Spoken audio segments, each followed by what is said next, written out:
Hey guys, welcome back to day 2 of CEO Smash Bros. 4. We have top 96 ready to go. I am GPick. I'm joined here once again by Mask, and we have so many exciting matches for you during this next block. This is going to be a real good one today. Just a preview of what we got coming up. We got MVD Larry Lurr going on today. We got Mars versus Rio, Rich Brown, Mr. R. By the way, shout out to Mr. R, birthday boy today. Yeah. MK Leo versus ZD, Renai versus Esam. So just a bunch of good matches coming up, and, I can't wait. This being CEO, the place where so many incredible upsets happened last year, and just yesterday as well, a bunch of really exciting ones, like Rio, for example, taking out Anti 2-0, and that's the reason why he's up against Mars now. But before that, we got MVD versus Larry Lurr. Certainly a classic match. Diddy versus Fox, something that we've all seen plenty of times at this point. It's still an incredibly close matchup, and one that I actually can't remember the last time I remember watching MVD fighting Larry specifically. Well, actually, I believe this happened not too long ago. I think like 2 or 3 big tournaments ago, probably sometime in the last month. Okay. And I believe Larry actually kind of took it quite handedly. So perhaps we'll see some redemption here from MVD. We do have some strong local Foxes. So maybe, hopefully he's labbed up the matchup. But, honestly, when you're fighting against Larry Lurr, how good can your local talent be to prepare you for the onslaught that is his Fox? Exactly. A lot of the sort of Fox technology other Foxes implement were invented by Larry Lurr. Essentially, he is their teacher. So trying to take him out just based on only your experience against his students, so to speak, is a lot harder. Yeah. And on top of that, Larry being able to take multiple sets off of ZeRo in the past is very well versed in this Diddy matchup. Yeah, of course. And right now we're seeing some good early damage here with a nice solid string. Oh, I like that attempt from Larry to back roll in order to punish the monkey flip. Just a little too late, though, and get caught by a kick. Oh, great anti-air, though, picking up that monkey flip, though. Oh, man. And the pressure is on. MVD just desperately trying to get out of the situation. Finds the grab. Gets the banana trap started. Oh, is unable to catch Fox, and that's the difficulty in this matchup. Fox being so fast and having such little windows of recovery on most of his pressure tools, there's not an ideal opening to actually hit him with banana as Diddy Kong. All right, and Fox right here just holding that center stage, making it very tough for MVD to get anywhere. MVD finds his way back on stage. Still has banana in hand, and right now, oh wow, Larry trying to go in with the side B. the short hop side B into up air, most likely. Ends up not being punished too hard for it. It's sent off stage. MVD just tosses the banana aside. Oh, side. this is a bad situation. Ooh, does not get the edge guard. No, but still gets the ledge trap. And right now, and there we go, just the tip of the up smash still connecting. MVD takes the first stock. All right, and what are we going to see here from Larry at these early percents? He does have a myriad of hit confirms into up smash. Oh, yeah, and he's sort of falling down air, falling nair, like right there. Anything that sends a spiral. Wow, oh, what a catch. Yeah, great interception of the monkey flip. Larry has been on top of that recovery strategy this whole game so far. Okay, and Larry just doing a really good job of being evasive with how he's timing his hops. Not really getting hit by too many bananas. Oh, wow, that banana, since it was off screen for nearly the whole time, Larry was a little paranoid whether he was standing right under it. Uh-oh. Good escape by MVD. There we go, finally an opening. This is where he can start making things happen, but no, the side B illusion is invincible for that beginning part, and he makes it safely to stage. Yeah, I like that he was throwing him off stage there, too. I mean, although it's an early percent, he could have gotten more damage by doing a different throw, but just putting the pressure of having him off stage is very valuable as well. Yeah, as a Diddy Kong player, trapping him to the ledge or dealing with Fox's more predictable recovery options theoretically would have been good, but right now MVD's got to think about his own recovery. Yeah, and good buffer on that get up because he did not want to get trumped by Fox there. Oh yeah, that was instantly going to be death by back air if he was. Oh, down air into up smash is going to close it out though. The classic. Yes. Don't mess with what already works all the time. If it ain't broke, don't fix it. Honestly. So Larry going up that first game, starting on FD, which is actually interesting. I think it's a very strong stage for both characters. Yeah. But I'd be more scared on FD against Fox, just because of how explosive he is. You really want to be able to mix up your landings. So I'm wondering what we're going to see here for the counter pick from MVD. Yeah. Oh, wow. He's going to FD again, and it's like you said, this is a risky stage for sort of both characters. So they're both very good at catching landings when they first get in that hit. So you're essentially saying, I'm going to win neutral first, and I know I can keep this advantage state going, and he gets the spike, and MVD takes that first stock in 10 seconds. Yeah, really good stuff to MVD, not wasting that opportunity, because really, it's the worst feeling when you get handed that, oh, like, they messed up, I just need to spike them, and then you just miss it. So really good stuff to him making that happen, but now Larry Lurr, we're going to have to see what he can make happen here. I mean, we saw Larry end up winning the last game with very low % on his second stock, so I would not count him out of this fight quite yet. Oh yeah, we all know how explosive Fox is. Right now, Larry is taking a bit of time in trying to find the right opening. He ends up catching the banana with the dash attack. Doesn't get much more on MVD off of it. Oh, this could be big, though. No, MVD escapes with the forward air. Oh, monkey flip kick grab.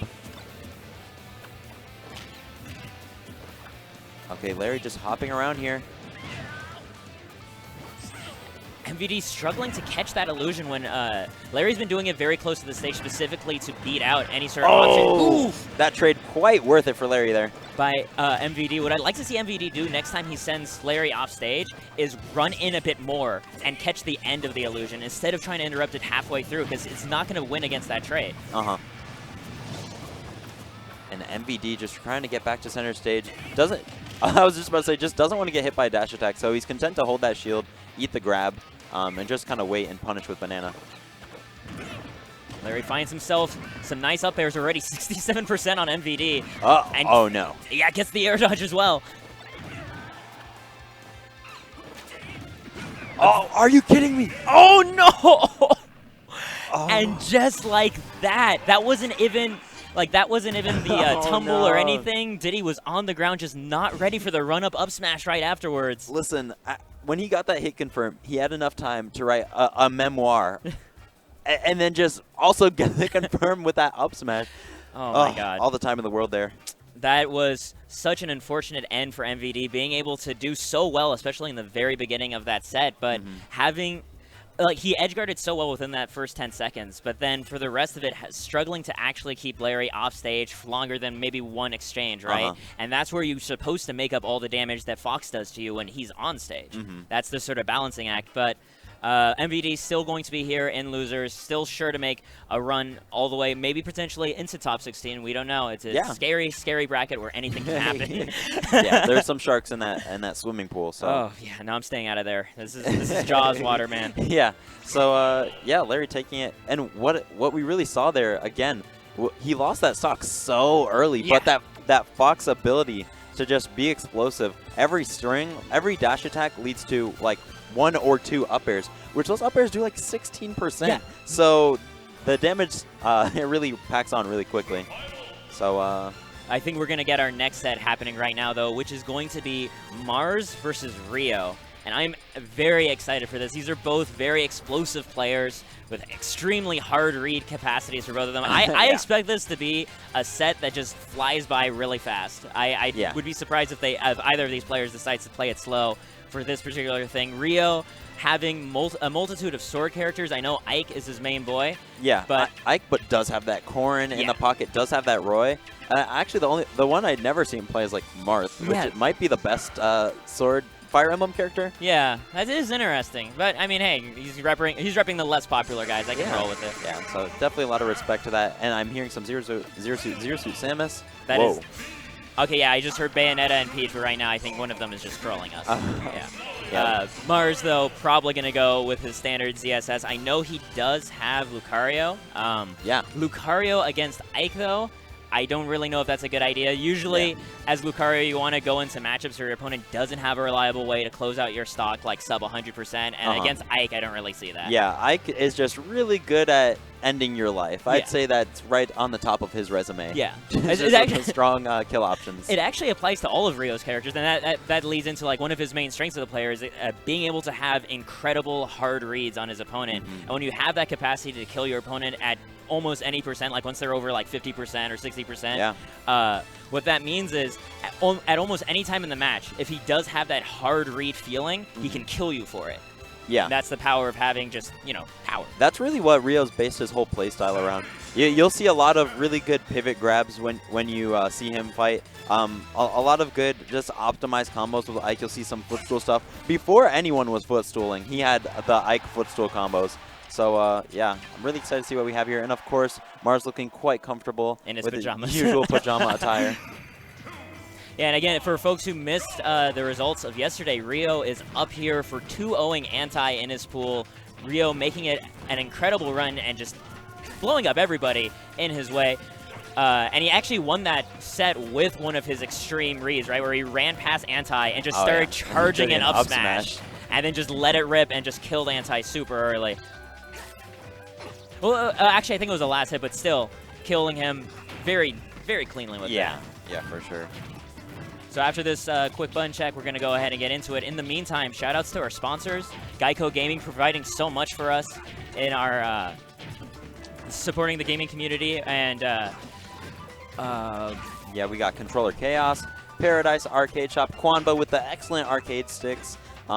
Just a lot of good people here. Of course, we got the we got the DX Racer chairs, the comfiest chairs in the business for people with refined taste, not just gamers, just people with refined taste. Oh my goodness, these are made for reclining, right? I think advertising these as gaming chairs does them a disservice because when you're gaming, you're sitting up front. But if can you imagine just sitting in one of these chairs with next to the fireplace with a nice book, maybe some poetry like a Chaucer or Keats, just some nice literature to thumb through. Some fine beverages, perhaps. Yes, some age appropriate. Yes. So apple juice for those of you who for the kiddos. For the kiddos, and perhaps something a bit more mature for our age. Yeah, fine Chianti. Yeah, I could imagine that, and I think it would be almost as satisfying as the Smash 4 we're going to be seeing. Almost, not quite though. So starting things off on Smashville. I'm interested to see what the approach is in neutral for these two characters. I mean, I know Ike being one of those heavy, big, floaty characters, ZSS's grab is going to be extremely lethal to him, right? The threat of the up ladder combo off the top. Ooh, and right there, nothing quite happening yet, but something that Rio is going to need to be playing around. Uh-oh. Finds a paralyzer and gets, once again, stage control. Right now, Mars just content to win neutral with a few hits and not looking for anything explosive to take the stock. Yeah, just spacing out with a bunch of Zairs in the neutral. Not as much Nairs as we usually see. Probably trying to stay outside that dangerous big golden sword range. I mean, like, we see the power of it, right? Already 88% on Mars after just about 5 sword swings. Rio staying as mobile as he can vertically right now. Trying not to stay at a horizontal level where ZSS's best spacing tools are with her Zair and her Nair. But right now he's being caught on all of his get-ups and managing to sneak right by that flip kick jump. Yeah, Mars actually just... Oh! And that's going to do it right there. ZSS not one of the heavier characters. She's not going to be able to take much punishment here on Smashville. Oh, no sweet spot, though, so Rio is going to live. The balloon takes the paralyzer. Yeah, Balloon being a homie, showing Rio's mastery over his stage picks. Probably was ready for that situation. Oh, great tomahawk there. Gets a punish on the back roll. Just a clean 19%. Oh, wow. Excellent out-of-shield option there coming from Mars. Oh, just barely dying there. I have to wonder if maybe inputting the down air there caused him to explode. That sometimes shifts your character hurt box into the blast zone. Oh, wow. Okay, the string. All right, just stopping there for Rio. Long enough for him to get his bearings. Right now, Mars waits for the air dodge, gets a couple up air pickups, again finds another air dodge, but doesn't get the punish he's looking for. But he's still keeping this momentum going. Rio has not been able to touch ground at all, and the moment he does, he gets picked up by an up B. Yeah, luckily. Oh, man. Never mind.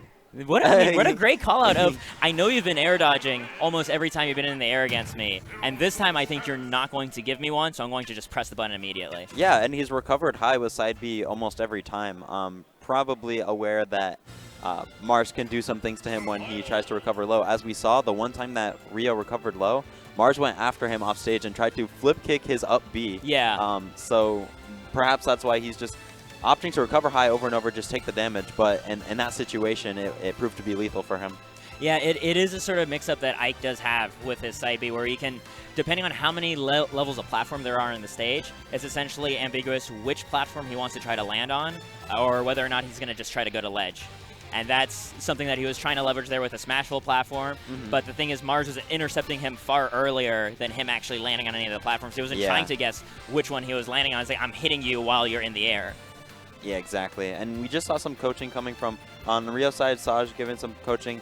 And on Mars' side, Nairo actually here showing some support for the other ZSS boys. So we'll see you know, how that advice plays into this next match. Yeah, character main loyalty like runs deep between the community. I love seeing that with like they're from entirely different regions, but you know what? We main the same character. We're on the same team, and Rio is going with his Roy now against Mars ZSS. I'm about it. I do like Roy for having a lot faster ground mobility. Normally, I'd say, like, well, Roy has a hard time recovering, but it didn't look like Mars was having any issue meddling with Rio's Ike's recovery. So in that case, going Roy isn't nearly as risky. Yeah, the only factor is, yes, Roy is combo food, so he's just going to have to be very careful. Oh, and right now, Mars reading that roll get-up option. Doesn't get the flip kick, but we all clench anyway.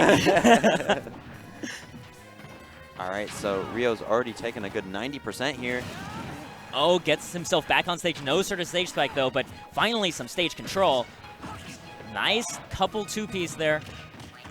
Oh, wow. He lands the landing up air. That's usually the favorite combo starter for Roy, but Mars interrupts with the jab. Oh, man. Not able to mash out in time and going to pay for it. Roy keeping Rio trying to get this pressure going and try to take Mars' stock, but Mars is just staying away. Only getting hit with the lighter hits. Yeah, Rio just retreating back to center stage here. Not trying to do anything too crazy because, as you know, if he gets punished... Oh, wow. Excellent reaction on that up B. Not going to take a jump or an air dodge in there and potentially get hit. Just going to take control of that situation. It is the third sort of option. It's not just air dodge or no air dodge. You can just hit a button, too, and hit them for trying to catch you. Oh, wow. Very clean jab and a back air. That was so nice. And probably because of the way Mars was DIing, was able to get the strong hit of that back air because, you know, it's stronger the closer to the hilt you hit. Yeah, exactly. If he was DIing in for survival reasons, he would definitely get hit now with the sweet spot. Rio touching ground, getting the power shield, and just staying in shield right now. Oh, and he waited so long for the whole jab, but gets crossed up by the last hit. That is so unfortunate. Rio just going to ledge this time. Doesn't want to have to deal with the mix-up of whether or not he can air dodge. Oh, no. Still alive. Makes it back just barely. Again, intercepting Mars with his up B. Oh, he's dead?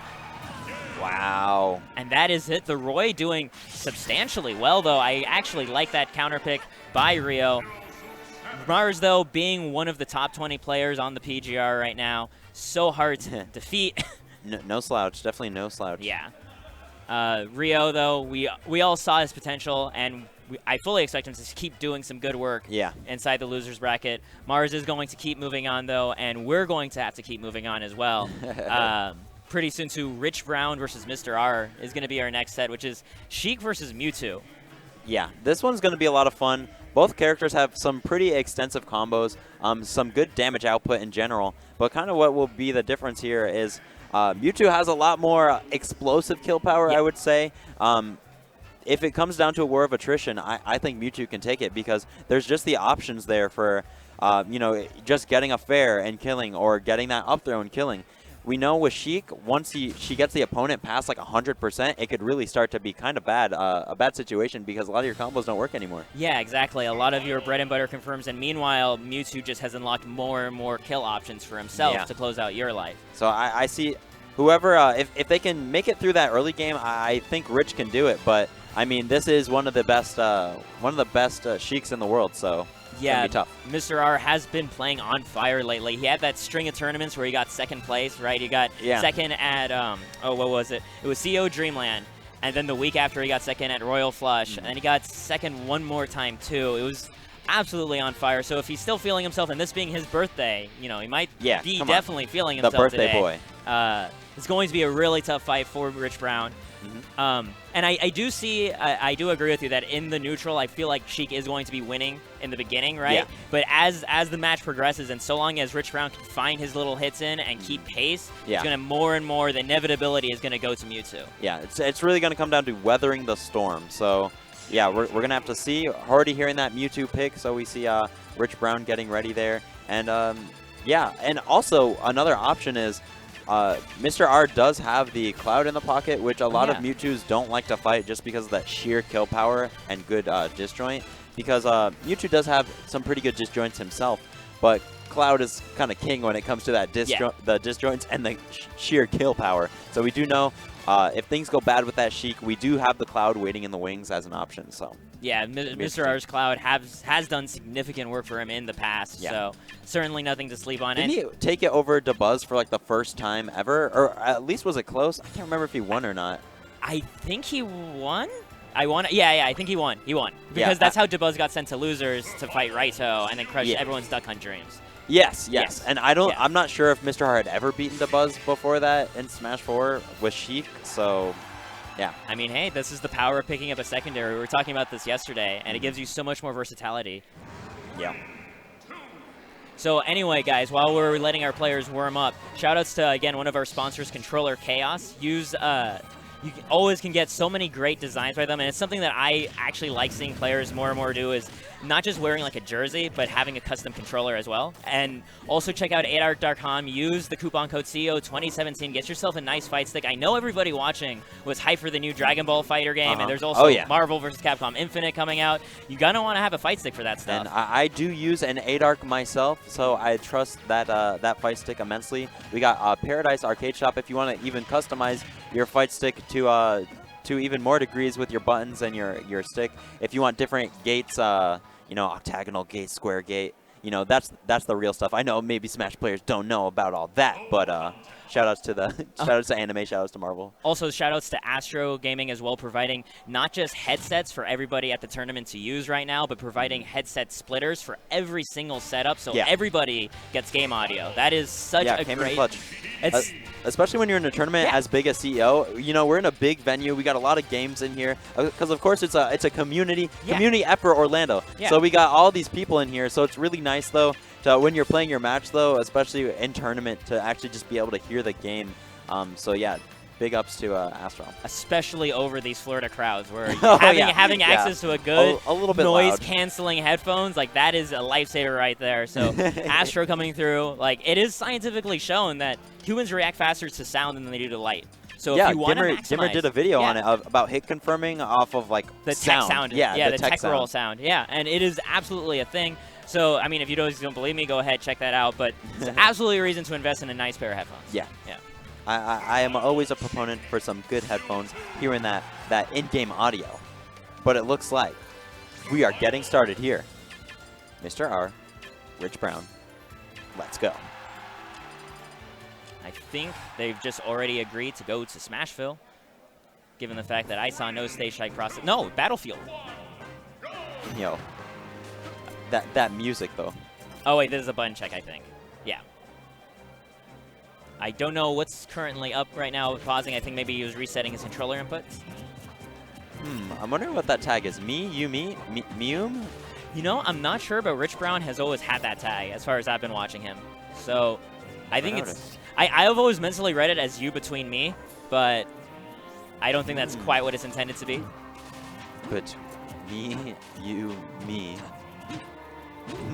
I don't know. If you guys know in the Twitch chat, let us know. I don't know. I'll watch the VOD later. Yeah. Right now, practicing some movement. They're both practicing some pretty nice movement. I see Rich Brown practicing his teleport cancels on these platforms. Mr. R staying as agile as ever with his Sheik movement. He posted on Twitter a couple weeks ago of just like a whole bunch of Sheik movement he was practicing, a bunch of really interesting ledge cancels off of bouncing fish and such. Looked really clean. See, I wouldn't have seen that because I couldn't keep following the boy after he said that he puts his milk in before the cereal. Oh, come on.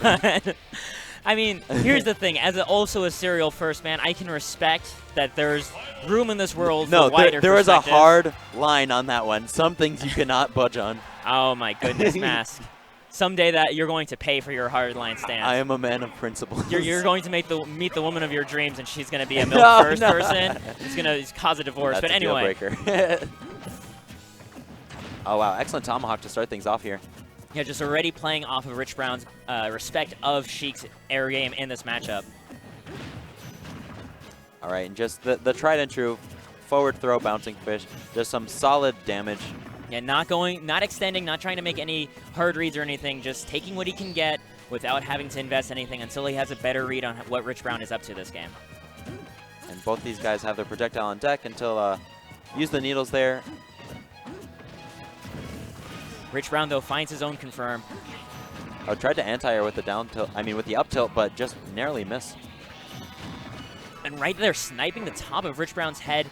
And again, not committing anything to the edge guard, right? Mr. R just gets more needles and is content to just get his free hits where they are, using just his meaty options, his good pokes. Yeah, we know Sheik is one of the best ledge trapping characters in the game. So, although, yes, Sheik does an excellent job of being aggressive off stage, really, you don't have to take that risk in a lot of situations, because if you mess up, then they now have stage control, and you need to get back against them.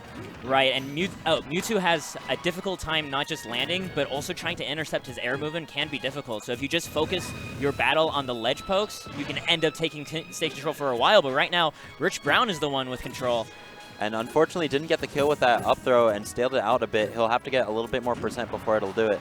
And the funny thing is, it can be percent on anyone, right? If Rich Brown takes more percent, it's also probably going to kill. Okay, oh, wow, just taking his time, eating a couple needles, and then just running straight to Mr. R's face when he thinks that he can keep just tossing one needle at a time. Okay, so now there's no longer a reason to air dodge when getting F tilted here. There is no mix-up. He is at too high of a percent that anything would combo off of F tilt. That was unfortunate for Mr. R. He tried to platform not Mr. R, Rich Brown. He tried to platform cancel on the Smashville platform and instead landed on it. Oh, excellent drag down with the up air into the down smash. Breakdance on him. Yeah, and that whole string all happened from that missed teleport cancel. That's the scary thing about it, is it's such a good movement option, but if you mess up, your skilled opponent is going to kill you for it. Yeah, we are coming to an age where really every mistake can be fatal when you're playing at the highest level. I love how Mr. R, he had the needles on deck, right? He saw Rich Brown teleporting down, but since he didn't know where he was going to teleport, he tossed the needles and it covered all the possible locations. Yeah, just a lot of really smart micromanagement of the options there, knowing that just the needles were some good safe damage without moving forward to lose stage control. So yeah, definitely really good option there. Yeah, it's been the story of Mr. R's play this whole game, is just maximizing option coverage with as little commitment as possible. Recognizing the fact that if he guesses wrong against Mewtwo, like you're saying, Mewtwo has that explosive kill power and he can kiss his stock goodbye. Oh, throws a Shadow Ball the wrong way. Unfortunate for Rich Brown. Oh, good catch on the platform there with the up air. He's looking for something more, but Mr. R makes it back on the platform with the bouncing fish. All right, Rich doing a really good job of just holding on to control here. Oh! And he gets the snipe on the bouncing fish landing. Rich Brown looking very good that game. Yeah, for sure. So, yeah, Mr. R going down a game. Wondering what the counter pick here is in this matchup. I could see possibly going back to Smashville. Definitely see maybe FD too. Wondering what the option is. Yeah, it's a lot of interesting choices. It depends what you want, what you're looking to leverage in this matchup. Like, I could see somebody wanting to leverage Mewtwo being light, saying, "Okay, you know what? Let's just go to Town and City. I'm gonna try to kill you as fast as possible." But in this situation, I feel like Mr. R might want to go to an FD pick, because I know that is one of his favorite stages, if not favorite stage, in a lot of situations. And being able to just keep covering all the land options and keep trying to get Rich Brown at bay might end up being the way to go. Yeah, for sure. Oh, didn't see the pick there. Okay, returning to Smashville. So Mr. R believing in his ability to adapt there. It wasn't too bad, especially at the beginning. He was doing a good job, but Rich Brown started to take control towards the end there. So perhaps he thought about what he did, what could be done better here, and maybe we'll see some adaptation going on. Oh, Rich Brown doing really nice footsies though, baiting in that incoming jump in and then getting already 56% off of that one neutral win. And Oh, now he's, I like that Rich Brown is now going in, right? He had baited Mr. R just earlier. Now he's showing a bit more aggression, keeping his tempo mixed up, and Mr. R guessing on what to do. Oh, wow. Excellent micro spacing there, staying right outside the range of the F tilt when he saw it coming and pulled the Nair back. Yeah, Rich Brown's spacing this particular game has been incredible right now. Already Mr. R at the edge of death percent. This is charging that Shadow Ball. Oh, and was waiting for the jump. Tries to cover a jump option, doesn't find it. Mr. R just claims a few needles and gets back on stage. Yeah, I like that Mr. R's way around that. He jumped, dipped, waited for the Shadow Ball, and then just jumped and bouncing fished over it, gaining stage control himself. Yeah, just staying mobile as his way of defense, but right there getting caught for his jump get up with Rich Brown's forward air. And Rich Brown looking very healthy this game. And this is a best 2 out of 3. He could potentially be sending Mr. R to losers earlier than anticipated. Yeah, just Rich Brown having sniffed out that jump option a lot. He's getting a lot of mileage out of it. Mr. R's going to have to find a different way back, you know, if he doesn't want to keep taking all this damage. Right there, again, missing the ledge cancel, but still safe because Mr. R is not ready to punish the platform teleport. And good punish on the advancing Nair, getting a nice Nair of his own out of shield. Yeah, you really can't be crossing Mewtwo's shield up that often because the Nair out of shield option covers both things. So unless it was just safe on shield, crossing up on shield isn't that big of a deal. Yeah. Okay, there we go. Yeah. Mr. R finds a punish. I was afraid he was going to let Rich Brown get away with that Nair on shield, but good on him, finding the kill on the back roll. Only a 32% deficit. This is just forward throw bouncing fish into whatever. Yep, forward throw bouncing fish into just stage control. And right now, yeah, Rich Brown is barely even touching the ground, wants to just stay above. Yeah, the floor is lava right now. Yeah, floor is made of lava and shadow balls. Wants nothing to do with that business. Oh, wow, gets the trade and actually gets the combo working and gets the kill for it, too. That patience for the air dodge, right? Yeah, he caught the air dodge. That was really like the only way he would die there because that didn't combo. Yeah. He was basically out. But again, there was also the chance that he would have got caught for jumping, too, because there is a little bit of startup to Mewtwo's double jump. So maybe that was just a very bad position to be in general, whether jumping or air dodging. Either way, yeah. Mr. R taking that game, too. Fantastic control just at the moment. Like, using the Sheikville for the reason we call it that anyway, using that platform to get that fair carry all the way into the corner and taking that game out of nowhere almost. Yeah, really. And it looks like, yeah, both players feel extremely confident on the stage, having both had their own clean victory here. I'm not surprised at all to see them return. And Mr. R going again with that clean damage of just forward throw, bouncing fish.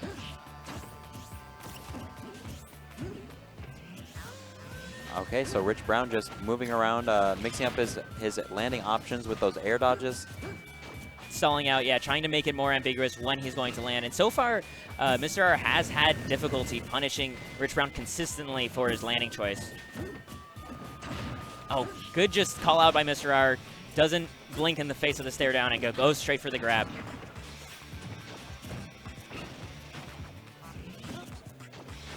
They're still looking to catch a jump in with the down tilt. Yeah, that's like the oldest Sheik trick in the book right there, the cross-up back air and an F smash.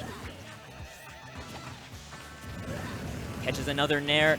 And this is where things can get really big for Rich Brown, is off these situations. Yeah, he's looking kind of good here. Does have that Shadow Ball on deck. Mr. R Rich Brown backs off to the platform. Mr. R catches it though, keeps his pressure going, gets a drag down up air into an up throw, waits for an air dodge, but doesn't get a punish off. And now Rich Brown getting back stage control with a lot of rage on his body too. Oh, great shield by Mr. R, knowing he was going to shadow fair. Wow, and these frame traps, Rich Brown narrowly avoiding all of it. Yeah, very nice stuff. Sheik frame traps are known to be some of the most oppressive in this game. Unfortunately, needling to the wrong direction there. Giving Mr. Oh! You know, great catch on the platform, yeah. One thing that I have noticed that Mr. R has been using more is his back air to do trades against Rich Brown's Nair. Yeah, it is the largest disjoint for Sheik, so much less likely to trade against that Nair than you are with the fair or the Nair. Yeah, being able to win that first exchange and then carry a lot of momentum afterwards has been big for Mr. R during the second half of this set. And right now, Rich Brown, knowing the fact that up throw wouldn't have killed, going straight for pummels, waiting to get a little bit more percent on this Sheik before he can do something. And that shield is getting pretty small. Should be up by now, though. Yeah. And Mr. R just backing out of that situation immediately. Tries to get to the air dodge with the bouncing fish. Doesn't, but still alive. No rage on this Mewtwo. Brown's trying to find an opening, but Mr. R staying far back. And honestly, holding on to this. Just kidding. It's okay. Yeah, but 36% down. That's still really solid. Pretty much any lead you can take, you know, at this level is really good. Oh man, the amount of shield damage that does. It's so scary because it's safe on block, so now you have a tiny shield and standing in front of Mewtwo, so I like that immediately afterwards, right? Mr. R backed off and just started focusing on dodging everything just by movement, waiting for that shield to come back, and once again, it's back to health. Unfortunate again, Rich Brown uncharacteristically teleporting just right to the middle of the Smashville platform. Mr. R finding himself in there for it. Okay, not a single percent on Mr. R yet. Gets the dash stack though. Mr. R managing to fade back and make it back to ground unscathed. Oh, nice tomahawk there. This time not retreating after the jump in there, right? A lot of times he had been, and I don't think Rich Brown was ready for Mr. R to attempt an approach. Needles the bouncing fish, gets some stage control again, but this time it's Sheik who has no rage. Waits for the air dodge, but can't follow the air drift. Okay, and what is the option here? Jab, jab. I love that Mr. R knew the forward air was coming right afterwards and shielded. Wow, and staying out of that nair, but gets clipped once. Just falls just out of the range of the Mewtwo dash attack. We're entering some scary territory right now. It's like some sort of disable confirm. Absolutely is going to kill in this situation. Mr. R holding down to the ground, landing with that meaty nair. Oh my goodness, such a scary situation. Rich Brown holding shield. Oh, I like that bait attempt on the ledge trump, but nothing comes of it. Mr. R sent off stage. It gets the dash attack there. And actually, she can definitely die at this percent. Oh yeah, no, What's this is the option. Max Rage Mewtwo against Sheik. She can die to any of his kill options at this point. Oh, so close! Wow, what a commitment there! Yeah, the first up smash of the set, and so close to getting the reward for that holdback. And right there, the drag down up air, no tech by Rich Brown means his doom to the down smash. And can we just talk about how that ended there? It's such an amazing option.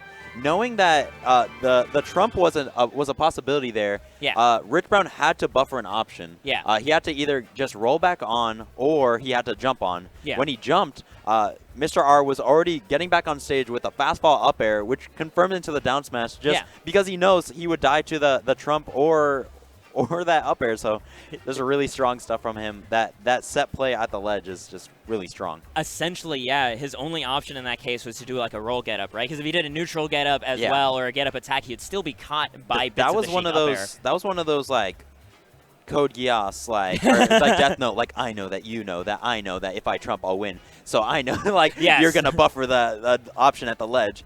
You know. Yeah. So just some strong stuff there. Really strong on mind games. Being able to keep the composure to have that level of mind game, right? That's what separates these top players from the more mid-level ones. Because like, for the mid-level player, when you're in that situation, part of your brain just goes haywire. You're just like, oh god, I'm going to die at any moment. I need to just close out this stock, and you stop thinking clearly. Honestly, against a lesser player, that option might not have worked because the person wouldn't have played around the trump option. Yeah. So like he just would have given them the ledge for free. And they could have like lived and maybe even won, but he just so much respect to Rich Brown knowing that he knows the correct option and had the counter option ready for it. So really just a very interesting interaction and just showing the high level of play that we're seeing here today. Just really exciting. Layers within layers within layers. It is delicious to watch. It's like cake. Yes. For us anyway. It's like onions too.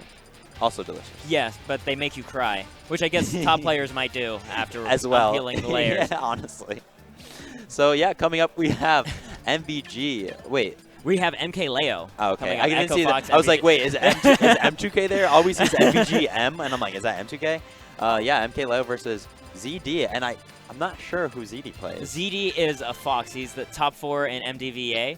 Oh, okay. Yeah, he caused an upset to get up here into the winner's side of his pool. Okay. An upset that I have suddenly blanked on, unfortunately. But still, good stuff here. MK Leo. Yeah, check PG stats. Will probably be there. Oh, yeah. MK Leo being, again, one of the premier... He beat Dyer. That's who ZD beat. Okay. Yeah, I knew it was a really big name to take out. Dyer being one of the strongest ditties in our country right now. MK Leo, though, being one of the strongest players in the world right now, having a pretty great set record against nearly everybody but ZeRo and a few other outliers. So being able to take out MK Leo would be a huge extra button to add to ZD's great run right now. But for sure, taking out somebody who manages to beat, Larry Lurr fairly regularly is going to be a big challenge as a Fox main. So I'm not quite sure what his choices are. I have a feeling MK Leo would be going. Oh, did I hear Marth? Yeah. Yes. Marth tends to be his character of choice in the Fox matchup. I love seeing this Marth play, man. His Marth play is super, super clean. Being able to condition opponents to specifically be at tipper distance and vulnerable at the same time is no easy feat. And I think, no, this is not a button check. I thought it was right now with that interesting movement at the beginning, but we're actually going into it. Very interesting, to say the least. All right, and that's what we see in this matchup that makes Marth very effective. On those dash attacks, whether it cross up or not, Marth always has the Dancing Blade punish on deck. It comes out frame 6, very strong, very consistent damage. Yeah, it comes out about frame 5, frame 6, and does 18 to 20% damage. Very nice punish, and you see already ZD at 80% against Leo. I mean, this is the part where, a good read tipper smash is going to start got killing. The jump there. Oof. Wow, that actually could have been very bad when you lose your jump to Fox very early in one of their combo strings. Yeah, and right there, Leo air dodged too, but ZD was not prepared to capitalize on it. And now Leo gets stage control. Nice jump back by ZD, recognizing the fact that that is an escape that would win against the air dodge bait or the going straight for it. Wow, falling with that nair right before he hits the ground. Oh, and he waits for the air dodge. Great. Oh my goodness. Excellent match on that up B there. I thought he was done. Yeah, Leo recognizing the fact that his air dodge was red and all he can count on now is an execution error and that his up B comes out first. But getting the up throw, Marth being able to kill with a grab, making hit, really rounding out his kill options, right? Yeah, definitely. Honestly, like without that grab just completes the package. Oh, okay. Just the absolute, like that was a Mario-esque calm up smash of I'm not even moving, you're still landing on me, my flash kick is catching you. And already evening up the set. Kick. The anti-air. So excellent movement here from both these guys, just trying to space each other out. But Leo. Yeah, Leo making that call out on the side B on stage, finding his down air on it. And it's definitely hard to outspace MK Leo. He put like the jab into forward smash. And just like that, Leo ends up cleaning up that stock like nothing. And that's just the viciousness of tippers. Every time I watch MK Leo play, I wanna play Marth. Yeah. I feel like you can't play Marth to that level though without those perfect pivots that he has. That's what sets him apart. I mean, other people can perfect pivot, but like perfect pivoting for him is just like breathing. Like he's so good at it. Yeah, and you need that as Marth to get that precise micro spacing. Yeah, on as those tippers. often as possible. Being able to very quickly recognize during a neutral engagement, right, where you're still thinking about your opponent's movements and saying, oh, if I was just a smidge back, I'd be in tipper range. And being able to make that quick adjustment while not losing track of your opponent. That is sort of the difficulty of doing those high execution things. If you think about executing, you're not thinking about your opponent. That's what catches mid-level players who focus on execution first. Exactly. It's not even a thought for him. Yeah. It's just second nature. And right now, running it straight back on FD, and I feel like this wasn't actually a bad stage for ZD. The issue was, as always on FD, whoever wins gets the advantage state for so long. Oh, this is bad. This is very bad. Leo almost catching the side B with the F smash.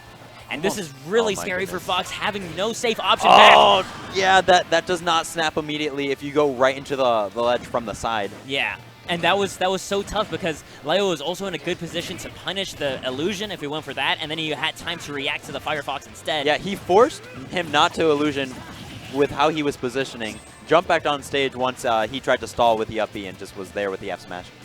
And right now, looking like Leo really understands this matchup and how to abuse Fox when he's off stage.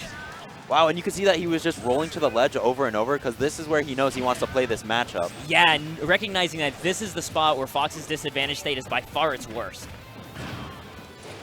And trying again to go all in for that double jump up air, but ZD still jumping away. A tipper back air putting him off stage. But now he has no jump. Okay, got the tech. Takes the tech and then gets a stage spike, but Leo still has his own jump. Oh, there we go into tipper F tilt. Not quite killing, but the next hit surely will. ZD having to choose his life carefully. Jab into up tilt, not also killing. There's a chance. Okay. He's still a chance. Alive. There's still a chance, Mask. You're not wrong. Oh my God, but Yo, he's just swatting him away like.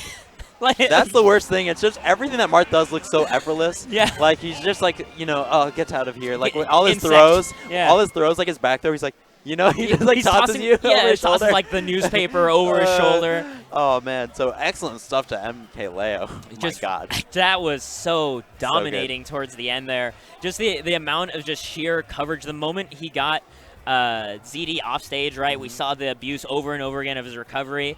He got ZD to burn his second jump a lot to avoid that 50-50 of whether or not, you know, for the up throw, up air. But the downside is now you have to land against Leo without having your second jump, and then Leo abused that really hard. And what we see is a lot of the time, it's not always that you made a mistake.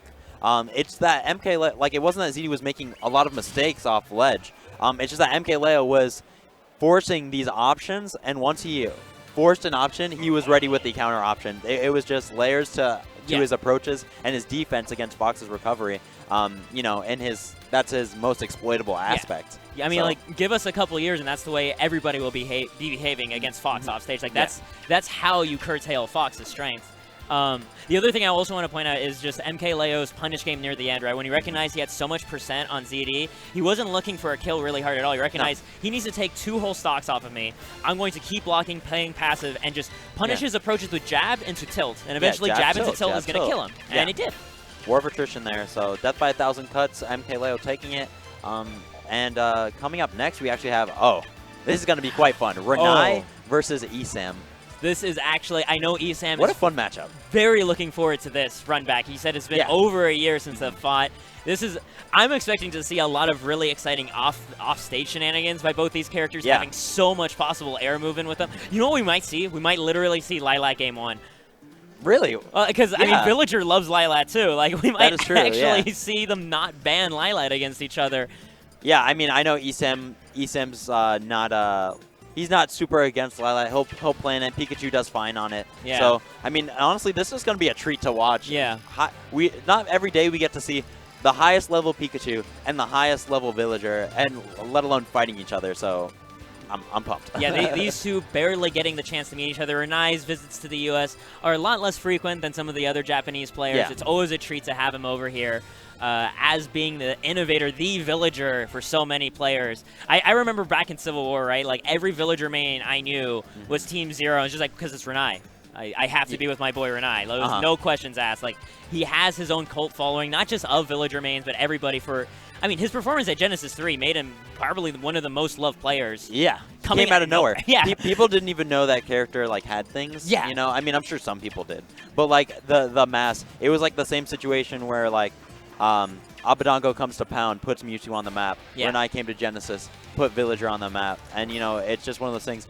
Even though we already knew the character was amazing, Sue coming to Frostbite, really putting Lucario, showing how scary that character can be. If you have the right mix of, like, mix-up and pressure, having that ability to close out stock so early, such a terror. And it looks like Esam is looking to Gentleman right there, and Renai, it proves we don't know what stage the Gentleman to. It probably was Smashville, though. And it was Smashville. Darn, my dreams of Game 1 Lilat were dashed today. And it looks like, I like that Esam is immediately starting out with just his crouch, trying to compress his hitbox as low as possible to make Slingshot as hard to connect on him. Yeah, it seems like it'll be kind of difficult for Villager. Not only does Pikachu get to go extremely aggressive off stage. I love this attempt by Esam, trying to just only pick off the balloons. Still hits Renai, but I mean, every little bit of damage counts. Yeah, I was saying Pikachu very aggressive off stage, but also, as you were saying, very small character, making just the normal Slingshot gameplay quite difficult.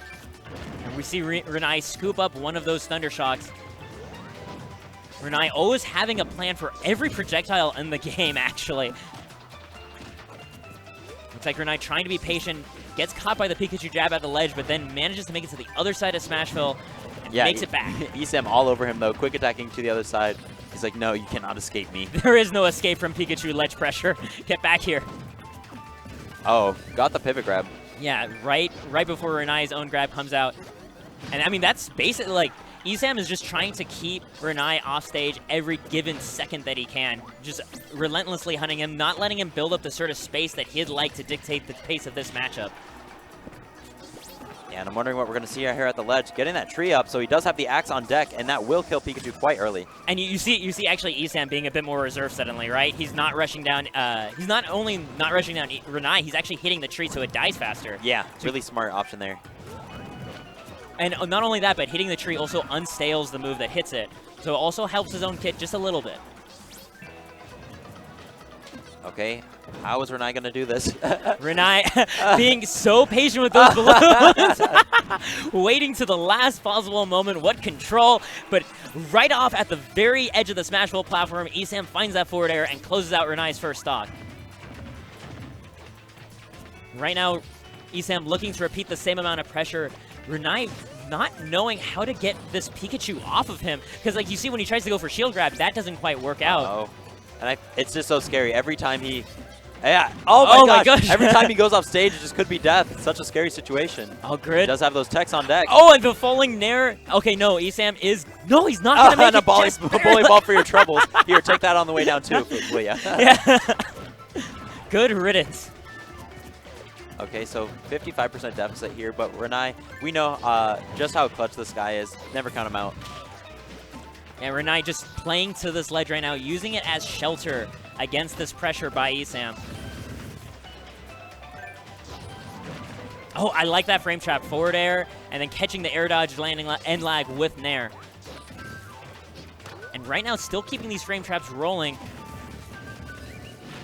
And once again, I mean, honestly, Esam hasn't been hit in like the past minute, except right there at that second when I say it. All right. Okay, doesn't have the confirm here. Didn't have enough space on stage to run forward and get the confirm. And it looks like Esam was hoping maybe Renai would air dodge, but Renai doesn't give it to him either. And very hard. You're seeing, you know, Renai pretty much cannot use the slingshots very much at all in this matchup. Yeah, and like I love the immediate recognition by Renai of that, right? He sees Esam crouch and instantly knows slingshot isn't an option, so he doesn't even try.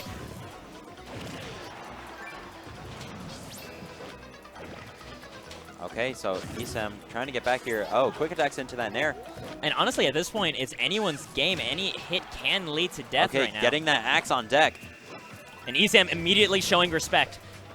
Just staying away. Oh, and one thing, you don't want to be sandwiched against the tree against Villager, because if you're against the tree, he now has the option to jab, jab, and then axe you, because normally it wouldn't work because you'd fly too far away, but with the tree there, you can't go. So Renai actually tries to sandwich people into the tree to get that kill confirm. Oh, that is brilliant. Yeah, it acts as a wall to keep these things rolling.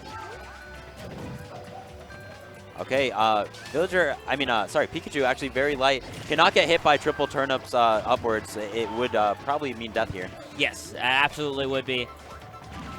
Oh, great, just run up there. Not going to be enough to kill Renai, though. Still trying to catch him off. Oh, wow! Did not have the tech ready there, and Esam pumping his fist. Very happy to take that one. Yeah, what? Against a competitor such as Renai. Yeah, because up until that point, Esam's edge guards, they were reactive to the balloons, right? He was waiting for the balloons to start, and he was just trying to guess Renai's path and just popping the balloons and hitting Renai lightly. But in that case, only in the last edge guard, he went drop zone, fast fell to the very bottom, and then just up aired Renai. And Renai wasn't ready for such a fast edge guard compared to the pace that Esam was doing earlier. Yeah, and actually uncharacteristic mistech there. I've seen very few mistechs from Renai, so good stuff. Like I can't even speak. There are only so many times that you can be ready for all of Pikachu's options off stage. There's so many frame traps, so honestly, I feel like he just kind of wore him down towards the end there. Yeah, and knowing Esam, he probably has a bunch more tricks ready to go for the rest of this set. All right, getting a good 24% at the beginning. And Pikachu having to get the most out of his punishes, each of his hits only dealing like 3 or 4%. And Renai already out here, like, you know, out here for blood, trying to get him with a bowling ball, like 20%. Chill out, man. Hey, no one's allowed to kill Renai with stage spike and live. You know, that's just the way it goes. He techs every time. He is now the killager. Oh, man. And Renai just immediately retreating to the other side, not wanting to play ESAM's game right there. I'm actually kind of liking that as an option. When forced off stage, dropping down to below the screen, and then up being to whatever side ESAM is not at. Yeah. It makes it so that he gets to commit as late as possible during his up B, and it makes it harder for ESAM to guess, again, which way he's going because he can't see him. Yeah, because ESAM, when he goes down to a side, that's a hard commit. If he's off stage, then Renai can just go to the other side. The other thing that I'm noticing that Renai is doing is he is actually still using Oh, gets his stage spike. Not going to be able to confirm that with the triple turn of down air. Yeah, almost had it. But the thing I like about Renai off stage is he is still using slingshot because he's able to be just at ground level as he fires it. Oh, man. ESAM can't fall asleep here. He does not want to eat a bowling ball. Right now, only watering can on deck for Renai. And gets hit by just down throw Thunder. Yeah. Nice little movement by ESAM on the corner, though. Yeah, back it up. Oh, catching the neutral get up. It's a so good meaty, option. so meaty. Yeah, it is super meaty and also catches their jump over attempts. And, I mean, a lot has been said about ledge trapping today, but, like, villager ledge traps, especially if he has a tree ready, is just utterly terrifying. Oh, catches it! Goodness! Almost killing. That was only 49% after the hit. I saw the red lightning. Oh, my goodness. I mean, the thing is, I actually wasn't sure if ESAM was going to live the DI to save his life. And Renai taking his time. What's happening? Going to the very bottom, like you said, just waiting to the last second, making it as hard as possible for ESAM to guess whether he's going to cross under. And right now, he recognizes the fact. To the Lloyd Rocket. Oh, what? The Lloyd Rocket took the Thunder hit, and he's dead? Did he just mess up there? Or did he go too far? Actually, was looking at the Lloyd Rocket. Yeah, I wasn't sure either. I saw the Lloyd Rocket get hit by the Thunder, and then suddenly ESAM without resources to come back. Also, guys, a fresh update from the trenches of losers right now. Radia over Tweak 2-0. All right, that's actually pretty awesome. Radia's my boy. Local Pikachu player, plays Sheik as well. Not sure who he took it with. Both good matchups against Cloud, I would say, though. But yeah, really good win for him. Wow. Very, very impressive stuff. And Tweak already out of the event. Very amazing stuff. But looks like their choices have concluded right now. I think it was Tony coaching ESAM just for a little bit.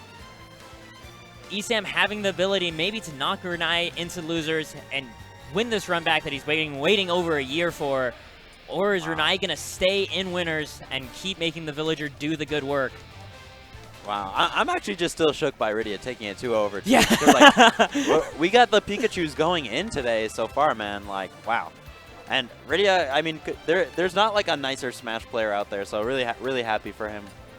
Like, this kid is such a gem that his tag Radia is just all the first letters of all the members of his family's names. Oh my God. That is adorable. What a precious gem, right? Wow. I actually love him now. Like, that is amazing. It looks like we're going to be getting Town and City as Renai's counter pick. I understand, like, I know I've seen Renai go to Lilat, but I think Town and City is the better choice against Pikachu. Lilat giving Pikachu so much movement option with the slanted ledges, allowing quick attack cancels to happen literally anywhere. And Renai managing to touch ground, actually using these higher platforms to camp ESAM out as well, giving him more options. The one thing I am going to wonder about is he still going to be able to cross under as reliably? And it looks like he's at least able to fake out. He's going for it. I'm glad that he made it there, accounted for the fact that this is not Smash Bros. This is Town. I feel like he got halfway under there and was like, whoa. I'm pretty deep under here, actually. There's a long way till the next ledge. Oh, my God. Hold your breath. Yeah, I know, right? The bravery with that quick attack to that platform while it was moving. It shows ESAM's total confidence, because if he messed that up, he would have died. He would have been off stage. Yeah. I'm liking these nairs out of shield, just doing a really good job of waiting for Renai's option and then reacting accordingly. Right there, just getting the single turnip, no triple this time. Renai just taking his time, seeing how much he could bait Esam into a more uncomfortable position. Yeah, I mean, there's just a lot of stall ability in Villager's kit. And like it's clear from Esam's movement that where he's standing is where he wants to stand, and I think Renai recognizes that and says, I don't want to see why you want to stand here. I'm going to wait to see if I can force you someplace else and catch you off guard.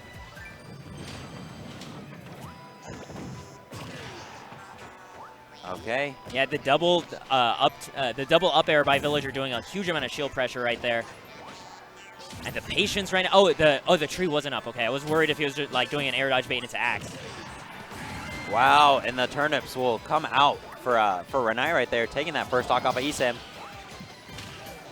Right now, Renai just disengaging from that whole Thunder situation. That was the drive-by. Yo, that was the drive-by tree. He was like, yo, hold this sapling right quick. That was amazing. It was like a Mario Kart like trap that you leave behind for your opponent. I want to see that in the new Mario Kart. That should be a new item since Villager's in that game. Yeah, that would be pretty cool. Villager making it back up again, sniping Esam's edgeguard attempt with just down air.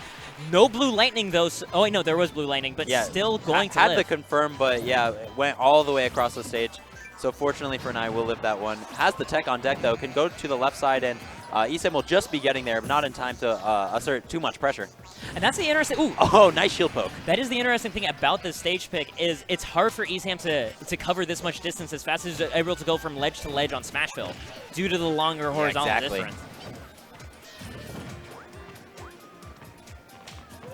Right now, yeah, Renai just trying to snipe Pikachu from the ledge. That's the only way he can hit this tiny mouse. Oh, these up air strings. Just do like 3%. Yeah, exactly. Like, they look so impressive, and then you look at Renai's percent, it's like, oh man, poor Pikachu. You're gonna need a lot more tail whips to lower this defense. This can be some good damage here. All right, just taking, he can do more off that, but taking the guaranteed stuff. Right now, Esam at a pretty scary percent, but I mean, in order for Renai to kill, he has to put himself way outside of his comfort zone, right? He has to get this tree up, has to find some play with this axe, but Esam trying to kill that tree as soon as possible, just hitting it with down tilts and already gone. See, the sweet spot that you want to be able to get Renai at, just the opponent at when you're playing Pikachu is around that 80%. You do have a lot of strong combos and confirms, and even the down tilt lock, it does, there isn't an untechable from around 80 to 90-ish%. But it looks like he's just gone out of the threshold, luckily for Renai. The Thunder Jolt popping Renai out of the balloons, but he's still fine. It's going to take a lot more. This is such a scary this situation. Is the scariest place it's Renai's to be. turn now. Oh, this is his village. Honestly. But Esam still alive, making it to center stage and just staying crouched, staying as small as possible. Don't want to take those turnips. And Renai, again, going to the other side, having the time to make it there before, even with the quick attacks, Esam can't make it. Oh, man. Trying to do some carry shenanigans, unable to get all the way. Good back air shield there. Yeah, and they're not safe on cross-up. Oh, my goodness. But Esam's still alive. Pika got him prey. And Pika goes high. He gets hit by the turbo turner downer, but he's still alive. And Esam gets pelted by one last slingshot, and he gets taken out. Wow. Still such a fantastic game. Holy, the thing is amazing is after all of that stress, they're both smiling, and I don't know how you smile when you're playing for money in that situation. Like, oh my god. Honestly, man, just the amount of respect, though, between those two players is through the roof. What a close game there. I just love the amount of visual recognition they were each doing. They were adapting to each other's things at the very last possible moment, right? Yeah. Where Renai was looking with all of that edge pressure, the tree, and then later on with the bowling ball, Esam choosing, okay, I know I'm going to get punished for recovering high, but he's not going to kill me for recovering high. And he went for it in that one situation. Such good stuff to see. Wow. Honestly, that could have gone either way at the end there. Just if one thing changed for either person. Oh, that's really good stuff. But yeah, coming up, we're actually going to have 6WX versus Larry Lurr. So, oh, now we're going to be starting our best of 5 here finally. Winner semifinals. Yes, so this is where things are going to start to really heat up. Winners of these move on to top 16. Yeah, wow.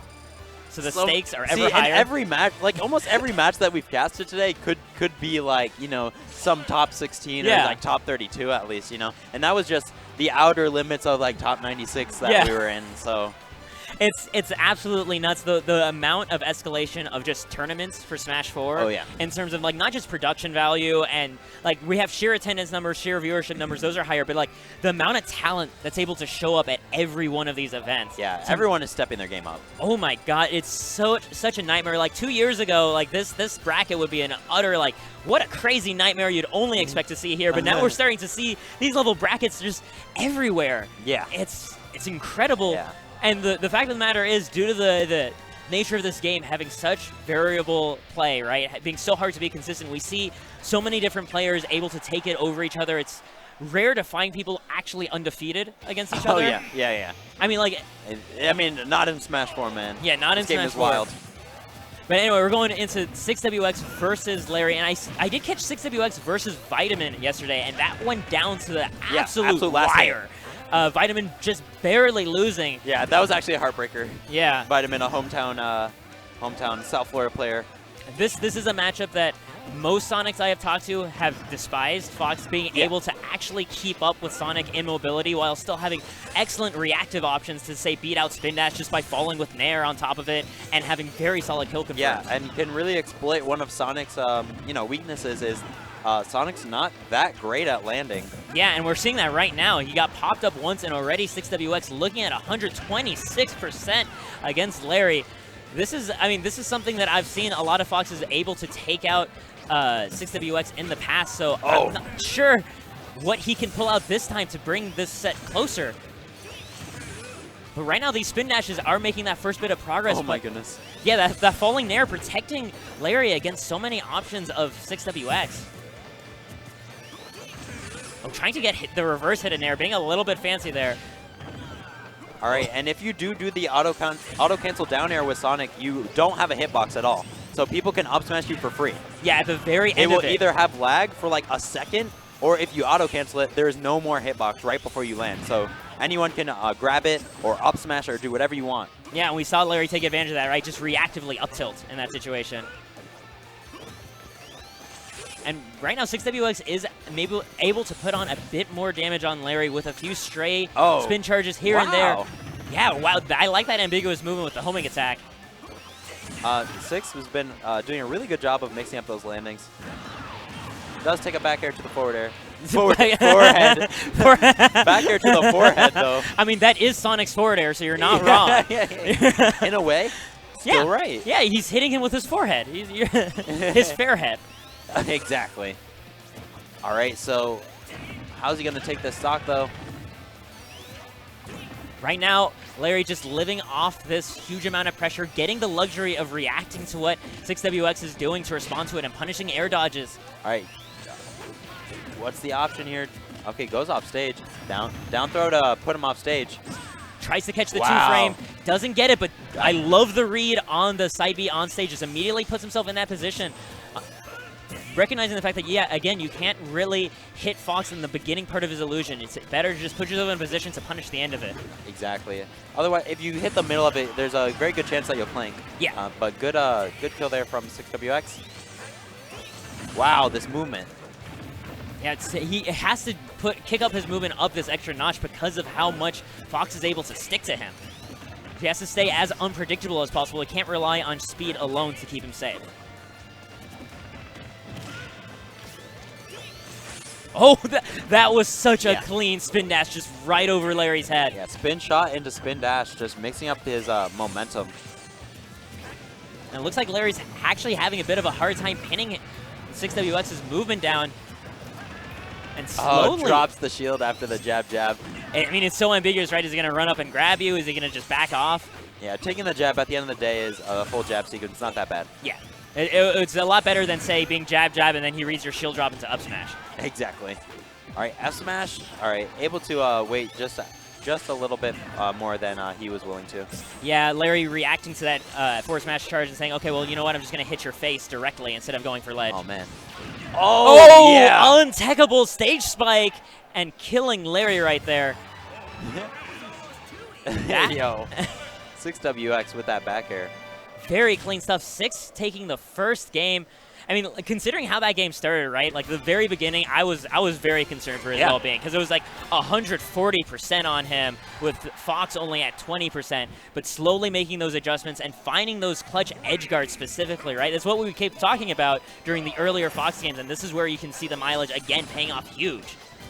All right, putting him in a tech situation, tried to chase it down, opting to just back off and wait to see what he does.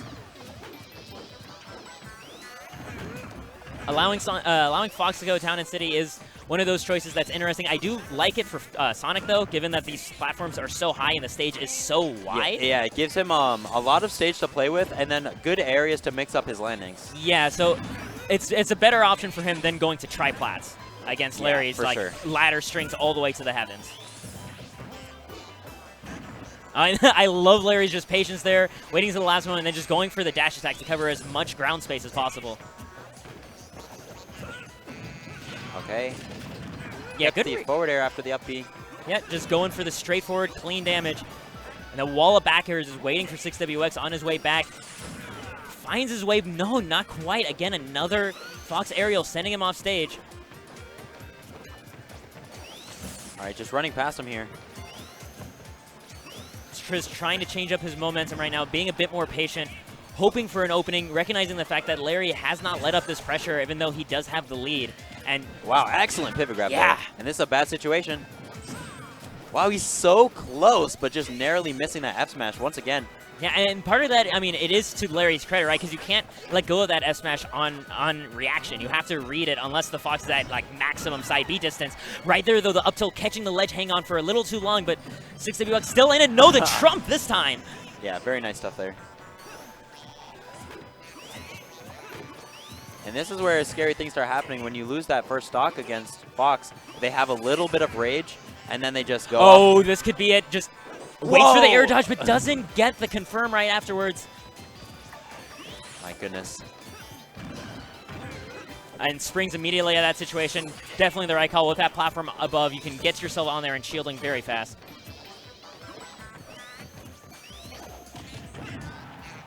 Finding himself a jab combo, another offstage situation, not finding any good juice on this forward smash, though. Yeah, Larry, just knowing that's what's coming, is oftentimes recovering closer or higher than what 6WX would expect. Yeah, and that also throws off the timing, too, making it even harder to connect. Finds a back throw, though, and that will do it. Only 14% on 6WX right now. And this, I mean, keep in mind, 6WX is still a game ahead, so if he finds this first stock again with a similar stage spike like he did for last game, he could walk away with a... oh, wait, no, this is a best 3 of 5. So these guys are going to keep going at it. All right. It is 3 out of 5, but since he did win that first game, he will have the counter pick advantage throughout this set. And being able to win on your opponent's counter pick is actually huge because it means that when it comes time for you to pick your counter pick, Larry wouldn't be able to ban, would have to actually ban FD due to the nature of DSR.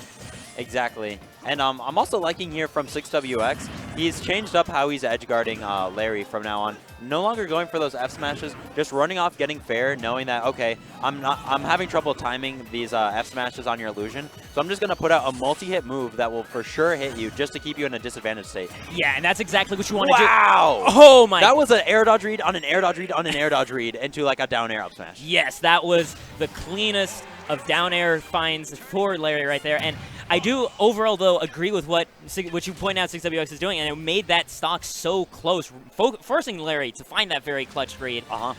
Because at the end of the day, you got to get what you can get, right? If you keep looking for a kill in a situation and you're unable to find anything, you settle for getting 10%. Yeah. At the very least, you have to recognize the fact that it's not working for you today, and you have to roll with that. Yeah, and that's what makes these top players. They're willing to mid-set, you know, adapt their game plan.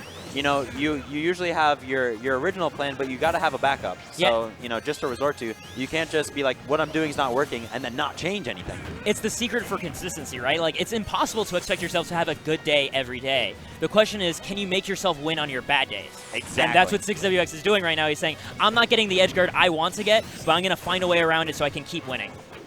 But, we're seeing from Larry, he's just ignoring all that. Oh my God! You know it's a good day for me when I get a dash attack and an up air and an up air and an up air. That's a good day for me. And then you die.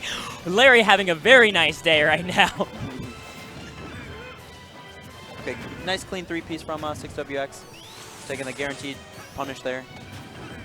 Again, jab, jab, jab.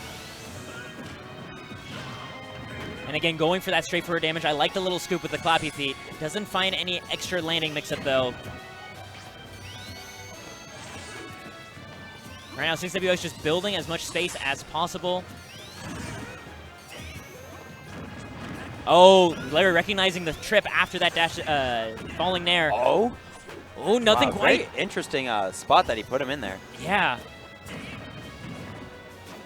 Oh, I feel like the tilt messed up his tech as well. Yeah, that's part of the benefit of going to Lylat against very frame-perfect opponents who rely on very strict confirms. Oh, my goodness. The tilt adds that extra variable that makes it so much harder for them to succeed. Oh, Miami Heat misfits Larry Lurr. And catching that air dodge, looking amazing on his home field of Lilac Cruz. And who says Lilat's bad for Fox? Goodness. Yeah, that's the hometown right there, man. And right now, 6WX having to think very carefully what a change, right? Because he had such a close game on Larry's counter pick. And he goes to his choice and gets 2 stocked. And that's one of those things that makes you really sit down and reassess how you're approaching the set. It can be really just sort of crippling to your momentum as a player. Yeah. It's hard to stop the Fox train, man. Yeah. Once it gets going, man. There are no stops. But he's running it back again on Lylat. It was just... Honestly, when you're fighting Fox, sometimes that stuff just happens. Like, sometimes it's not that you played terribly. Sometimes they just got the hits that they needed and did the thing, you know? Yeah, you can only blame yourself so much, and at a certain extent, you just have to be able to beat Bob Ross and say, ooh, I made like a little splotch there, but yeah, move on that's in my life. A happy little accident. Yeah, well, I'm going to move on, and everything's going to be fine. Just, I won't get hit again by that. There are no drop combos, just happy little resets. I love SGC Bob Ross. Shout out to that Twitter account. Return to us. You were so good. Right now, this platform pressure by Larry being really strong. And that is the one thing I've noticed about this pick of Lylat is Larry's been able to get so much more out of platform pressure than 6WX has. And that's one part where I think Larry is making these comebacks happen is just the amount of fear he's able to instill just in that landing situation. Yeah. And it's scary. Although Lylat, of course, a really good stage for Sonic. He doesn't get mileage out of those platforms for combo ability. His combos are kind of stage agnostic. Yeah. It's really just for him to have places to land and really hoping that the tilts mess up your opponent more than you. Because again, tilts don't mess up spin dash combos. There's very little variance in them. Yeah, because as a result of spin dashing into them, you're always popping them up into the same angle for yourself to jump up, and the spin dash just follows the curve of the stage. Oh, finds it. Yeah, gets that down air into up smash. That has been a theme throughout this set. And it's just getting hit by down air now feels like getting hit by the kill move, right? You were just waiting for the up smash. It's like he's already dead. We saw the tips of his feet connect. Yeah, that's a wrap. Oh, tried to grab, but again, getting beaten out. There is no grab armor in this game like in Brawl. Yeah, which allows you to reliably beat out throw reads just by pressing the A button. Okay, should. Oh, yeah, I hate that. Once you finish it, I heard the crowd groan when that actually connected. Like you can't wind that up. If you give him a moment, he'll just release the jab. The last hit goes farther than the rest. Yeah, he'll react to you charging that F smash. In that situation, you got to just let it rip and get what you can. Oh wow, just the tip of the foot and this frame traps. I'm wondering why he went for a forward air there. The forward throw? Or sorry, forward throw over the up throw. I think 6WX recognizes that Larry is not at up throw kill percent and doesn't want to stale it at all. Okay, yeah, definitely, perhaps. This should do it, though. Oh, yeah, the back throw is absolutely going to kill. Right now, just stalling off stage through the invincibility for Larry. No. 6 just being very patient right now, getting sniped by the up tilt, but just jumping away, not refusing to lose by air dodge read. Okay, putting him off stage, I like this. Doesn't get the read on the side B on stage, though. Oh, I love that spacing for that up B, being just out of range of the up tilt and then retaliating with his own forward air. And reacts to his get-up option.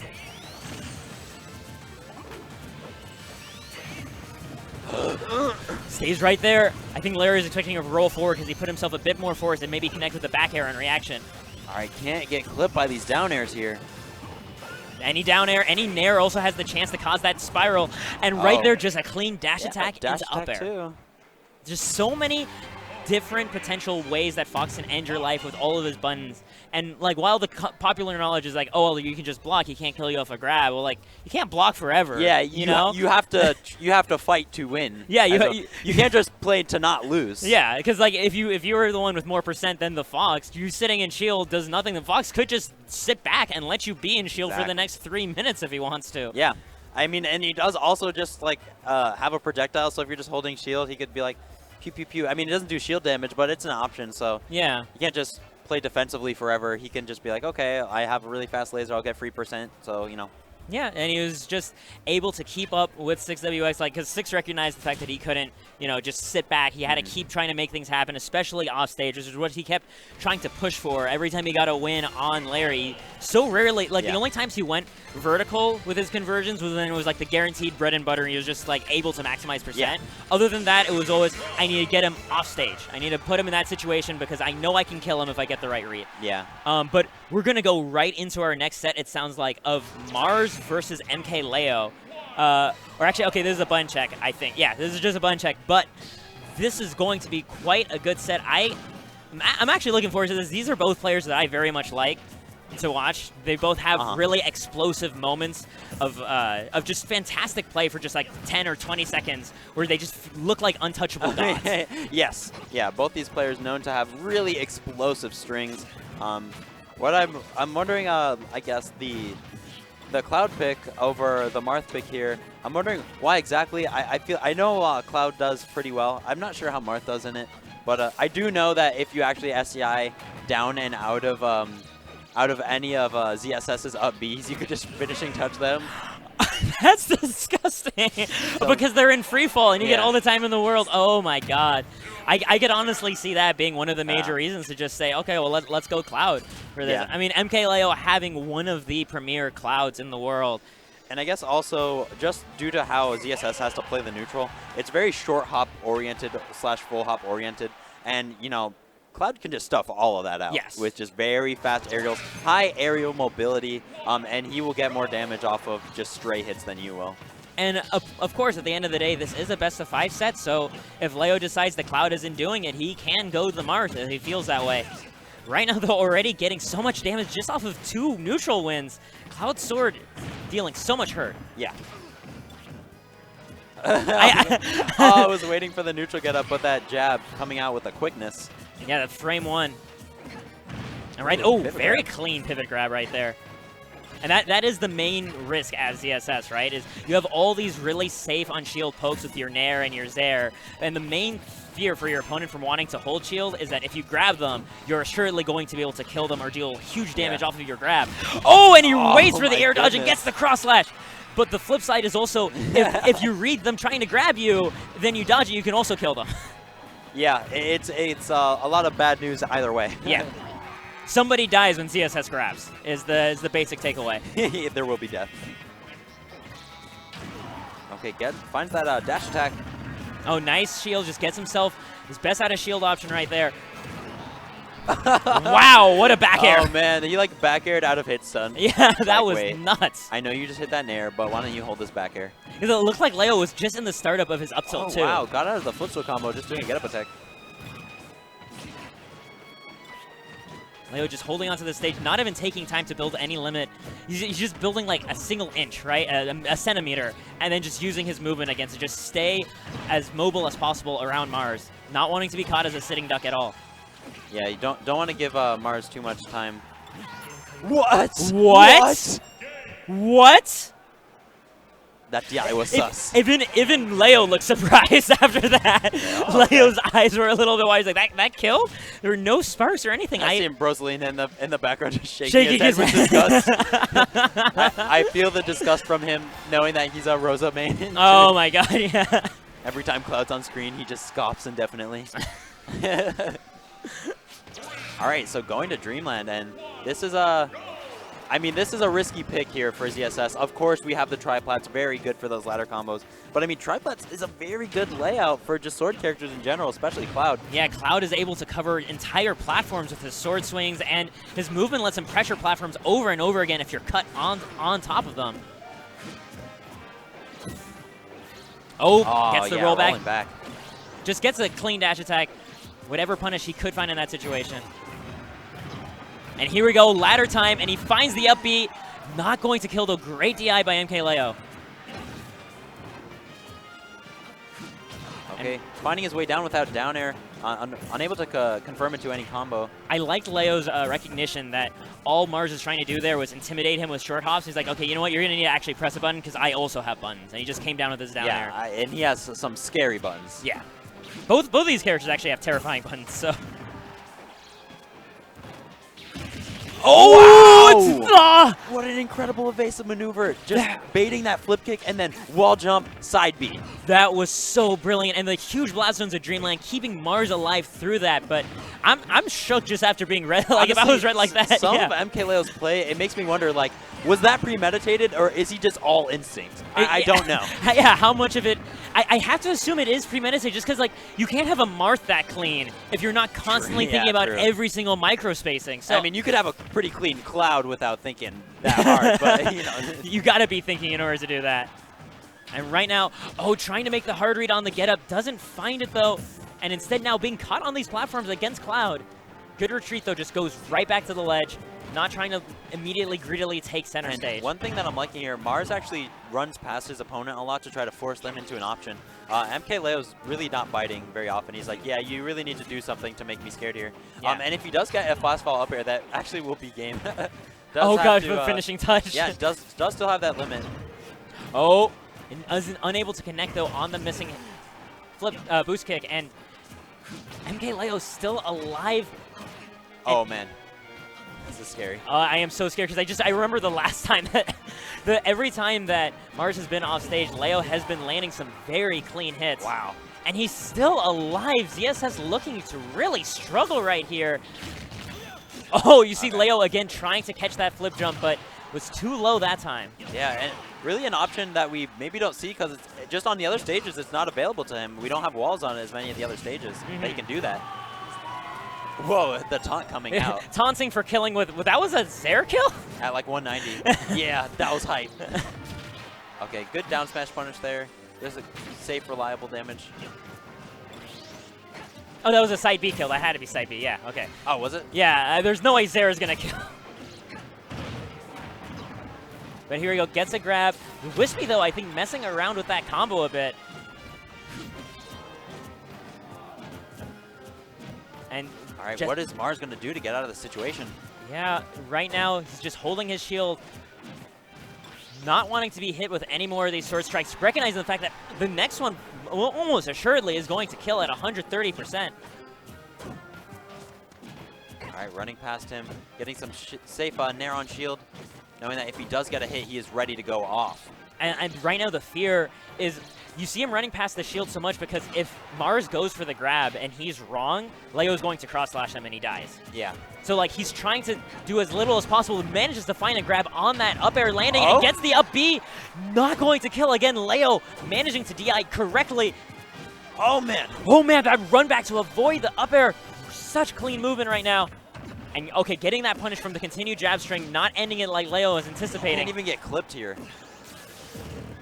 So much momentum, oh finding the flip jump, not going to kill with the kick though. All right, forces that limit burn there. Oh, and falls down with the up air, taking it after all that hard work from Mars. But that's got to take the wind out of your sails right there. I'm personally, I feel like that's got to, I feel like that having that shot of momentum, like in the last 30, 40 seconds, like that huge sign of life, which is, I had 40 seconds where I was reading you perfectly, and you got one hit, and it was the hit that killed me. But if I can just keep that up from the beginning of this next game, I can have this next game. Precisely. Yeah, that would be really good. It looks like he's made some adjustments in how he's playing. Does have a better idea of how to approach this. So yeah, like you're saying, if he could just keep that up, we might see, you know, we might get to a game 4. Yeah, it looks like his pressure is catching MKLeo a little bit more off guard. He's being more aggressive with it now too, right? Like, he's following up after his jab one and doing the full jab combo, and MKLeo keeps dropping his shield during it, not expecting Mars to be all intimidation, whereas now he's actually biting. And Mars, with the punishes ready for those down airs in neutral, that's actually a good time to get those grabs. And you see again that intimidation where Mars was earlier just running by shield and doing nothing. This time he ran and pivot grabbed, and MKLeo was just still in shield, expecting nothing to happen. And I think this is a really important tempo shift from Mars, too, because when Leo adapts to this, then Mars can go back to doing nothing and starting the punish, but the cross slash hitting hard and getting Leo full stage control. Good mix-up on his drift there. MKLeo not giving him the tech roll inwards. Leo, though, still able to cover so much option, again, with Cloud's fantastic air coverage. Just catching ZSS's heads under the ledge of the stage. Just noticing that Mars was getting a little bit froggy with all those hops. Just punishing it with that up smash at the ledge. In that scenario, I guess the Buster Sword becomes a pickup truck, right? Yeah. Okay. Uh-oh.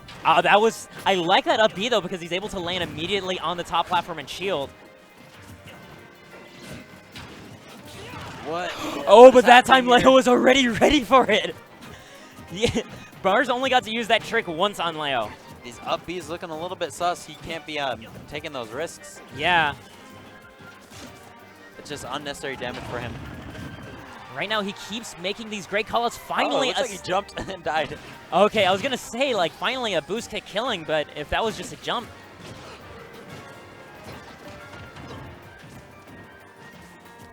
Oh, he gets you saw that where he actually read the roll direction, but then since it didn't happen, he started second guessing, ran back, and Leo then said, okay, now I'm rolling that way. Yeah, MKLeo just waiting. Almost killing off. Just down throw back air. Yeah, if it wasn't for Dreamland Blast Zones, that probably would have killed. And this is scary because we're getting to a point where if MKLeo power shields anything, he could just hit that up B out of shield. Oh yeah, it comes out like frame 5-6. It's going to be extremely lethal. Waiting for an air dodge. Mars does not get to find it, though. Gets the I like just recognizing I have a frame 1 jab. I can punish her falling up air just fine. No panic in that situation. Swatting him away with that F tilt. Just doing these light swats, recognizing he can still bring this game back if he can just get a bit more damage on Leo and the right read. Oh, does the roll get up so good in that situation?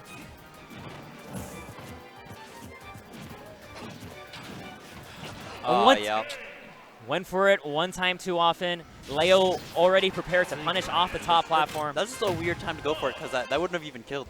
Yeah. He was at like 60%. But good stuff to MKLeo, taking it 3-0 over Mars.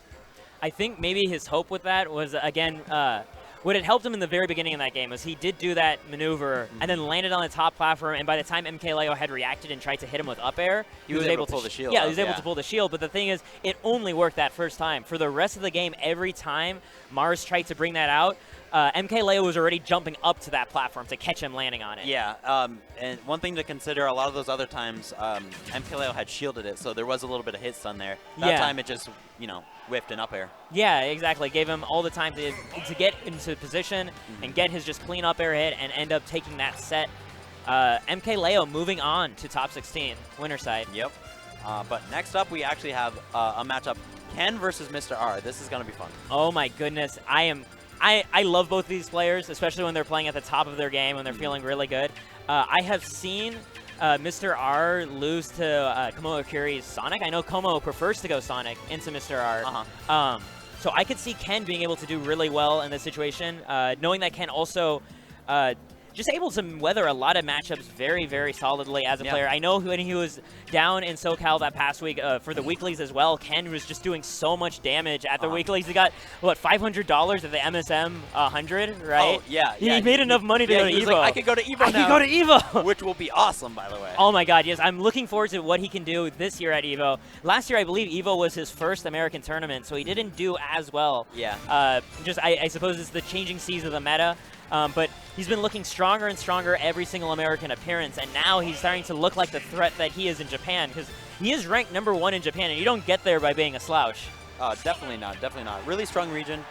Looks like, from what I've heard, we're going to be going Sheik, Sonic, and, you know, as we were saying before, Mr. R does still have that Cloud in the pocket, which is thought to be kind of one of Sonic's worst matchups.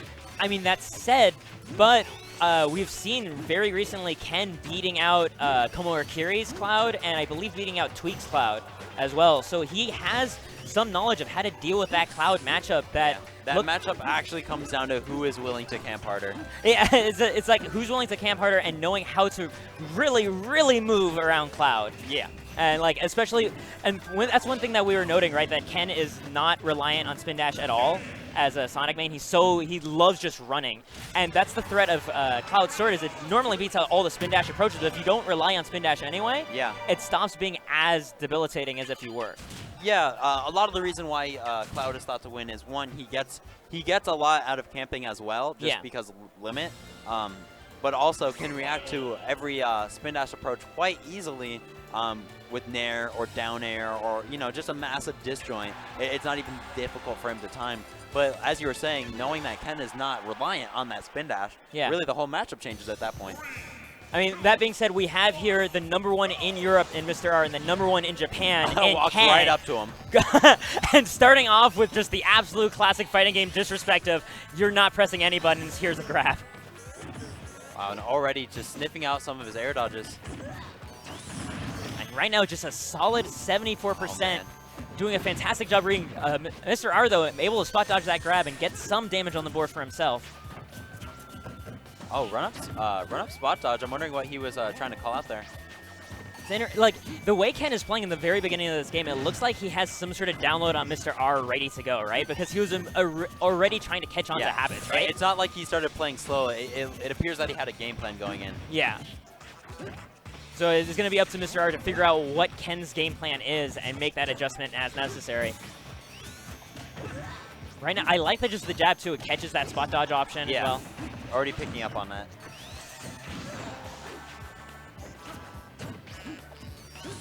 And good stuff to Ken, not falling prey to that cross-up back air F smash that everyone keeps getting hit by.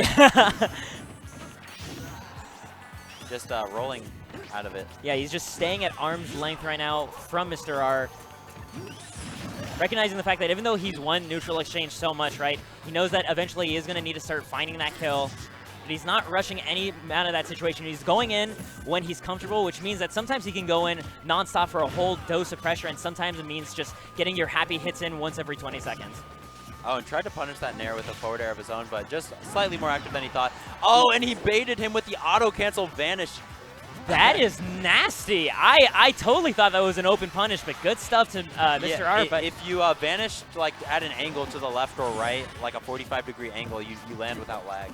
That is interesting technology. Ken already waiting for air dodges. But still, Ken, in spite of that, able to take control of this game. I do love how much Ken's like neutral just mixes up in terms of his options, right? Like, he spun around, jabbed once on Mr. R's shield, and then spun around and then tried to just grab. Was that BSBS? No. Okay. He jumped on with forward air and got nared before touching the ground, so he just didn't have a jump. Oh, okay. Tried to up E, did not have as much distance as he needed. Yeah, and whenever I see a Sonic die prematurely, my first thought is always, oh god, is that BSBS killing him? I would hope Ken could avoid those situations. I've seen Como die to it, man. It happens to every Sonic. It's the every reason. Now and again, It's the reason Sonic is not a brain dead character. And if anyone listening to this thinks that and can't explain to me right now what BSBS is, you need to let go of that opinion. Okay, so just as we're seeing, just running, getting that that spin dash, just the threat of it, just to keep Mr. R in shield. Yeah, he's trying to constantly mix up between those spin dashes, those jabs, and those grab attempts, because each of those covers such a wildly different number of options. He's able to paint a broad spectrum and pulling out that spot dodge, this time with a charge F smash. He's been on that spot dodge read like since the beginning of this game, and now he's looking to kill off it. Now, of course, Mr. R knows that and is probably going to lay off on it, so we're going to see their metas ever evolve just within this one game. Okay, and Ken just going back to that ledge over and over. Just knowing that there's not too many combos he can have off here. Yeah. Manages to catch a grab, and it's interesting to point out that like Mr. R, he's rolling and shielding and nairing out a shield, but he's not spot dodging once ever since getting hit by that F smash. Yeah, does not want to get hit with the same thing twice here. Yeah. Oh, execution error, but is not punished for it. Execution error for execution error. Oof. At that point, I guess you're just even on karma. Right, here we go. The back throw. Not gonna kill though, but edge guarding situation. No trump attempt, tries to catch the jump get up, but Mr. R having the patience to wait just a little bit. All right, and Ken has tried to get the jump get up the last 3 times, and Mr. R just not giving it to him. So I'm wondering what we'll see the next time that situation takes place. I'd like to see some sort of trump attempt by Ken to force an option sooner by Mr. R. Because Mr. R is still, like right now, Mr. R actually did just jump. That was exactly what Ken was reading, and that was the one time Ken didn't go for it. And that's going to be it right there, just the straightforward grab into up throw. Yeah, getting him to that high percent, just that war of attrition is always in the back pocket for Sonic. There's a couple win conditions. You could just play. Yeah. Then you could go for the timeout. Or also you could just be like, you know, I'm just going to get my little hits in here and there. And then, you know, just always have that up throw eventually. You know, you get them to around 140, 150. It's going to kill eventually. The thing is, all those win conditions synergize, right? Where, like, you can make it look like, so long as you convince your opponent you're willing to time them out, you don't actually need to be able to time them out at all, right? You just need them to believe you're willing to, so they'll keep approaching, and then you can keep nicking them and getting your hits in, and then kill them with a throw. Okay, so Mr. R getting some good early damage off with that forward air, forward throw, bouncing fish. Chic moves. And again, you know, Ken is down but not out because, as we know, she has a very explosive beginning of the game, but starts to fall off as we get higher in the damage. I think this is where the counter pick of Town and City is going to be helping Mr. R, is to help him get more ways of closing out Sonic stocks, like having, say, F tilt to up air open as a kill move for a wider window. Tried to punish the Nair there, but again, it's just beating it out with its active hitbox. Ken just playing the maximum distance he can right now. Mr. R just going in, finding that opening for a forward air. Stray hits from both sides. One thing I've noticed from Ken, whenever Mr. R crosses up a shield with an aerial, he'll always just roll away. He doesn't want to be made a fool of by like trying to grab the wrong direction or punish the wrong direction. He'll always just, okay, I'll go back to neutral.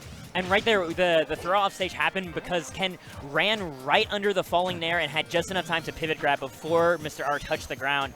Really great awareness of like the maximum amount he can push this character's mobility. Wow, what excellent spacing there with that roll back down tilt.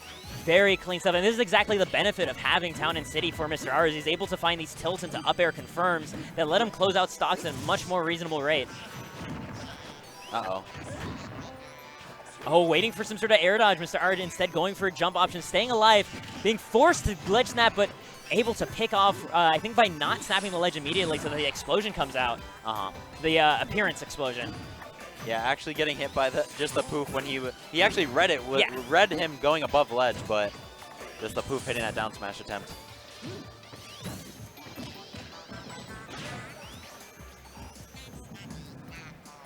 Okay, and what's the option we're going to see here? He's going to do a homing attack, an interesting choice, and instead gets punished for it.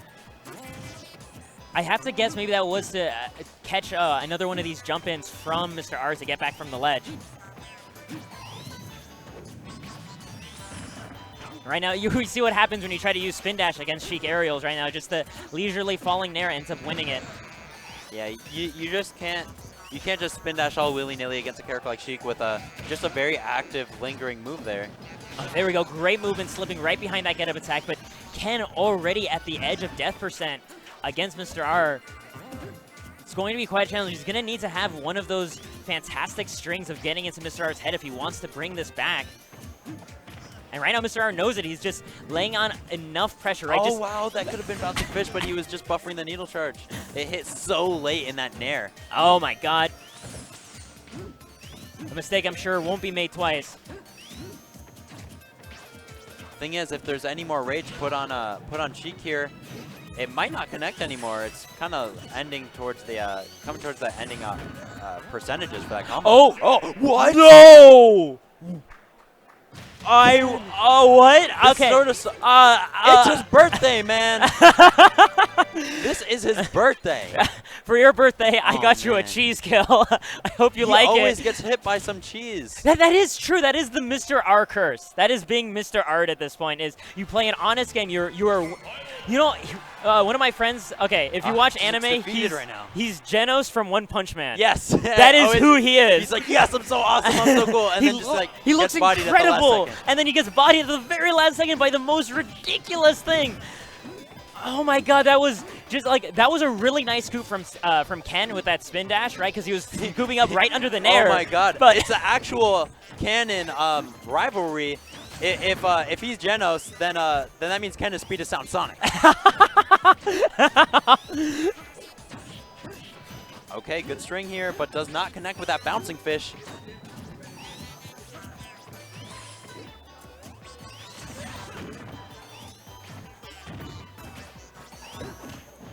Okay, catches that F tilt, goes for a combo of his own, but the air dodge did not get him caught there. Ken right now, I mean, the thing is, Ken won that previous game, again, based off of that one opening, that one sudden kill at like 20%, right? Which meant that overall, in the long grind right now, Mr. R is winning the neutral, and Ken is respecting that and is trying to adjust accordingly, right? He's trying to hang back and really figure out how he needs to respond to Mr. R's pressure so that this time he can stay even in the percent count. Yeah, and which will just be good because we've seen him hold the game for the whole time, and we've also seen him clutch it out at the last second. So really, I'm interested to see, is there anything that Mr. R can do here? What's the game plan? You just really need to make sure that you're closing out those stocks very fast with Sheik, taking him off the side. If you give him a chance to come back, Ken will find a way. That is true, yeah. Oh, Riza angle right towards the ledge and ends up S-smashing towards the wrong way. Mr. R finds his way back to stage. Again, as we see, he'll always just roll away when Mr. R attempts to cross up his shield with Nairo. And right now, Ken is really enjoying just this layout of Town and City, right? Oh my gosh, just catching that with the run and turnaround forward smash. Yeah. That was a spot dodge, right? Yeah, protect your kidneys. Protect your kidneys. And yeah, this layout actually doing a huge benefit to Ken because you see him be able to go from one platform, spin dash down to the ground, and then jump up to the other platform on the other side. And those platforms are so high up that it's hard to really pressure them on reaction.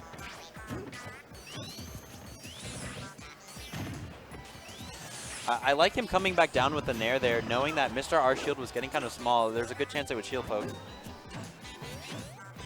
And when you do hit a falling Nair, you do get a combo opportunity. Ken just staying cool right now. Still has this percent lead. Holding back, not being caught by that forward smash attempt by Mr. R. Oh, going right over those needles. We're not going to have a repeat of what happened last time, though. Too much percent on Mr. R to be caught by that. Oh my God, catching that empty jump. Not able to kill off it, though, but so close. And now Mr. R's got to be scared as heck now, just knowing that Ken is willing to just up smash. I mean, Ken has that confidence now, and he has the stock to spend on it, too, if he's wrong. Interesting option, and the back throw, though, is going to take it. Ken able to handle this situation. Two stock right at the end there. Mr. R looking quite defeated. Yeah. But that was winner side, so he's not out. Yeah, he does have a chance. Not out of it yet, and we have seen Mr. R make many bigger losers runs in the past. But just I just keep coming back to that second game, man. I know you are too. That's just the 5 seconds just running back over and over in my head. I can't imagine what that must be like for Mr. R. Just like, I mean, that's heartbreaking even in friendlies. Yeah, so like, that's the thing you apologize for when you hit your friend with. It's like, dude, I'm sorry. Well, I mean, I don't, but I'd be like, okay, dude, I'm pretty godlike, right? Guess you got outplayed, bro. Yeah, guess we know who the better player is. Yeah, but I mean, that being said, we just have so many more sets, we can't even sit and dwell on that any longer. Like any of the last 5 or 6 matches could have been grand finals. Coming up, we have Renai versus Dabuz. So oh my God. The hits keep coming. This is actually an interesting matchup because these two have gone back and forth. Like, Dabuz took the win out of Renai's sail when they first met at Genesis 3, being able to win pretty solidly. But it looked like for whatever reason, Renai was unfamiliar with the Rosa matchup. Like we saw in the beginning of that Genesis 3 set, he was experimenting with the Lloyd Rocket and gravitational pull. He started to bring it back, but it was just a lot of unfamiliarity there. And when he ran into him later that year at EVO, he ended up beating Dabuz. So yeah, does have a very strong Rosa in Japan as well. I'm not sure how close they are, but with Kirihara. Yeah, I think they're in different regions of Japan.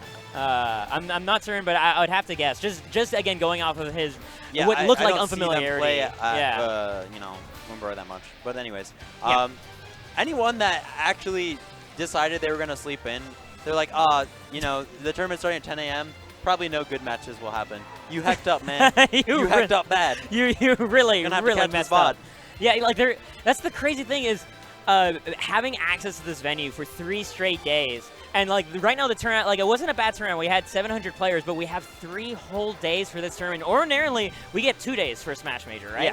So like the volume of matches we get to stream now compared to what's normal is incredible. And the fact that like they all get to be on the main stream too, so it's all on the big stage, all for the big crowd. There's none of the side stream stuff where like you see them in the corner, huddled in the pantry, playing each other. And especially for a lot of you players that want to increase your game, we've seen such a wide pool of characters and such a wide pool of talent. So many matchups that you can now study. You know, go into those Discords, just watch those matchups, and just really learn a lot. I just think it's just really great for everyone, just as a viewing experience, just as a training experience and everything, man. Yeah, it's gonna be absolutely fantastic. And right now, I'm just right now trying to think on who I'm predicting in terms of making it into our top 8 this year. Oh no, you can't. Not a Tio. No, man. I want to, but all I know, like you, me, and Bear are talking about this. I want to see Captain Zack just for his entrance. I want Captain Zack in top 8 just for his ring entrance. Now, I want him to come out to Britney Spears' Toxic. Oh, okay. I think that would be pretty nice, but I actually have heard what song he's going to go if he does. I'm not going to spoil it just in case it happens. Of course not. Of course not. But he's got a show planned, so definitely that is somebody to look forward to making it. I'm actually curious to see what the Japanese players might be opting for their intros as well. I love that last year Abadango came out to that song, that Dongo song. It was like the ending theme for Clanad. Yeah. Dongo, Dongo. Like everyone had hype music. Like everyone was some, I don't know, like people would come out and be like Jason Derulo, and or like heard some crazy like hype stuff, and he just came out to like the most soft, like, you know, just gotta love Abadango, man. Yeah. But we're actually almost going into this. Looks like they're entering their tags right now. And yeah, as you were saying, Renai, or Villager Rosa. Yeah. That just seems tough. Seeing how Bowling Ball just get taken out of this man's hand.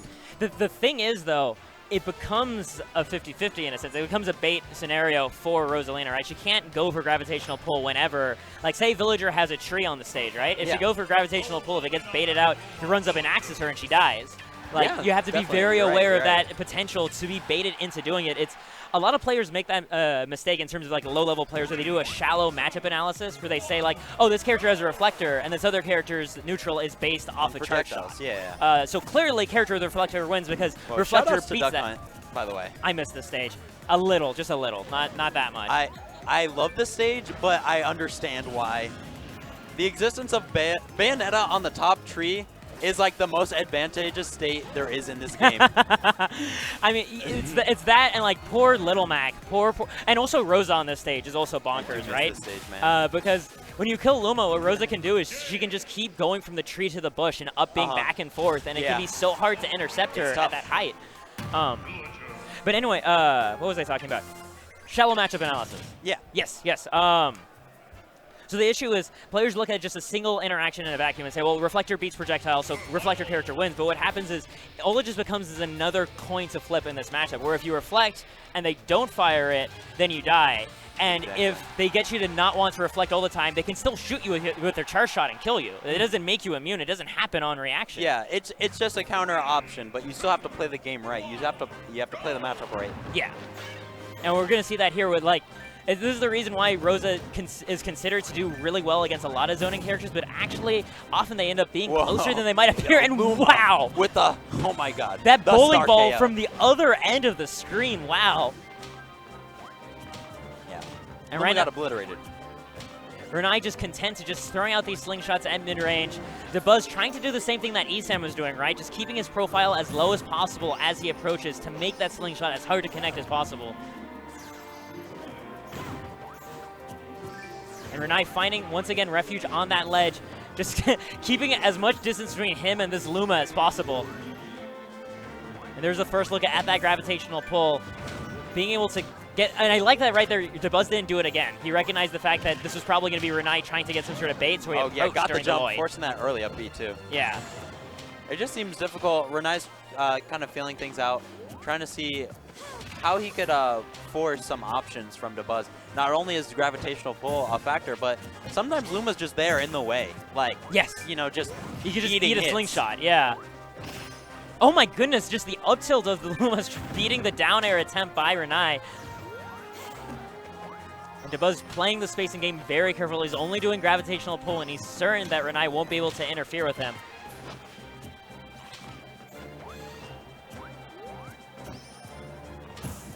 Okay, you know, just nice movement from Renai and how he's going between the platforms, staying at a safe distance because he knows Dabuz is trying to do a gravitational pull and then punish a, you know, an unsafe approach. Yeah.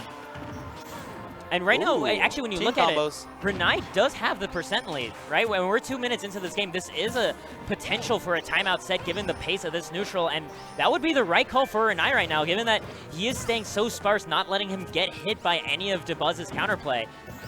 Yeah, I definitely agree with the timeout in this matchup. Yeah, because, I mean, yeah, gravitational pull is annoying, but it doesn't hurt Villager at the end of the day.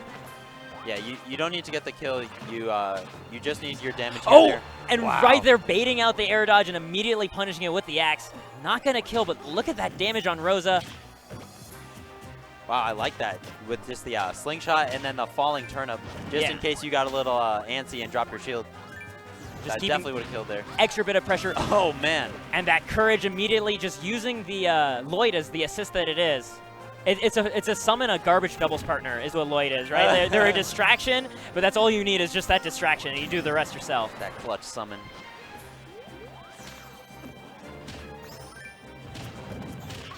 Right now, yeah, getting a lot out of these Lloyds. Dabuz respecting it and not going for gravitational pull every time, but then it just becomes a mix-up, right? It just, gravitational pull becomes another layer to it. And you know, one thing that's worth mentioning in this sort of matchup, it's way more likely that the character that has the player of the character that's at a disadvantage state has done way more homework in how to approach this matchup. That is absolutely true, yeah, because this is one of their problems, right? So like this is something that after Genesis 3, you know Renai went home and thought real long and hard about what he was going to do next time he had to fight Rosalina in bracket. This is something he probably spent a day at least just thinking about. Yeah, whereas, you know, when you're the character that wins the matchup, you're like, yeah, I know, I'm just going to do what I always do and win, but you know, you need to adapt to those countermeasures that are being brought out. It's just like when there are players who they win the first time they run into someone in bracket, but they run in losers and lose that run back. And people ask, like, well, what happened? You beat him in winners. It's like, when I beat him in winners, I stopped thinking about the set because I won. He kept thinking about it because he lost. Exactly.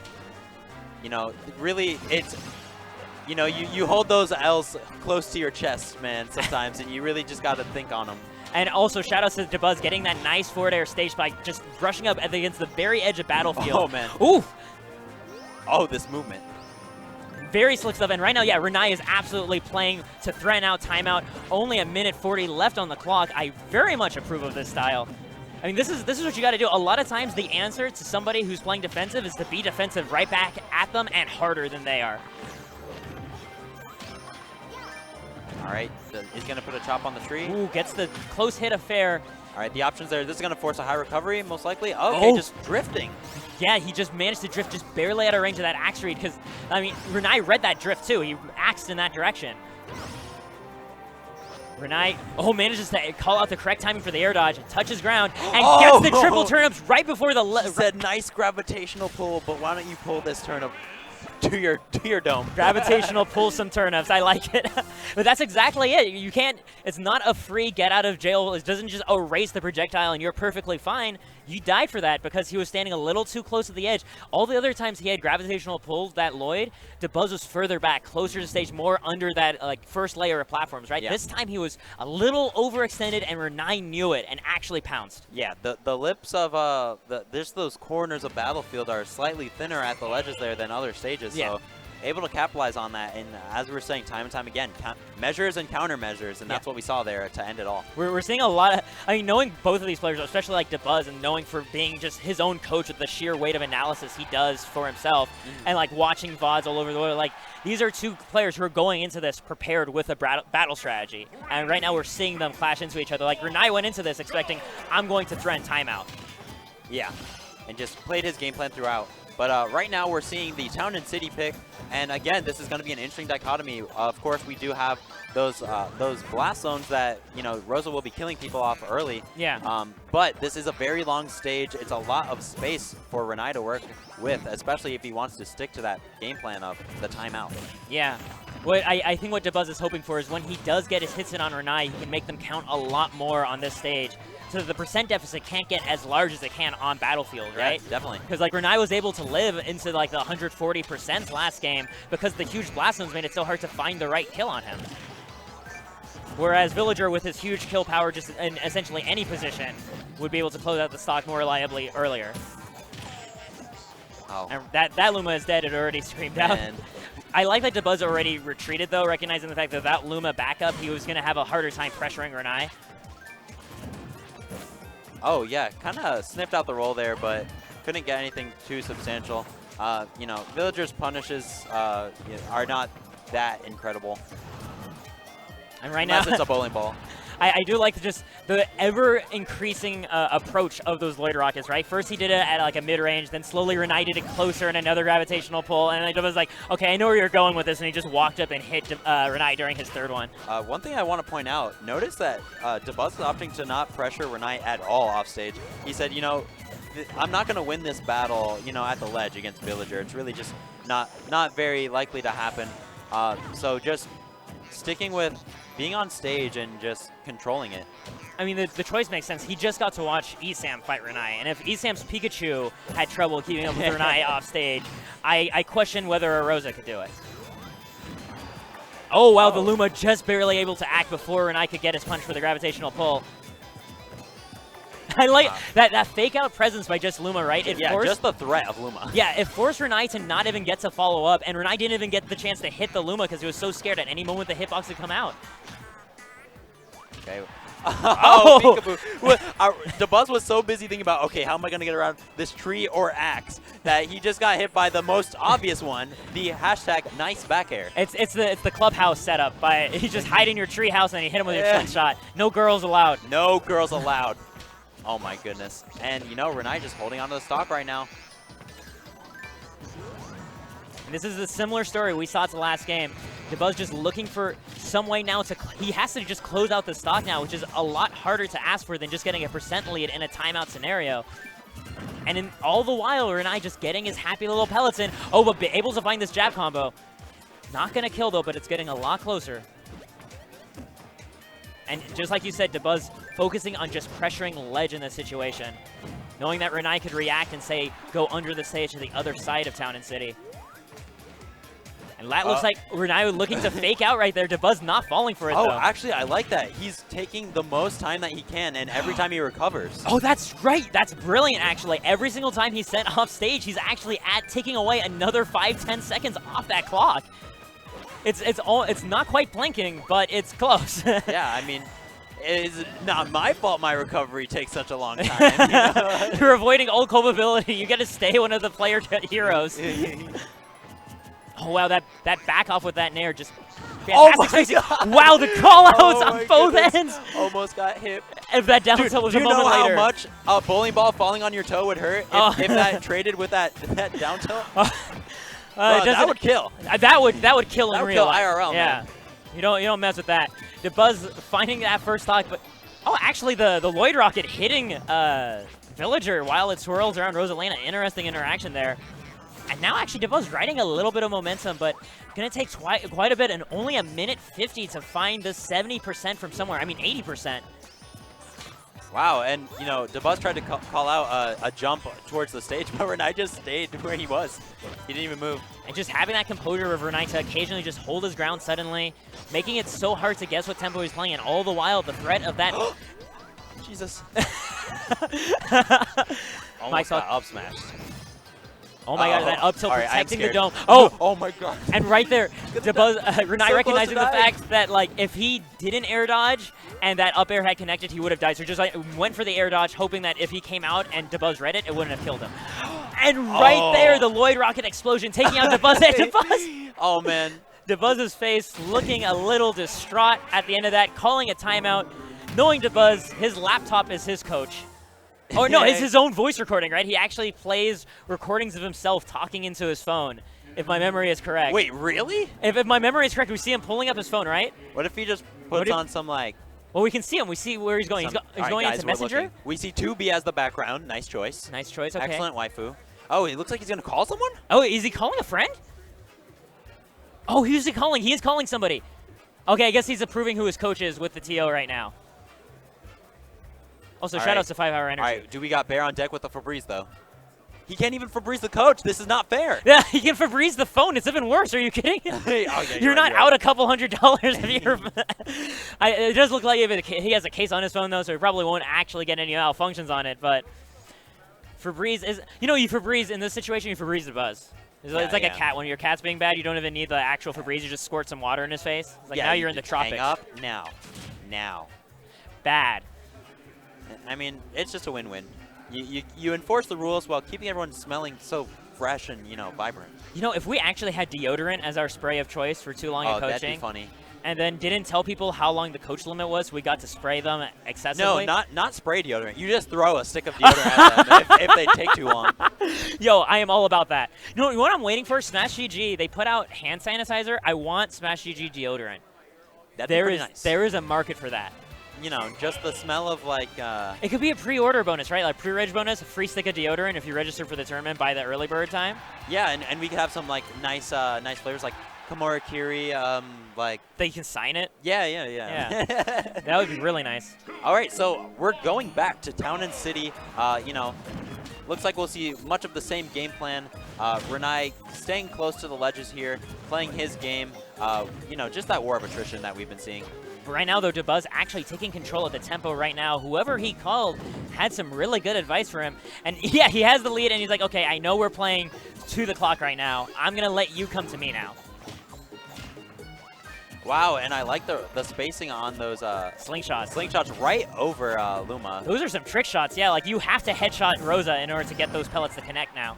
Luckily, Rosalina is very tall. Yeah, she has a lot of head space. Yeah. But we're seeing kind of a new Dabuz here, just in how he's controlling things so far. Yeah, and I do love this change too. And like this is such a huge deal for him also to finally be able to take the early game momentum so that he can finally be forcing Renai to be approaching as opposed to the alternative. Okay, does take Luma out there, so what are we going to see from Renai?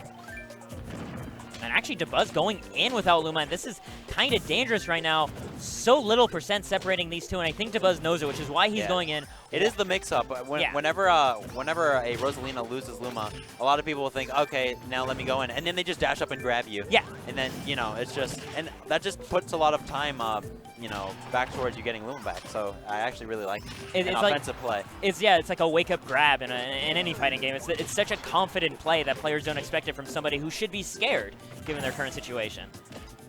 Oh, if he gets... yeah, he was those going power for jab, shields.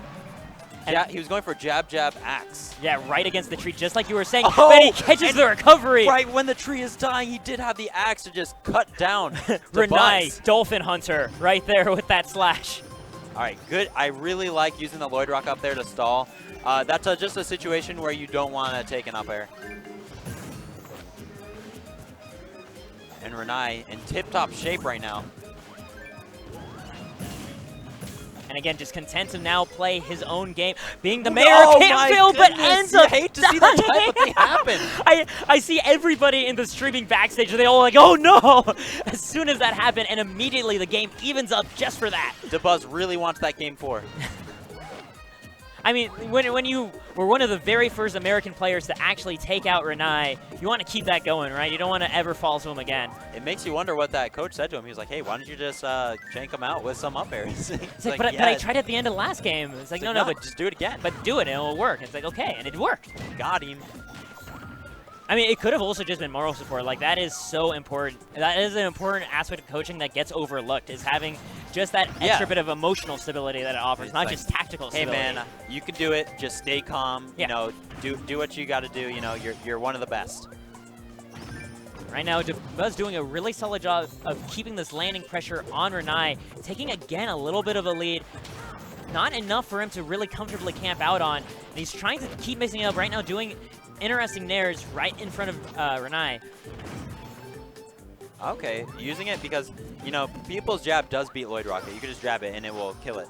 So it's very interesting that just using that nair to take it out and also apply some pressure makes it so that he can't really roll, too. Oh, yeah, it makes it so he can't roll. And then, of course, the Luma hit component of the nair is also taking out the Lloyd Rocket for him.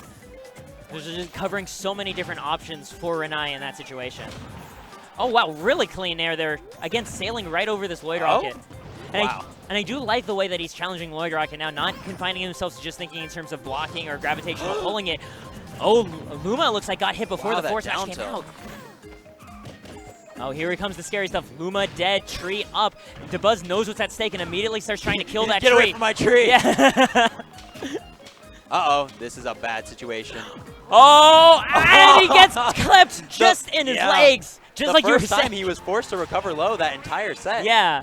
And pays the ultimate price, a bowling ball to the head. Yeah, and like, you saw Dabuz try to stall out for the first bowling ball, and it drops, and then immediately Renai pulls out the other one like a cartoon. It's just like, you're not out of it. And just try to hug the ledge, right? Yeah. And try to make his box just as close to the stage as possible so that the bowling ball wouldn't connect. But Rose is just a little bit too tall for that. Her feet got clipped, and like you were saying, that will kill you in real life. So games are realistic sometimes. Yeah, so excellent stuff to Renai, taking it with that 3-0 over Dabuz. That is so hard We to have do. a very scary losers bracket right now. We have Dabuz and losers, ESAM and losers, both to Renai. Yeah. Anti's sitting in losers. That's the one we're gonna have coming up. I think are we switching off? Okay, so right now we're gonna be switching off. That's gonna be it for me. I'm Mask, and this is my man G-Pick. Go ahead and follow us if you liked what you heard. But right now we have you guys are in for a treat because we do have who I actually can't see because of the light. We have Vicky and Hazmat. Oh, Vicky and Hazmat. And wait, what was you guys' name? Hazcat. Hazcat. So the That's a good commentary duo Hazcat coming up. So stay tuned. We got a lot of good matches for you guys, and you know, we're just gonna have some fun. So all right. See ya.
Hello, welcome to CEO 2017. I'm Vicky Kitty. And I'm Hazmat. We're here to bring you some Day 2 action live from Orlando, CEO 2017. Orlando where it is hot outside, but the action inside the venue is just as hot. Oh my goodness, Hazmat, what are all these upsets happening at this tournament? Please tell me Day 2 upsets. It's truly been wild. I mean, we see actually, I think the biggest set of upsets is Tweak is already eliminated from the tournament, and that is a big surprise to me personally. I think a lot of fans at home too. Ride, local Pikachu, yes, actually took him Rydia, out. actually, Rydia, yeah. yes. He eliminated Tweak. 2-0. So Tweak is unfortunately not anymore in CEO. He's not in the bracket, but that is not the last time we're going to be seeing more of Tweak. Tweak is going to be grinding out some matchups, and we're going to be seeing him in the future. He's going to bounce back, I'm sure. Tweak always does, man. I mean, and it's Smash 4. There are just so many variables that go into winning and losing. Anyone can beat anybody on any day, so it's always fun to see this stuff happen at Majors too. Upsets that will keep us here and keep us excited and keep us engaged in this game. So speaking of being engaged in the game, you guys can hear the Rosalina warming up. We are going to see Fallen taking on Anti, who also experienced an upset on the first day. I do recall Anti telling me that he's never lost to Fallen before. Okay. So well, he's got to be feeling pretty good. He does have the shades on, Anti. All right. That's a new I like one. it. I like it. Yeah, that is definitely new. I'm definitely down with it, though. We're going to see how the shades are working out. Maybe enhance his vision a little bit, help him out in this matchup. Fighting against the Rosalina, he's going to be going Mario, it sounds like. Looks like both players are locked in. They have their character set. The stage is going to be Smashville to start it off. Game 1. Let's get into Vicky. All right, so here we are, Game 1, Fallen versus Anti.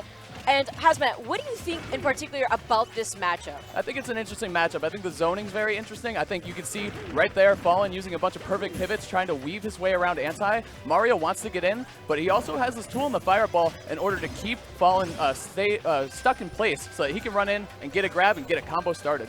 Absolutely, and we're already seeing right here, Anti is just kind of chasing down Fallen while Fallen's trying to space him out, as you mentioned earlier. And it kind of seems like he's just trying to get his distance. He does not want Anti to close in that gap and get the grab that he really wants. You know, Luma at the ready, they're still at her side. Yeah, and the Luma is just such a good defensive tool that Rosalina has, pushing the Mario away a lot. Anti looks like he's finding his way in a little bit, but I got to give a lot of props to Fallen right now, doing a great job with his aerial spacing against Anti and keeping him away. You don't want Mario to get a grab on you. You don't want him to land an up tilt or start anything dangerous that could end your stock. Oh, but there goes Luma already, and Anti pressuring Fallen to the ledge, but Fallen getting that grab, immediately getting stage control.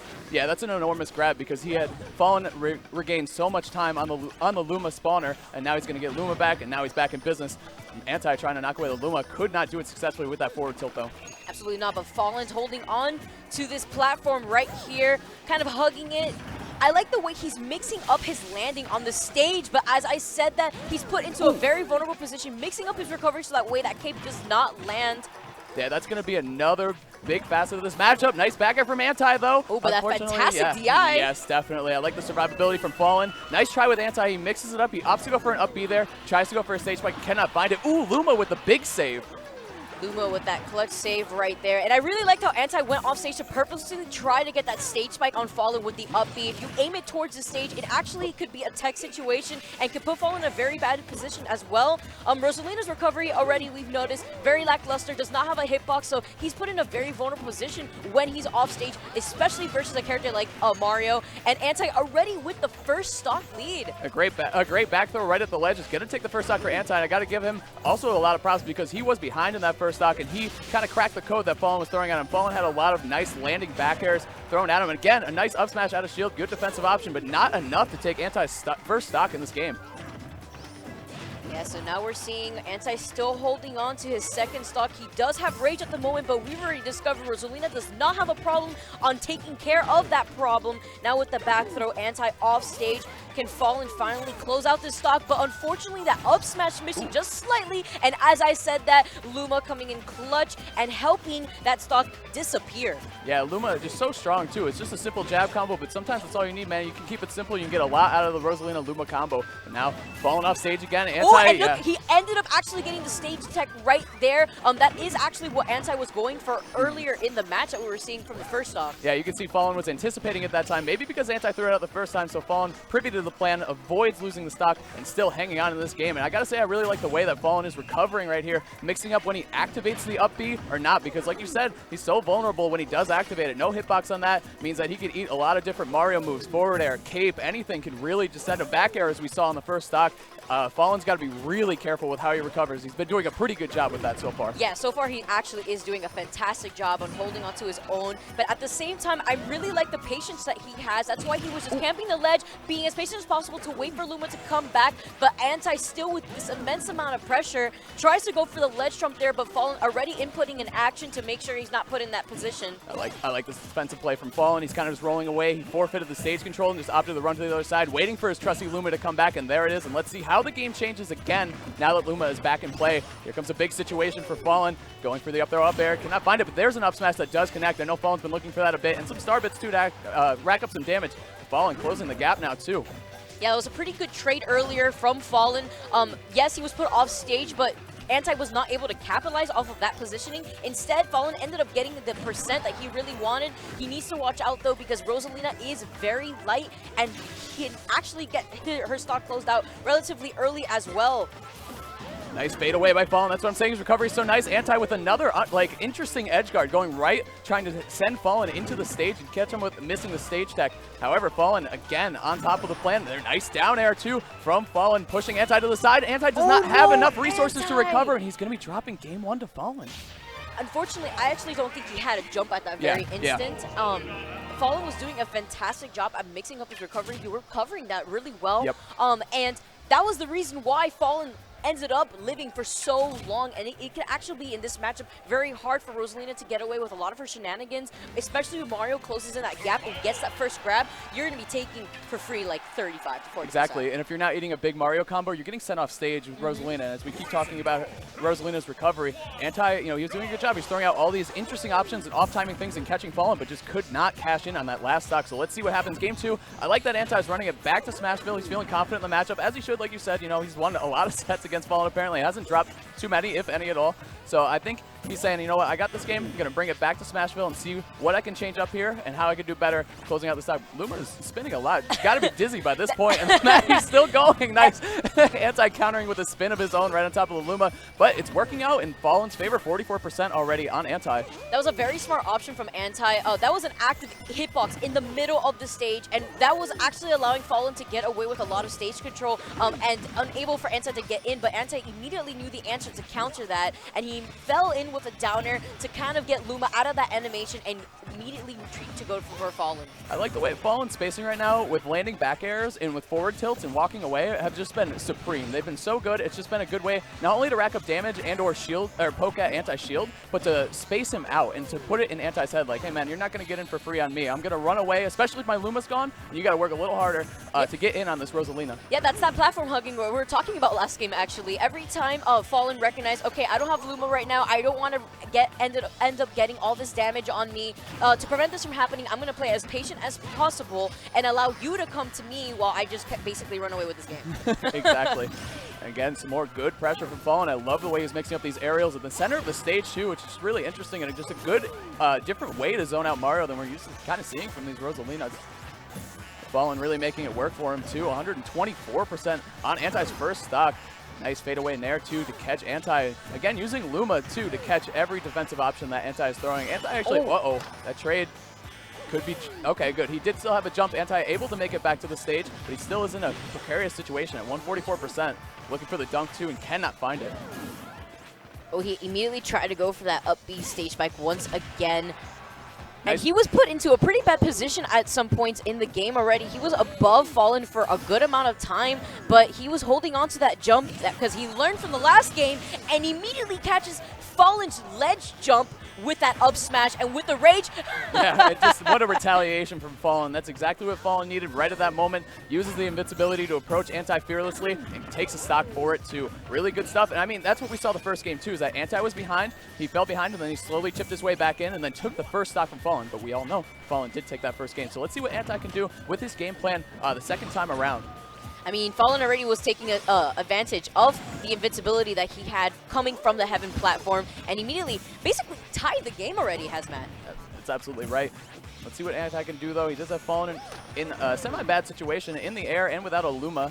Fallen, though, makes his way back. Oh, he capes him to eat the forward tilt, actually. That was interesting. All right, both these players feeling each other out. Fallen throwing out an up air and catching Anti. Anti trying to make his way back to the stage, but is going to need a forward smash with that air dodge. Oh, he gets put into such a bad position right above Fallen. That was a hard attack, but Anti staying composed, did not air dodge immediately, waited a little bit before he ended up air dodging, recognizing where he was in that position. Okay, Fallen now. I mean, we keep talking about Mario's edge guards and the opportunity he has against Rosalina, but Rosalina also has pretty good edge guards against Mario, especially as we saw in the first game. You know, if Anti runs out of recovery resources, he will be losing stocks. Very clutch situation for both players right now, trying to close out this game too. Anti trying to save his tournament life and stay alive at CEO, but now he's off the stage. Bad situation. That's going to be it. Falls off. All right, Anti kind of shaking it off. You know, recognizing what just happened that game. Yeah. That this is a 3 out of 5, so there is one more game if Fallen does take it. It's true. Let's see what Anti. I hear him moving on the character select screen. He's going to be moving to the cloud. And now kind of the tables have turned a little bit because it seems like Anti needs to go. Now it's kind of in Anti's disadvantage, is being off the stage. Mario before, you know, a character with a lot of mobility, good recovery, who can make it back and go out and gimp the Rosalina and take her stocks. But now Anti's the one who's going to have to be really careful off the side. Yeah, I feel like Fallen was actually getting a lot off of the fact that Anti kept jumping around him. A lot of times Fallen, at one point actually, Anti-aired him with the forward smash tilted upwards when he was trying to land right by him. Oh my, and this is just like we were talking about, Hazmat. Okay, yes, right there. That pressure off the stage, especially versus a character like Cloud, could be very, very scary. I have to take a breather after that one because that was a lot of pressure. And speaking of pressure, here comes some up airs from Fallen, racking up the damage, keeping Anti in the disadvantage, but now he does land and they're back on the stage, facing each other, squaring off on the bottom. Okay, so that was an interesting situation because Anti kind of had a couple options there. He could have turned around and tried to clear away the Luma, use a forward tilt, or one of Cloud's other options. However, Fallen was right there, so he would have eaten a punish for it. So I like that Anti kind of just stood firm and didn't really make too crazy of a decision. Looking for a forward air, though. Doesn't get the best hit of it. Does not spike. Okay. Oh my goodness, very greedy here. Already wants to close out this stock. I mean, he was playing extremely patient off the stage there, waited for Fallen to air dodge and was able to retaliate back with that fair. But yes, as you mentioned, not getting quite the spot that he really wanted to get with the fair. Okay, Fallen landing again with a dare. Going to be losing the Luma, but I think Fallen has been really comfortable without Luma in this set so far, and got to commend him a lot for that. And not just Fallen's Luma list play, but also Fallen's recovery has been supreme. If you're going to try to take out Anti, someone who's amazing at edge guarding, especially with his two main characters of Mario and Cloud, you really got to be careful the way you recover, especially with Rosalina. Speaking of being careful when recovering, Anti had to be a little more careful right there because Fallen did recognize the misspaced climb hazard, and he is going to punish it. Take Anti's first stock, and this is Fallen. It's looking really strong right now, but actually, speaking of looking really strong, Cloud, very strong with that up smash, taking Fallen's first stock of this game 3. Yeah, that tends to happen when you land right next to Cloud. That huge up smash could actually be a pretty big anti-air, and as a character like Rosalina and Luma, a very light character and pretty floaty as well. That was a fantastic idea, though, from him, and basically trying to even out the game, but Fallen already catching up. It's true. I mean, you can obviously, you know, Cloud always gonna be in a dangerous situation when off stage. He does have the limit, so he's gonna be okay. But Anti already at 77%. He does not want to take any more, and he definitely does not want to end up off the stage against Fallen, who has been on the hunt for this kill since Anti respawned. And you know, I actually am starting to understand. Anti possibly didn't get Luma away enough when he was Mario, and he opted to switch to Cloud to make sure that this separation won't be a problem because of dash attack, actually. Exactly. Great job by Anti clearing away the Luma again. Again, though, he hasn't really had a problem with Luma. It's just that Fallen is playing so well with just the Rosalina. You got, again, it's just I can't compliment Fallen enough how he's playing these matchups. Luma is back in play, and then just like that, Anti sends Luma away too. Very good recognition of the spawning Luma and just clears it away. Now Anti, it's his turn to strike, but Fallen turns it in his favor instead. Dangerous situation, and that's gonna be it. That's gonna be 3-0 for Fallen. Really well played. Gotta love the way that Fallen played both those matchups. The 2 games against Mario, he did so well at recovering. I think that's, I mean, we mentioned it so many times. The way he stalled his up B, the way he angled it, the way he waited for it, clutch stage tech, all that good stuff. Fallen had it on deck. If he had missed any of those, he could have dropped any of those games. and moved on, you know, maybe not even winning the set. Yeah, I really like the fact that he was able to mix up his recovery while using the platform as like the trick. He was like, oh, you think I'm going to land on this platform? Absolutely not. He fast fell through the platform, ended up recovering underneath the stage to get the ledge invincibility, make it back, kind of recollect himself in the neutral, and at the same time took advantage of the fact that Anti wasn't getting the auto snap ledge invincibility at the second game. Exactly. The ledge was just a really dangerous place for Anti, especially in that game 3. Fallen, though, made the ledge his home. He did such a good job recovering with it and defending it as well. I also really like the way that Fallen played on the Smashville platform. He moved around it really well, recovered on it, and he just used it to his advantage in terms of positioning and all that good stuff. And I gotta say, Fallen moving on, and he earned it. He definitely did, and you know, I had news that Anti had never lost to Fallen, so congratulations to Fallen for taking it over Anti and moving on within the bracket. And isn't that it? Anti is out. That's it. That the was reigning, losers. We're gonna have a new reigning champion here. We are gonna have a new champion here for CEO, and 2017, that's gonna be pretty exciting because, you know, a lot of people are like, oh, Smash 4, inconsistency, but I feel like the inconsistency is what makes it very interesting. Definitely. You know, if the same person is always going to be on top, I mean, even ZeRo now, things are being a little shaken up. ZeRo's still the best player in Smash 4, but things are just getting so much more interesting because, you know, you don't ever know who's going to be taking that crown home necessarily after every national. Exactly. I mean, there's a lot of formulas that go into winning a match, and Smash 4 has these high variable things. You got the Rage, only 2 stocks, characters that have these amazing gimping tools and abilities to just steal stocks from you, rack up damage so fast. All these things add up to this crazy game that we all watch and play and love. And anything can happen, really. That's why we love to watch and play, come to these majors and try our best and see what we can do. Absolutely. And for those of you tuning in, make sure to share the stream and show some love for all these streams that are happening right here, and Jabailey, who put together this fantastic tournament. And while you're at it, follow my co-caster, everybody. Follow my co-caster, actually.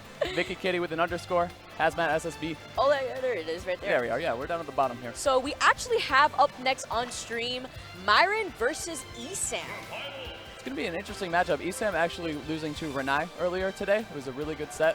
I mean, Renai's Villager, it's just an amazing thing. So, you know, nothing that Esam can't shrug off and make his way through the bracket, though, but he is going to have a tough opponent in front of him in Myron. I'm actually not too sure when was the last time these two played. I mean, they're both from Florida. Right. They're not, I know Myron's not from South Florida. He's from, I believe, the west part of Florida, okay. But he is still a good amount of distance. But whenever a regional does happen, Myron tries to show up, you know, with this crew from Southwest Florida, you know, Kid G, Chem X, all of them. They always come to support the South Florida scene, but also gain all that practice as well. So it has been some time since I've seen Esam and Myron play, but Myron has gotten immensely better. So this is going to be pretty interesting. Definitely, man. And for Esam, too, I love watching him as a player because he is such a student of the game, and he just has so much knowledge. Like, he'll study something and break it down so much. And he's like a Smash 4 scientist. You know what I mean? He's always looking at characters and how they work and what he can do with them. So, you know, a character like Myron, he has some advantages playing some players because they might not have a whole lot of Olimar experience. However, Esam, I have a feeling that he knows a thing or two about Olimar.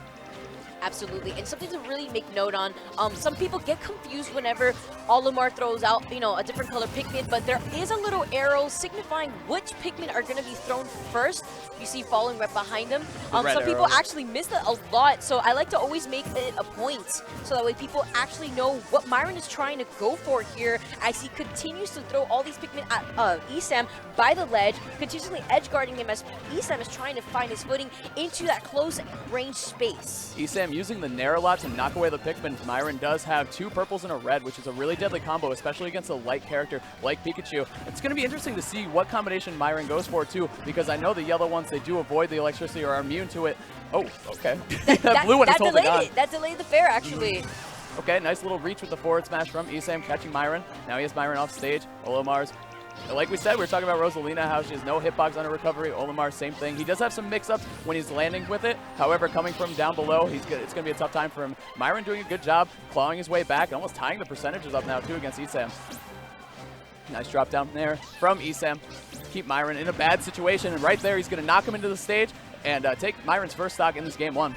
Yeah, unfortunately, that stage spike setting Myron completely down below. not want to be put into that situation. As you did mention, Olimar does not have any hitboxes on his recovery, so he's left very vulnerable. A kind of setup that I know that Myron really likes is always having two purple Pikmin at the ready. That is a very scary combo and can actually break shields. Definitely. I mean, if you're a light character like Pikachu, even if you're on a bigger stage like Battlefield, you got to be scared of that purple Pikmin. Or maybe not scared, because you don't want to ever really play scared. You want to play with respect. You know what I'm saying? You want to avoid that purple Pikmin all you can. But you don't want to play like you're afraid of it, you know? There's a difference. I mean, absolutely. We're seeing that right now from ESAM. Yeah, that was a nice shot right there by Myron. Not landing the purple Pikmin, but really close. I like the way that he's keeping ESAM off the stage in the disadvantage, but ESAM actually opting to go off the stage. He seems comfortable, and right there, he took it back from Myron. Now Myron's the one in a dangerous situation, trying to make his way back to the stage. Oh, going all the way down with that Thunder. Are you serious? Yup, gets the spike of the Thunder. Wow. And you know what I really like that ESAM did that entire game? He was not pressured by the Pikmin racking up all this % on him. Understood, okay, this is on me. I'm going to get it off of me. That's going to be one of my main priorities. But I'm also going to keep my eye on Myron to make sure that he's not trying to pursue with this space gap, trying to get all this pressure on me and trying to get all this stage control, because it's okay. I'm Pikachu, and my quick attack is pretty great and underrated. Exactly, yeah. He's moving around Myron a lot, which is exactly what you need to do with Olimar. So I'm going to try to zone you out a lot. What I really like the way that ESAM played that game last time is that Olimar, if he recovers high, he has a couple options. He can nair on his way down. He can be defensive. But ESAM kept him low, and he did not let Myron have any other type of mix-up aside from his mobility in the up B. ESAM just did such a good job edge-guarding and pushing him off the stage in the worst possible way. Yeah, I really feel like that's something that ESAM has really gone a long way for. His edge-guarding has just leveled up immensely. It's actually insane in the short amount of time that I've seen it progress as ESAM continuously attend these nationals. It's just gotten so much better. But at high percent like he was that last game, oh wow, great mix-up on the recovery there on the platform. He has to look out for the blue Pikmin as well. The blue Pikmin in a grab do kill relatively early as well, and like a character like Pikachu, you did say, pretty light. Yeah, exactly, and that's the thing too, is that you're talking about ESAM's edge guarding, how good it is. If you're a player with someone like Pikachu, Pikachu doesn't have that much power being a smaller character, so you got to make the best of everything that your character has in order to go as far as ESAM does. So we see it a lot with his edge guarding. Speaking of edge guarding, we're going to see a situation again. Let's see how Myron mixes it up nice. I like how he immediately goes to the ledge, or immediately goes back to the stage, fights his way back with a fair. Good stuff. He does not want to end up lower than the stage against ESAM, because ESAM made him pay for it big time in game 1. Okay, Myron here with the 2 purple Pikmin, as we pointed out. Game 1, he's looking for the, oh my goodness, what a challenge. So brave. What a challenge. Yeah, brave. That is definitely the word used for it. But speaking of brave, that purple Pikmin, the little brave soldier he is, poking his head out over the ledge and taking ESAM's first stock. Nice stuff from Myron, striking first in this game 2. Yeah, really smart, dropping down with that up air, closing out that stock, recognizing that that purple Pikmin was going to connect there. Interesting situation at the ledge. Let's see what Myron does. Again, there you go. Tossing the Pikmin in his way. He can sacrifice them because losing the Pikmin is way better than losing a stock. And there we go. He's going to recover high and mix up, showing that he has the dare to defend himself too against ESAM's onslaught. Okay, nice little string from ESAM, and he gets a Thunder again. The spike is not strong enough to take it. Nice tech from Myron, too. Wow, Myron living to nearly 200%. 185, absolutely insane. This is a complete turnaround from what we saw from Myron game 1. You got edge oh, there's, he gets the shield break with the 2 purple Pikmin. Oh, and the purple's going to take it. A reverse 2 stock from Myron in game 2. We are going to game 3. ESAM laughing it off. You talked, Vicky, you talked about that game 1. I foretold the future. You saw into the future. You were looking like Schultz counter for a little bit right there. Absolutely insane. Great call by my co-caster, Vicky. And man, what a call out by Myron, destroying that Pikachu shield with the fat purple Pikmin, man. Wow. Oh he's going to go back to Smashville. And wow, I mean, there's so many good things to say about Myron right now. It's just absolutely insane. We're going to get into game 3, though. I'm sorry, ESAM. I'm sorry, man. You did it to him. You really did. All right, but we're not out of this yet. Game 3 right now, ESAM versus Myron, and Myron with that reverse 2 stock. Yeah, amazing. Last game, that was fantastic. ESAM's going to have to be looking out for the 2 double purple Pikmin, meaning double trouble in this very instance. ESAM's going to be holding that shield button, maybe double thinking about holding that shield button a little bit more after that happened. And as we saw, I mean, Myron did a great job adjusting between game 1 and 2 to take it in a 2-stock fashion, but ESAM is also amazing at adjusting. And let's see who's game 3, I think, is going to be a very pivotal game, you know, as it usually is. Okay, a couple quick attack cancels. Let's see what he can do. Oh no, that's a purple one. They do a lot of damage, but they die very easily too. Esam using Pikachu's aerials are really good for getting rid of Pikmin, actually, is what Esam's showing. Absolutely. I'm definitely seeing that a lot from Esam, and that's actually the reason why I was saying how he doesn't need to approach Wow, there goes the whole army. Did you see that? The forward smash from Pikachu taking out the whole squad. The poor Pikmin absolutely just completely blowing up after that forward smash. Okay, Esam again in an edge guard situation. Let's see how Myron makes it back. I love the way that Myron's been recovering. It's just been one. Oh, nice call out by Esam, and it's going to barely take Myron's stock. Really good stuff with the Thunder. Esam's Thunders have been really good this set so far. He's missed a couple in this game, but before that, game 1 and 2, they were on point. And as you see, he cashed in on this one in game 3 to take the first stock. Esam with a grab, trying to find some follow-ups. Also, his use of Nair has been really good in this matchup, showing how good that tool can be, not just at getting rid of Pikmin. There's another Thunder, sending Myron down. Another down air, too. Man, what an edge guard from Esam. Oh my goodness, but the way he maneuvered his recovery below Esam back onto the stage, recovering and regaining neutral, that was fantastic from Myron. You know, we did cover how Olimar is very vulnerable in his recovery. You know, no hitboxes, nothing to save him. Oh, okay, excellent job extending the hitbox of that forward smash, taking out the Pikmin and taking out the Olimar with it. Perfect stuff from Esam. A return 2-stock. Are we going to see another one from Myron? Is he going to come back with another 2-stock and send us to a game 5? Or is Esam going to progress through the bracket still? I love how games always go back and forth like this, yeah. And we're just seeing the same amount of stocks being thrown around. It's absolutely insane, and I just love the adjustments from both players so far. I mean, we got ZeRo.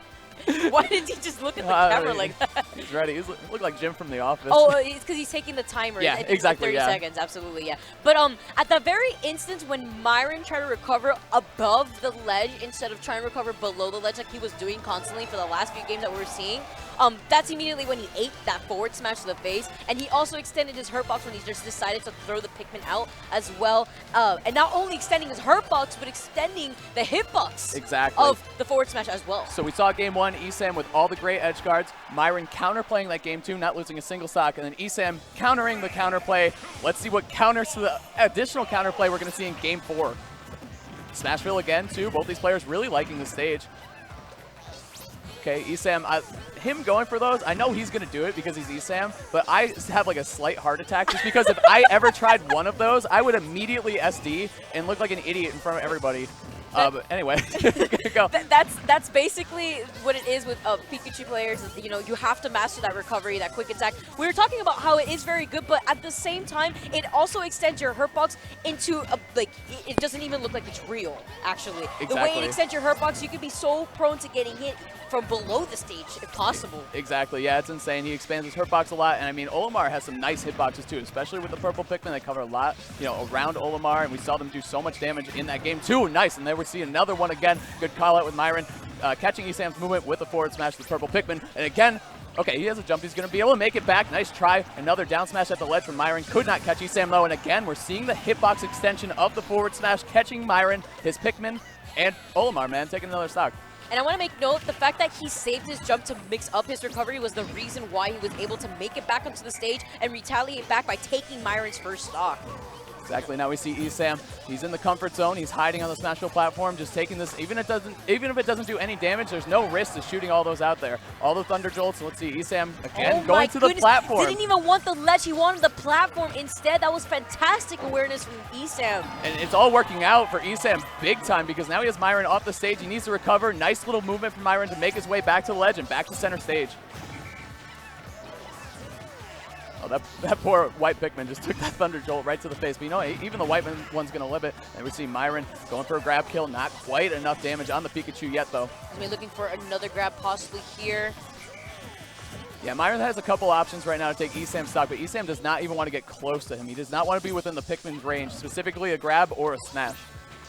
Oh, look, he looked for the grab right there with the blue Pikmin, and that's why he's leaving the blue Pikmin in his arsenal right now, because he knows if he uses that blue Pikmin to get that grab, that's it for Esam, and Esam's left with one last stock. Yeah, it's cool how Olimar players have all these different options in different scenarios based on their lineup. You know, it's interesting to see how they mix it up, and Myron just does such a good job with his Pikmin choices. Right now, Esam in a good situation to close out this game. Let's see what he can do. Great avoidance by Myron. He makes his way back to the stage somehow, some way. Yeah, that was a fantastic tech from him, actually. And a down smash is going to clear out Esam's first stock of this game 4. grab from Esam, looking to get a kill throw of his own, actually confirming to the Thunder. He can't get the first one, but he does get the second one, and that is going to be the set. Panda Global's Esam going to be taking that 3-1 over Myron, but Myron, you know, well played, especially that game 2. That was an amazing 2-stock. That was an incredible back and forth from both these players. And it's always interesting to see them play because I've seen them play in the past before, but it's just been so long. So to see the amount of progress both of these players have made in the last few months, it's very interesting. It's always interesting. Definitely. I mean, not just within like the realm of being a player, but also in the matchup, how we saw them make all these little counter adjustments to each other. But like I said about Esam before the set, he's just a smart player. He knows so much about the game in general and about all the characters in the cast. Like there's something, he wants to find every bit of nugget of knowledge that he can find in this game, and we saw it really work out for him, using the extended hitbox of his forward smash to catch Myron a bunch of times, punishing him for throwing out those Pikmin, which a lot of lower level players have a trouble, you know, getting the Pikmin off of them, hurting Olimar through the Pikmin and punishing Olimar for that stuff. So really good stuff from Esam. He stayed alive in his home state. Absolutely, and around the end there, Myro started fishing for a little bit more grabs than I had seen him use in the last few games, and that was actually what caused him to lose that last game there. But, you know, hopefully he shakes it off and, you know, go get him next time, right? No shame in losing to Esam, man. He's been a legendary player since forever. He's been around for a long time. All right, so we're going to be going back to best of 3 now, starting with Manny versus Abadango. Should be an interesting match. They are both in winners, actually. We saw Manny yesterday. He played really, really well, so let's see if he can continue bringing that momentum forward. And he has a beast to face in Abadango, who has a couple really good characters in Arsenal, obviously most notably the Mewtwo. Everyone loves the Abadango Mewtwo. It is so amazing, a spectacle to be held. But we're going to see which character he goes with. I have a feeling it'll be Mewtwo, though. I would actually be really excited to see Abadango's Mewtwo in particular, because seeing Manny play Sonic, he is a very patient Sonic. For sure. You know, we've covered that before. We saw some of Manny's play yesterday during phase 1 of pools, and Mewtwo isn't the fastest character. Right. You know, he's a pretty slow, pretty floaty in the air. His aerial mobility also not the best, but he's also a very strong character with very lengthy moves. You know, his down tilt being able to go farther than Marth's forward smash, and that's a very impressive move to kind of space your opponent with. I actually hear them playing in the back. I'm pretty sure there's a button check. Definitely, yeah, it sounds like a button check. But another thing that Mewtwo has in his arsenal that will be helpful against Sonic, the forward air too. A lot of nice reach on that, but also the Shadow Ball. Shadow Ball is just going to be enormous. It's one of the scariest projectiles in the game, not just in terms of damage and knockback, but shield pressure too. Absolutely, forcing the approach basically. Exactly, yes. And that's so, what, yeah, exactly. It's what you want to do against Sonic. You don't want him to control the pace of the match by sitting in his spin dash and choosing when he goes in. You want to force Sonic to come to you and punish him for choosing an option that you like. But actually, we're looking for Manny right now. Has anyone seen Manny? We can't find him. Just got Abba up there. Hand warmer against this Lucina computer. Practicing his edge cancel teleports. Anyway, guys, thanks for joining us at CEO 2017. We're all having a good time here. It's been some crazy action, a couple big upsets, a couple of fan favorites, you know, still in the bracket though, making their way through, and we are, for a fact, going to have a new champion at the end of this weekend. It's going to be fantastic. We're going to be having so many good sets coming up for you guys right now. So for those of you just tuning in, make sure to retweet the stream, follow the stream, and show your support. We really appreciate it. That's actually a big theme of CEO, is that it's all a community-based thing. They talk about community a lot here, and community is just so important, man. I mean, from a Smash community, FGC, none of us would be here right now if we all didn't help each other out. So support everybody you can, man. Donate to streams, follow. You just got to click a button. Just give them a quick follow.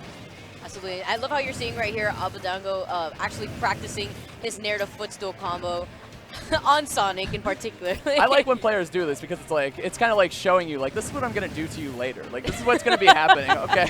Nice. There's the footstool. Yeah, we're seeing the Abadango with his signature combo practicing on this computer Sonic, and hopefully, you know, Manny's a confident player, though. I don't think he's going to care about seeing this right now. Absolutely not. Oh, and lots of respect, too, from Manny, giving him a little bit of a bow.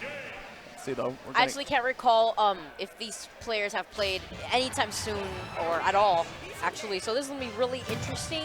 Manny doesn't really travel that much out of state, which is unfortunate because he is a very, very good player with amazing fundamentals and understanding of the neutral of the game. For sure, and you can see his entourage piling behind him too. That's the thing about playing at CEO. I don't know if any other major gets quite as hype as Florida does for their hometown players. Then here at CEO, it actually is like a big factor.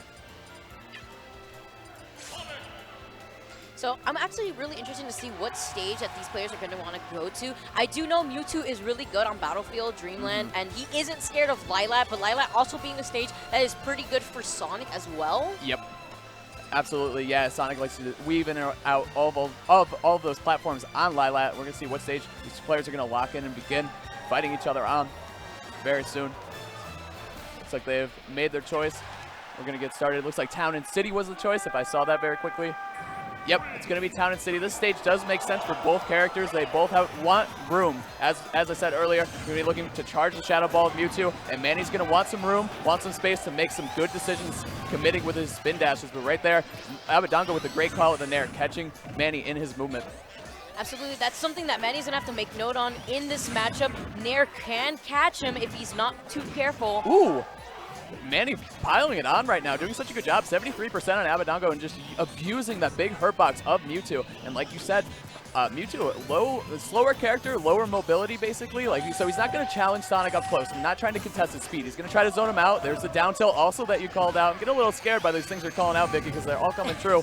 I think I'm going to stop talking, but I just want to make known on the tip of Mewtwo's down tilt is also disjointed as well. So you don't really want to try to contest it, especially from a distance away from that down tilt. Kind of want to mix it up and try to get him from behind, if anything. You know, those Shadow Balls that you were talking about actually as well, he is focusing on forcing Manny to approach while he charges these Shadow Balls and puts so much shield pressure. I like this a lot. Abadango going for a bunch of dash attacks too. That move is surprisingly strong actually. So he's just looking to catch Manny's movement again. Manny going for the up throw, looking for a follow-up. He goes for the up air after a spring, cannot find it though. Abadango with the good evasion.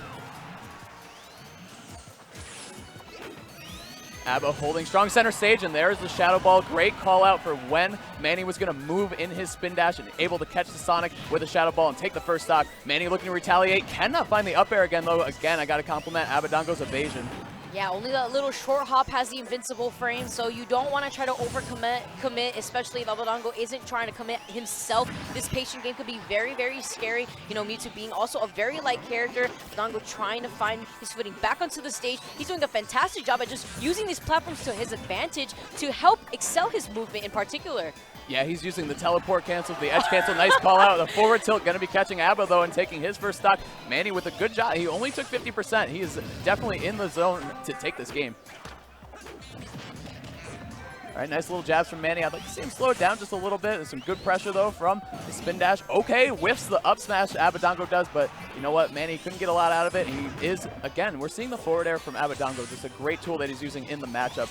Like you said with the down tilt, too. I think it's such a good, oh, okay, good call out with the Shadow Ball. With the down tilt, like you said, disjointed at the end. Okay, run up smash. Great reaction from Abba. To take Manny's second stock and the first game in his favor. You know, I would actually like to see, and this is going to sound very funny, you know, because of Sonic, but possibly more walking in this matchup. I'm seeing Manny get hit a lot by these Shadow Balls. He's taking so much unnecessary percent because of so. Yes, you know, Sonic is the fastest character in the game, especially, you know, when he's dashing all over the stage. But in particular, if you are getting kind of walled out by these unfortunate Shadow Balls and racking up all this percent, maybe you need to kind of take your time to be a little bit more patient, walk a little bit more. I mean, Sonic's walk definitely is not slow, so he could take advantage of the space that he could close in with that walking, being able to abuse shield at the ready whenever he wants, and punish Abadango whenever he throws out that Shadow Ball. That Shadow Ball just covers so much of the stage. It is just such a useful tool in this matchup. We're seeing Abba use it to his advantage over and over again. And we're going to see actually the counter pick is going to be Battlefield. Interesting choice for Manny. I like it though because he's going to have a couple more options. He has the platforms to move onto now and escape. Because on Town and City, it's basically, when there are no platforms, it's basically an FD, right? Yes. And you have to run at the Shadow Ball, and that's so scary. I feel like Manny too, he's retreating a lot with 25%. That's a lot of damage to take, especially from a projectile. And Abadango, he's going to happily run away and just charge that Shadow Ball all day. And then when Manny gets close, Abba's choosing great zoning tools, mixing up his nairs and his fairs really well to stuff Manny's approaches. Absolutely. I'm seeing Abadango honestly does not mind staying by this ledge, forcing Manny to approach. And normally, every time I commentate one of Manny's matches, it's always the opposite way around. It's always Manny forcing people to approach him as he runs away with the lead of the game. So this is actually funny because he's kind of actually getting a taste of his own medicine. Exactly, and it's so interesting to watch players have to make that big adjustment to their game. Wow, I love that movement from Aba. He just really has taken Mewtwo to the next level. Like, he is the Mewtwo, using all these teleport cancels, everything that makes Mewtwo not the toppest of tier characters. Aba avoids like his bad disadvantage. He is a big hurtbox character with a light weight, so it's easy to die. But you can see Aba mixes up his recovery so well, and his evasion is just so slick with Mewtwo, using the air dodges and the teleport cancels flawlessly. And another great call out, using the forward air to stuff Manny's spin dash approach, man. Yeah, that fair is incredibly strong, and it's something to also note on. Mewtwo has incredible horizontal movement, lacks a little bit more in the vertical side of things, but that doesn't matter when you have all these ledge cancels that we're seeing from Abadango, able to basically maneuver himself all around the stage to prevent Manny from capitalizing off of his speed.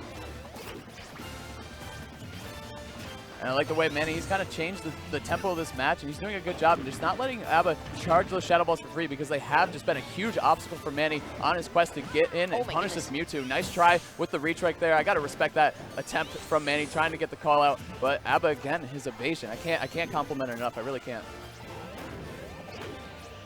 Okay, right now we're seeing more or less of the same. There's your down tilt again. Vicky calling out the movement from Manny. Aba's just doing such a good job keeping it nice and slow. Manny, man, there's just been these couple of up airs where if he landed them, it would have been a stock and could have changed either game 1 and game 2. Like, his fate right now is in his own hands, Manny. Yeah, and the fact that Battlefield is here for Abadango, it allows him to land a lot easier, because that is something else that Mewtwo does lack, is these landing options. But that's why you're seeing Manny continuously chase him down, getting that back air, and finally closing out Abadango's first stop. You know what, actually, I think we haven't seen enough of the back air, too, from Manny. I mean, I kind of forgot that tool existed, but it is so good for Sonic, and it looks like it has good reach to contest Mewtwo, especially when Aba opts to stay on the platform and charges Shadow Ball. I really like that mix-up from Manny, and he got a stock for it, too. Okay, nice. That run-up grab right there. Exactly. You just can't let Mewtwo charge that Shadow Ball, but it's difficult because Aba has so many options. He's just been doing such a good job calling Manny out on his movement and on his approaches, but Manny seems like he's doing better this game too, and a bunch of perfect shields. That's going to help a lot in this matchup as well, as Sonic continues to try to approach Mewtwo.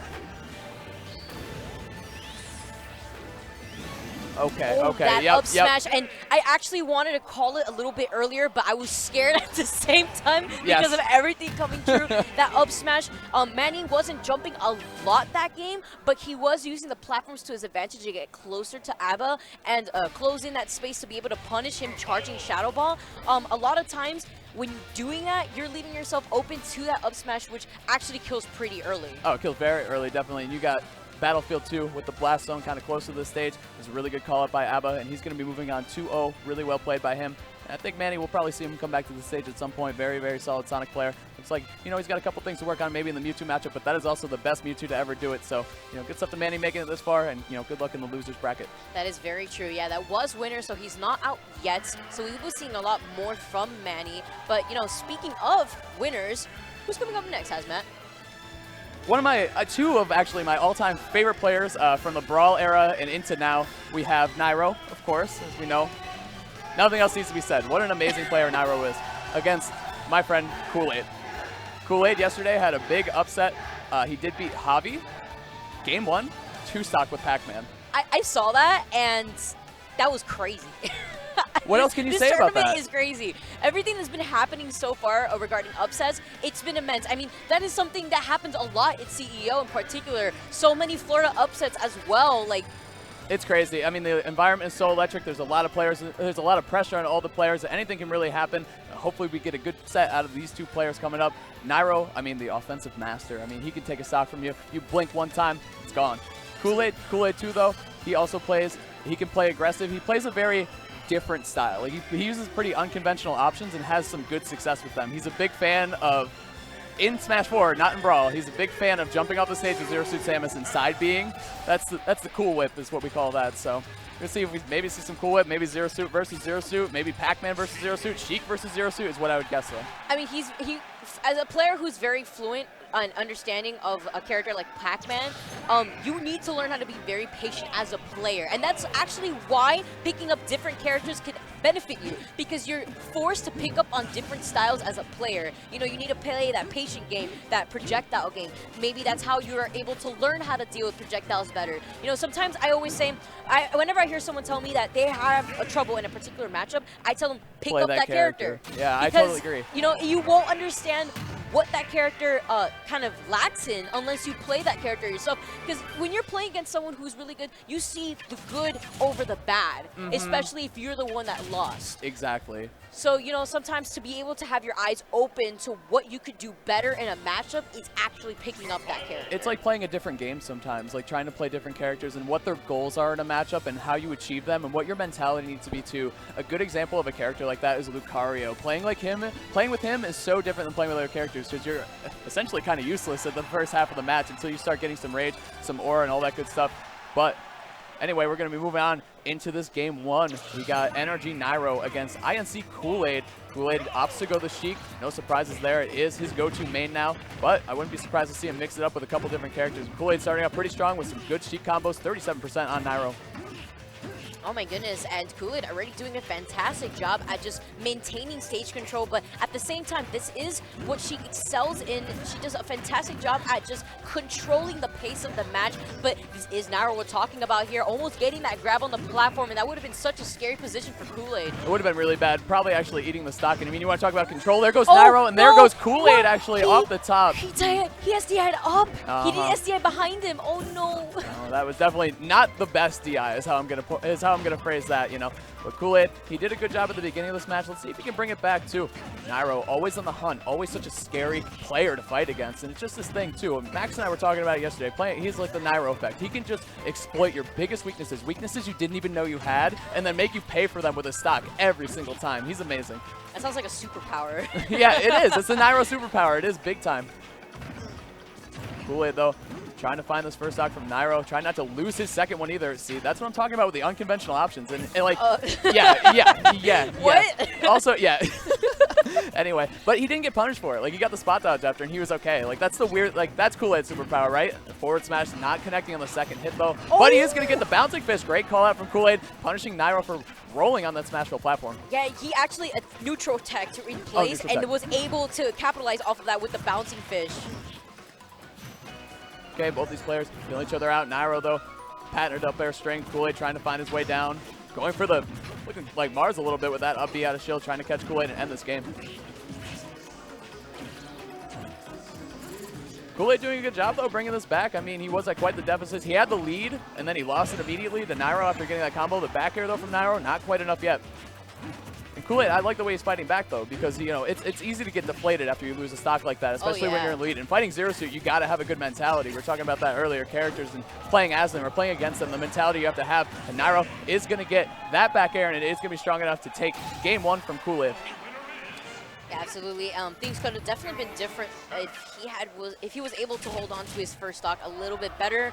But at least now he knows, okay, I can't DI this way, absolutely not, or I can't just not press anything on my controller right now. I need to try to SDI possibly behind ZeRo Samus in a ladder combo like that, and avoid platforms at all costs. Definitely. Kool-Aid, I like that he's bringing it back to Smashville. I think he played well that game 1. I think maybe a couple more things go his way. Maybe not losing his stock so early, but that's a power ZeRo Suit. We're going to see the power ZeRo Suit right here. Now we're racking up damage, already up to 27, 35 and counting on Kool-Aid.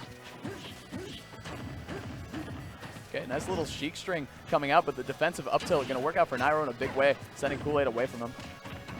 Yeah, that up tilt being deceivingly large, actually. Very good anti-air option and a good way to start pressuring your opponent, especially if they have already used your jumps. That's the most awkward situation in Smash 4. Oh my goodness, he almost popped out of the top again. That was almost Kool-Aid losing another stock. Nairo on the hunt. Man, the pressure from Nairo is just so good, especially when he's underneath you. His timing with his up airs is just impeccable. All right, Kool-Aid again pushing Nairo off the side, looking for a bouncing fish. Nice little flip away back to the stage. Kool-Aid, though, having a little bit of a comeback himself now. Kool-Aid doing a fantastic job at trying to hold on to this stage control, and he's kind of just having Nairo go back and forth amongst the ledges. Okay, Nairo fishing for the up B, does not get it, but you know what? It's okay to take risks like that against Sheik because she has a harder time killing you. That up smash, like I said, that's one of her more powerful moves. He didn't get the tipper version of it. Nice shield work by Kool-Aid, not giving up on that, and he's going to be rewarded with the stock, punishing Nairo's get up option off the ledge. Yeah, I saw the reason why Nairo held down to try to get that hitbox out, and immediately even in and out. As you mentioned, it doesn't really matter if Xerasu Samus was trying to, you know, bait out or risk using just an up B out of shield in the neutral because she could take those hits. Exactly, yeah. I mean, at the higher percentages, it's okay. Lower percentage, you probably don't want to take that risk because Sheik has these crazy combos. You don't want to give her all that percentage so early. Right here, Kool-Aid, though, trying to rack it up. He's doing a great job keeping this game very respectable. Nice recognition from Nairo. Catching Kool-Aid holding his shield just a little too long. Dash attack from ZeRo is going to get punished by Kool-Aid Sheik. Nice little exchange there for Kool-Aid. Kicking Nairo off the stage, too. Nairo, though, in the advantage now, trying to take this game, trying not to go to a game 3 right now. Nairo doing a fantastic job at trying to catch Kool-Aid's jumps off the ledge. And I really like these fade backs that I'm seeing from Kool-Aid as well. He's trying to perfectly space his distance away from Nairo to avoid getting grabbed. Nice Nair to call out the air dodge. Gonna get some damage, and now Kool-Aid's doing a great job. I love these little combos and strings that he's getting. Clawing his way back, Kool-Aid is. Okay, both these players feeling each other out. Kool-Aid trying to make his way back to the stage. He does not want to go to that loser's bracket.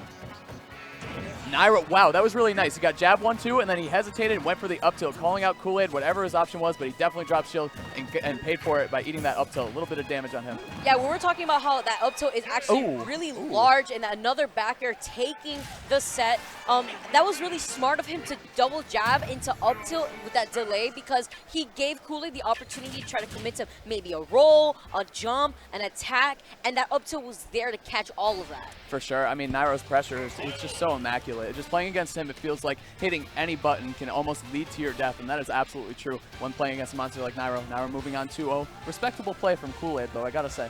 Absolutely. I mean, I was noting his spacing was fantastic. He was able to microspace himself away from Nairo. He did not want to get grabbed too often, which I actually didn't see him get grabbed that often. Definitely, yeah.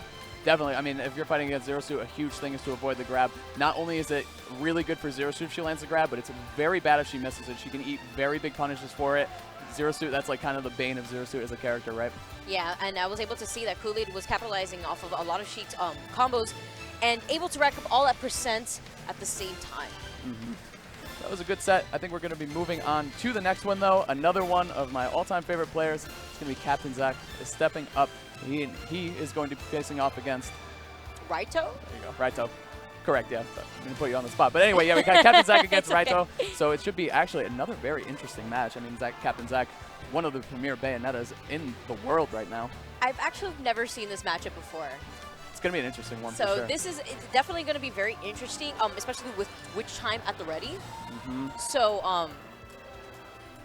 I mean, we're going to see it. They're going to put on a show for us. Yeah, we're going to let the game speak for itself, basically. Both these players so proficient with their characters, both really well known for their mains, kind of defining the game with them a lot. I mean, we're talking about Abadango, how he does that with Mewtwo, or how he did it. One of the premier Mewtwo's, we have two characters premier, both their characters stepping up to the plate. We'll see how they do with this matchup. It's very unfamiliar, I'm sure, for at least definitely Zach. Most definitely. But at the same time, I feel like Bayonetta could really run amok. Yeah. Duck Hunt in particular. You know, we were talking about Olimar and Rosalina having very vulnerable recoveries. You know, there is no hitbox there, but the same applies for Duck Hunt as well. Yeah. the worst. It's the worst. Like, it is, oh my goodness. But Duck Hunt does have some options. Shoot out the can kind of like acting as a shield in front of him, because sometimes it's kind of like Snake and Brawl a little bit. A lot of people make that comparison, but you're going to take the can, and even if it blows you up, if it blasts you towards the stage, you'll take the damage over losing a stock, and then you get a little bit of a rage, and you can really make it work for you. That and when Duck Hunt's can actually hits both him and the opponent, he takes less damage and knockback versus what the opponent takes when the can blows up on them. But as you mentioned, yes, the can is always there just in case to save Raito whenever he needs that saving. When the can blows up, it blows up on frame 1. It blows up on frame 1, but the can itself comes out frame 5. Exactly. So, you know, he's going to still need that space. Witch Twist comes out frame 4, so he can't be anywhere near Bayonetta whenever he decides to let that can out. And Bayonetta just such a strong character all over the map. We're going to see Raito try to, I think, hide a little bit from that really scary character. Raito does not want to get launched off the stage, does not want to get gimped, eat the fair strings, eat the Witch Twist off the side, eat the Nair off the side. I'm just saying Bayonetta has some really, really good options. Anyway, we're going to get into this game 1 right now. Zach recently picked up P1 player now. Congratulations to him. It's well deserved. Such a strong player. Such a young player. Like, he's just amazing. I also like to talk about that a lot, about how I'm seeing all these amazing players do so well in the past and finally growing themselves, growing their social media base, and getting picked up by a really, really good sponsor company. You know, at the end of the day, they're all a team, and so I really like to see that support from different esports organizations and how they basically follow their Smash players around. You know, I was talking about Evil Geniuses yesterday in ZeRo. Yeah. Anyway, we're getting to game 1. It looks like Battlefield is the pick for the first stage. Getting into this game 1 and starting it off with a can is Nairo. Both these players kind of filling each other out, and this is exactly where Nairo wants to be. He wants to use the can. He wants to use everything that Duck Hunt has in his arsenal to keep the Bayonetta away from him. But at the same time, Bayonetta has the bullet arts. Bayonetta can hold that Nair and get 1% essentially without risking anything, especially when the can's not out. Yeah, that's actually why I was saying that this matchup could be very tricky, because of the fact that bullet arts is a thing that Bayonetta has. And talking about that jab is actually inescapable. There's no amount of SDI that can help you with that jab, and it deals about 14 to 16% depending on the character and their weight. Zach actually looking for the forward air swing on Nairo, trying to end his stock as fast as possible. Oh, what a read from Zach. Are you serious? But Zach, oh, that's going to be enough, too. Are you serious? What a call out. Oh, my goodness. Captain Zach, oh, my goodness. That's all he could say. I'm laughing at the fact that Zach was so, like, sure that down smash was going to just immediately kill him. So he runs away trying to regain stage control. And then when he sees that Nairo was recovering up, he immediately was like, oh, no, and tries to run back towards the ledge like, oh, I'm not going to let you get back on the stage for free. But that was it. That was fantastic from Captain Zach. Something else fantastic that Captain Zach just did, I want to point out. A little while ago, he used the forward air and he used the bullet arts on it to push the can away from him and defend himself. That was so smart. Great use of all his character's options. Oh, the SDI. He's going all the way up, and Zach with the recognition. Oh, no. My goodness. 2 afterburner kicks, too, and he's going to get the up air and take it. He stole 2 stocks. Straight up. He stole them. That was amazing. That SDI was very questionable around the end there. Great awareness from Captain Zach to recognize that in any direction that, depending on the direction that your character is facing when you hit the can, is the direction that the can's going to constantly be going in. Exactly. I mean, like, whenever, let's say you're facing right and you land the back air, if you land the back air going to the left, that can's going to continuously go to the left. Exactly. I like the way Zach did that. He used essentially the best offensive options that Bayonetta has. 2 steal stocks. I mean, her combos and landing a down smash right at the ledge. Man, 60% in 8 seconds, though. Duck Hunt character that can do a lot of damage, and I love the way that Nairo is playing right now. Zach looking for a heel slide, cannot find it though. I like the way, you know, I can see why Nairo really likes this stage too, is because he is using the platforms to his best advantage. But you know what, all it takes is one good hit. He's got to be careful with that SDI, because Zach, I think he's one of the best, if not the best, comboing Bayonettas at recognizing your SDI. He knows exactly what to look for and how to trace you in a combo. Speaking of combos though, Nairo looking for that back air to finish up that combo and could not find it. Yeah, I feel like at the same time, Nairo's trying to mix up the SDI, because you can SDI upwards and then SDI downwards in the middle of the witch twist. He's going to be eating that up smash, and unfortunately, Duck Hunt is not heavy enough to withstand such a move on top of a platform, even if it is Battlefield. Witch time is just always such a deadly option that Bayonetta has, and at some point, Duck Hunt kind of has to commit to an option, whether it be an up air, an up tilt, a smash of some sort. Okay, nice evasion from Zach, avoiding the can completely, making his way back. But Nairo, if he's not going to hit you with a can, he's going to hit you with something else. And there we see again the forward air bullet arts coming out big for Zach. Trying to get around this ledge trap. Okay, I think it looked like he kind of ate that one on purpose. Yeah, that way he could kind of mix up his recovery at the same time. He noticed that these cans were just creating a big space between him and the ledge invincibility, so he opted to eat that hit instead. And I like the way that Zach is using the afterburner kicks to recover too, because if you land afterburner kick on... Okay, good. He did have the jump also. But if you land the afterburner kick on something physical that you can hit, you get another one. So I like the way that Zach is using that, hitting the gunman and getting another afterburner kick. And we saw him actually start a combo with a downward angle one after that. Really smart stuff. He's just so... He's such an amazing player with his character. And I mean, in general, obviously, but he knows Bayonetta stuff so well. Oh my goodness, tried to go for the witch time on the can there, but Nairo was just not too close to the can, just in case. Great spacing on Raido's part. and still not killing it. And this is also something that Duck Hunt does struggle with. It's closing out that stock. Exactly, but we see, you know, Nairo, he's so comfortable when he's trying to ledge guard against Bayonetta. Duck Hunt's edge guards are just so good in general. And again, we see the SDI. If he can get out quick enough, that SDI is going to work. Zach caught him in game 1 because it was good SDI, but it just wasn't quick enough. We're going to see the can taking Bayonetta, the first stock from Bayonetta. Captain Zach trying to keep his lead intact. Oh, okay, looking for another smash at the ledge. This time a forward smash, it does not connect. Good evasion from Nairo, holding on to this game too. It looks like Nairo, he's changed up the game plan a little bit, relying on the can a lot now. Nice, and throwing in a little bit of a discus and getting a lot of damage on this Bayonetta. And I just love the way that he's adjusted since losing that first stock in this game. Yeah, he's not too scared of being very defensive, regardless of the disadvantage that he was in. He does have 3 minutes to kill on this timer right here, so Captain Zach technically does not even need to approach with this whole patient game that we have here, but these projectiles seem to be a little bit overwhelming. It's interesting, too, because if Nairo throws out the gunman and Zach recognizes which version it is, he can run up in which time. Oh, okay. Okay, Zach's going to get hit by that, but he is going to be able to bat within out of it. And Zach is reaching a little bit with these grabs. Zach not able to land that back air on the Duck Hunt. Duck Hunt does low profile a bit when he whiffs a smash attack. Okay, so he does have another afterburner kick after knocking off the gunman's hat, and he uses that again to try to avoid Nairo. Actually a very interesting way to use the gunman as a shield from afterburner kick. Absolutely. Nice. Looking for the up air, too. Cannot find it, though. Let's see what Nairo can do. Gets the read with the... Oh, no. Oh, okay. Nice catch by Zach, exhausting all of his Bayonetta resources, all of the afterburner kicks, forcing Nairo into a situation where Zach could land a witch twist into an up air, and Zach's going to be moving on 2-0. Well played. Dude.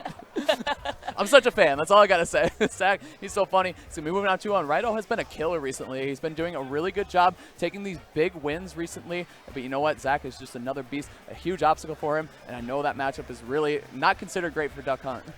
That sass is fantastic, but another thing that is fantastic was that patience around the end there above the top platform of Battlefield. That's why he fell down with Duck Hunt, saw the air dodge opportunity, you air dodge, all right, was able to carry him up to the top with another witch twist into up air. It's just good. I mean, Zach is just so good at that, at using all of his resources, at knowing how to trap you perfectly with not just combos, but with the traps. Because since the beginning, Zach has had the most amazing Bayonetta combos. But since the nerf and since people worked on their SDI and figured out how to get out of it, he worked on his traps a lot more too. Option A, option B. He can cover both of them really well, as we saw there to close out game 2. Yeah, if they try to air dodge the up air, he kind of has to just fall down with Nair, and you're still basically guaranteed to get hit. And you know, a lot of people, when they get hit constantly, they're like, okay, I need to hit them back real fast, like first. And yeah. that is actually a very common mistake as well. So, you know, sometimes if you feel like you're getting hit too much, you just want to take a step back, kind of recollect yourself, and understand you need to kind of reset the neutral and kind of get back at them a lot better without being as aggro as they are being on you. And that's the trap that is Bayonetta. She frustrates you, she gets in your head, she racks up damage, you can kill very early. So you start swinging at her out of frustration, and then you eat a witch time, and you're in a worse situation. You start, it's a quicksand effect. You slowly start to sink down into the trap that is Bayonetta. And I gotta give Zach a lot of props too for winning that, because it looked like Nairo was starting to work on figuring out how the matchup was gonna work in his favor instead, because he was getting close. There was an up air at the end that Zach narrowly avoided that could have taken it to game 3, and it looked like Nairo was really working on, you know, that matchup in particular, fighting against Zach, and he was doing much better at the end of game 2.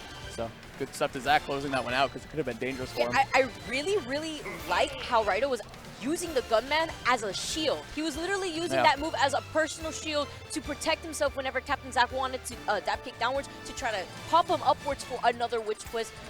So that was a fantastic awareness there. That was the first time I saw that, actually, in the entire set between Captain Zach and Nairo. Exactly. Don't forget about the stomp kill that we saw. Don't forget about the stomp that Zach actually had too coming in game 1. The first stock that he took, it was just so quick, so immediate. But speaking of real quick, hey guys, check this out. Retro Game Treasure. You get to keep all the games, all the classic video games that you possibly have missed out on your childhood or just do not have anymore. Make sure you check that out. And CEO Taku, September 23rd through the 24th. Check that out. Registration opens early July. Yeah, go right there, ceogaming.org/CEO Taku, and then we're going to go into the Chaos Controller. I talked about this yesterday. I love the Chaos Controller controllers. They do such an amazing job. You can see not just with GameCube controllers, but also with the PlayStation 3 controllers, PlayStation 4 controllers, and also arcade sticks. I love watching custom arcade sticks. Arcade sticks are like works of art. They're so amazing. We were talking about that actually yesterday, about, you know, all these new games coming out, all these new games that were announced at E3. Yeah. You know, if you want to update a new controller, you kind of just want to ride in style with you. Whenever you beat your opponent in bracket, you do it in style at least. You know, contact controller Chaos and they'll be able to hook you guys up. They can do anything, man. They do everything. A couple of their controllers, I love them all. They feel nice. They're painted super well, and it's just a good little way to remember a tournament you went to, too. You go to CEO, you see that controller, play with it, you remember, hey, man, absolutely, I had a good time at those CEO. memories, you know, you always try to correlate those type of objects that you get. That means so much to you with these memories that you make whenever you go to one of these tournaments, because, you know, you always have a great time whenever you go to these. But at the same time, I really want to check out their Switch controllers. I know, that's going to be big. Did you see, they have a Galaxy one? They have a Galaxy, what? Yeah, I know. They have a Galaxy just print that they do on all their controllers and stuff, and they made it for the Switch. I'll show you after this. We'll go to the booth. I have to definitely check it out earlier. But, you know, you guys tuning in, make sure you check out Controller Chaos because they are fantastic at what they do. Absolutely, and we're going to have the next match coming up. We do have EG Zenodo. He's going to be squaring off against Como, and it is going to be our last match for today. So, last best of 3 for today, excuse me. There you go, both players sitting down, getting ready to square off. So, best of 3. A lot less variables that can go into it, a lot less time, you know, to download your opponent or to figure out what they're going to do. It's more of a scramble to win the games than a best of 5 set. So both these players, just both outstanding. We're going to see who comes out on top. It should be a good set, Vicky. Absolutely. I'm going to be looking forward to this set. So I heard a Ness, and that is not what I'm seeing. I'm not. Which one of them was it? Okay. What are they doing right now? Never trust the lock-in, man. Until the game starts, until the 3-2-1 starts, and even then, until they start racking up damage on each other, can't trust anything that these guys are doing up there. Absolutely not. See, that's what I'm talking about. You see Robin, you see Marth. That's not going to happen. You know, and speaking of Komurikiri and Zenodo, these are 2 players on the PGR currently. Komurikiri being number 12 and Zenodo being number 16. So, you know, player-wise, they're really not that far apart in their experience. Right, yeah. So we're going to be seeing I predict that this match is going to be very even. I hope so. I think it's going to be a good show. I think we're definitely going to see a Game 3. I mean, maybe not. You never know. As we talked about earlier, all the variables in Smash 4, you never know what's going to happen, especially when you get two players who are so proficient with their characters. We're going to get into Game 1 right now. Smashville, you know what it is. We're going to get started right away.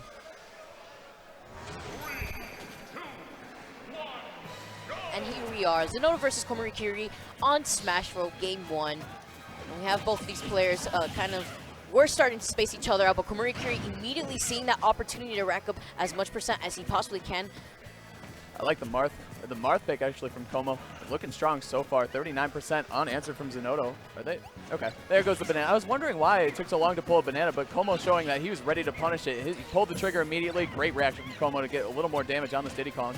Yeah, Como's microspacing already is showing to be immensely scary, and with a character like Marth, he's going to be able to extend so much advantage whenever he sees Zenodo trying to pull up banana.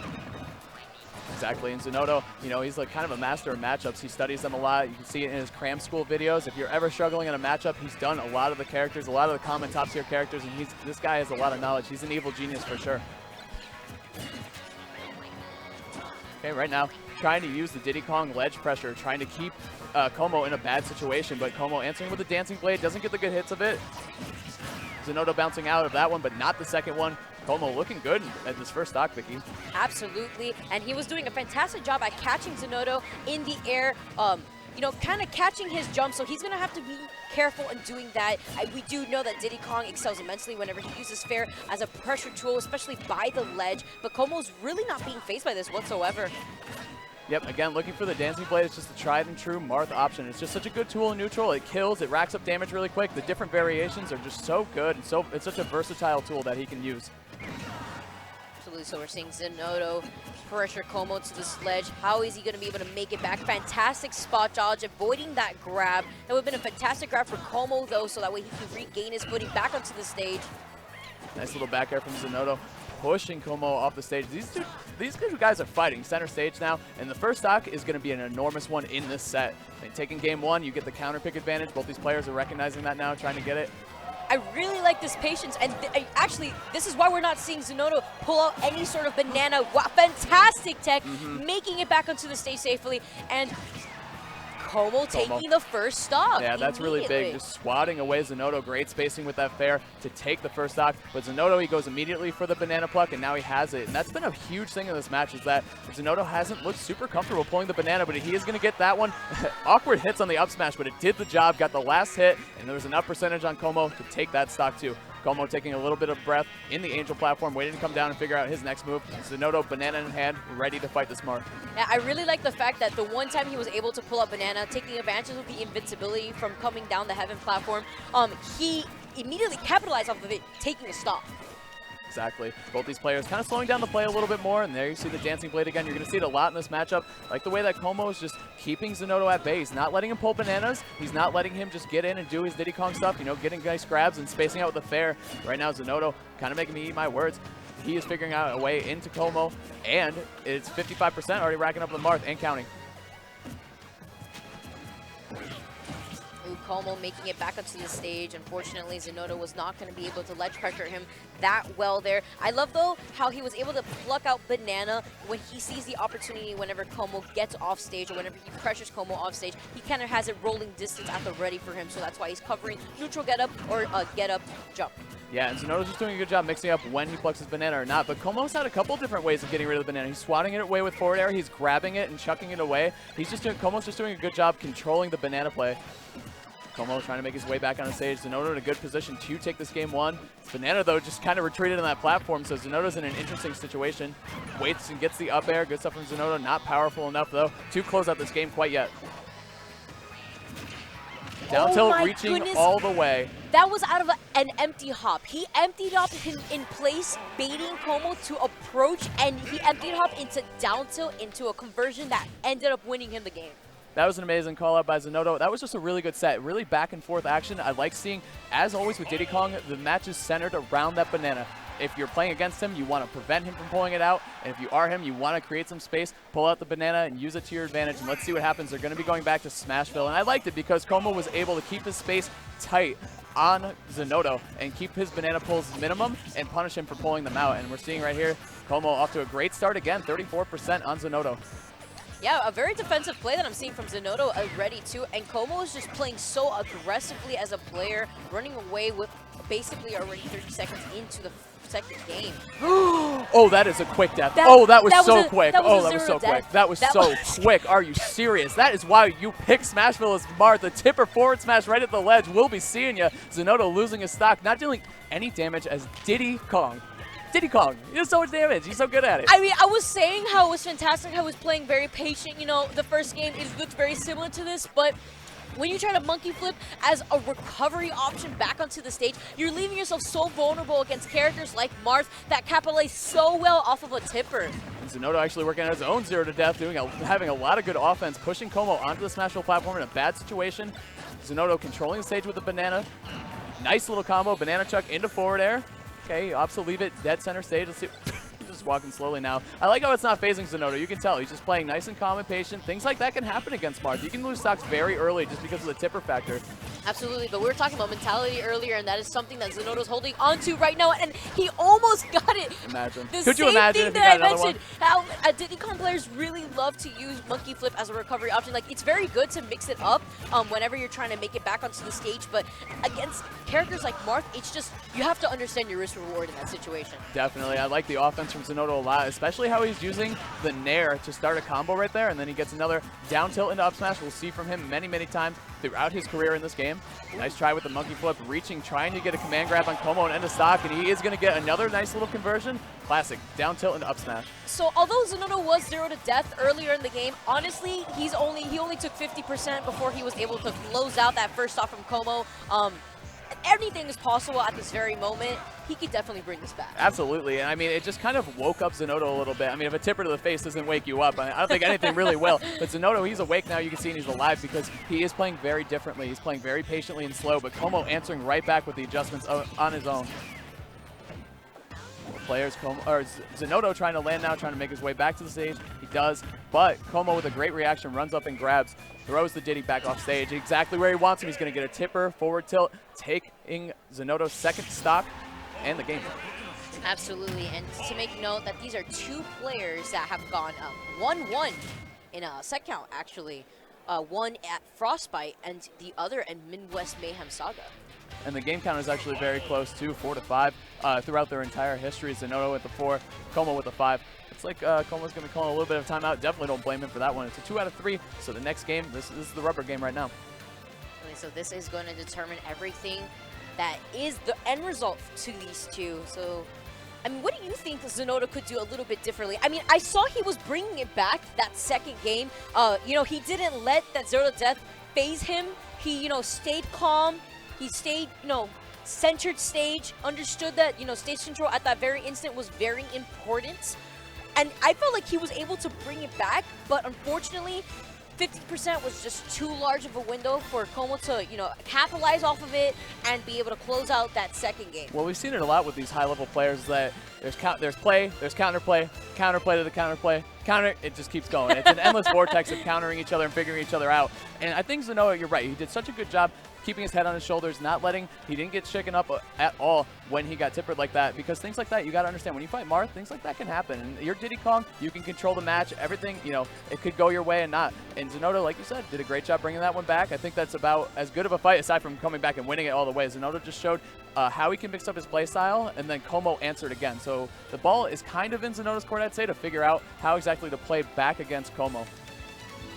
See both these players locking in their headsets, figuring out where we're going to go for the counter pick. All right.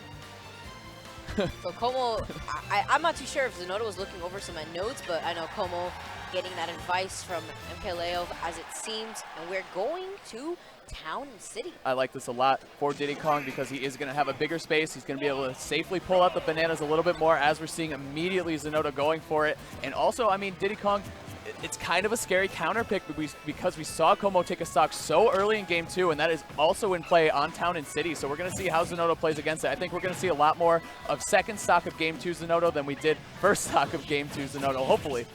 Okay, near into Dancing Blade.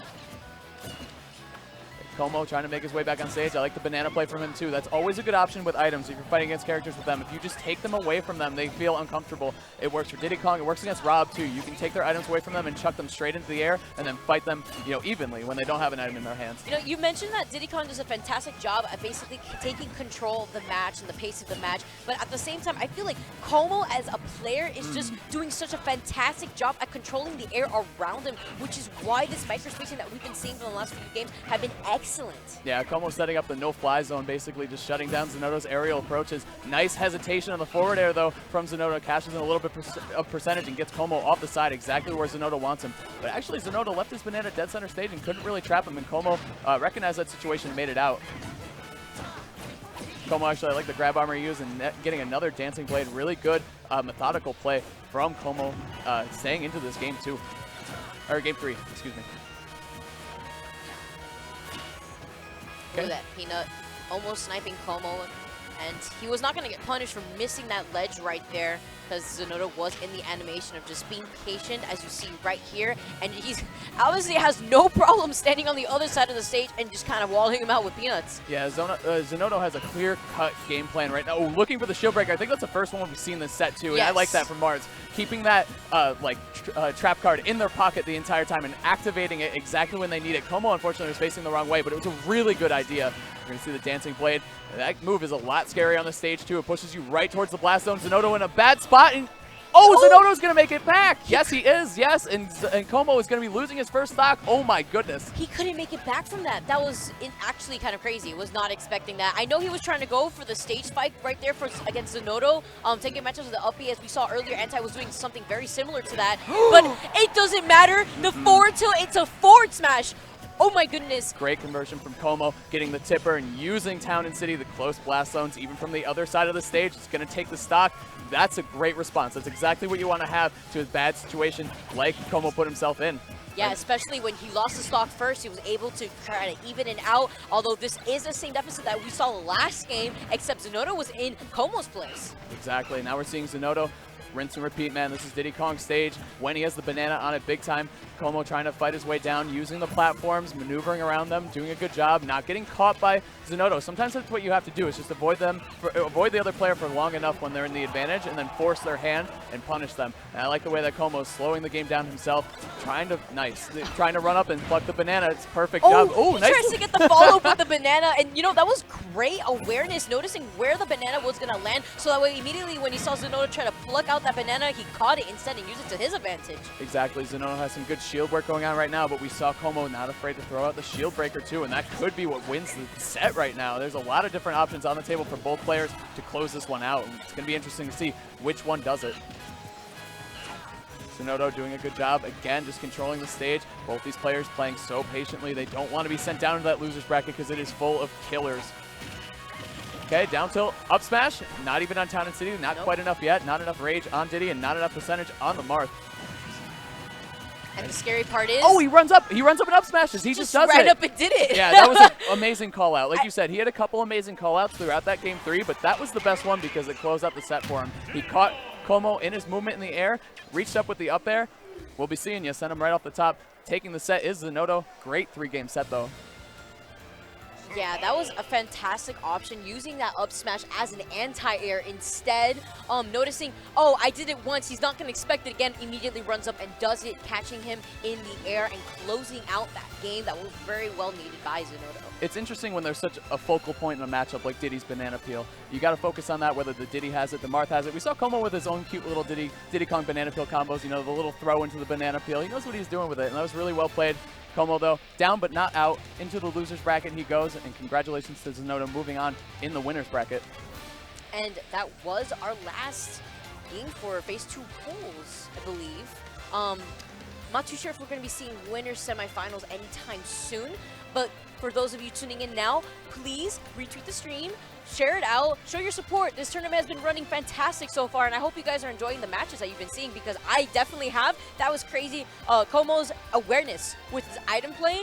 Definitely want to see him play a very item-based character because of just that situation. Was he understood. He understood where the banana was going to be after ZeRo plucked it out. Yes. He understood where the positioning of where it was going to be after he grabbed ZeRo and tried to throw him into it and capitalize off of it. Exactly. I love the conversions from both players. The edge guards were interesting situations. The tippers from Marth were always there, always ready to take a game. Como was, but he could not do it. And I mean, ZeRo, he just played that matchup exactly how you want to. Let's talk about some other results today. One I really wanted to talk about, actually, earlier today we saw Renai actually 3-0 Dabuz, which is crazy because recently Dabuz has been on such a tear, coming off big wins on all of his recent tournaments. So congratulations to Renai. It's always good to see Renai come out and do well. That's an incredibly hard matchup.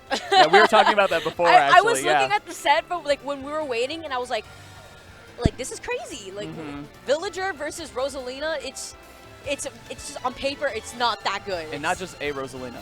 It's the Buzz. It's the I mean, Renai. Yeah. It's Renai. You're right. That's a great counterpoint, actually. You're absolutely right. Yeah, that is totally true. Some other results, too. We did see another 3-0 Ken coming out. I love watching Ken play, actually. I'm not a huge fan of Sonic, but I do love watching Ken play. And another player I love watching play, unfortunately, was on the receiving end of that 3-0, and it was Mr. R. It was a good set, though. So if you're a player of Sheik or Sonic and you're looking to work on that matchup, that's definitely a set you'd want to watch from either side. Because like you said, you don't necessarily want to watch your character succeed every time. You want to see how players work in the disadvantage as your character. Maybe lose a set or two, what they could have done differently, and try to figure out stuff that way. But anyway, I mean, oh my goodness. I'm talking about killers in the losers bracket. There are obviously still killers in the winners bracket too. Stepping up, we have TSM ZeRo, and he's going to be facing off against Abadango. Yes. This is going to be very, very interesting, actually. Luminosity Gaming's very own Abadango.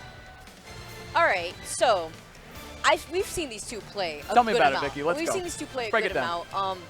I mean, I'm actually not too sure if they played at Civil War. I do know that they were present at the time. We saw the chaos that happened at that tournament. Yes. It was insane.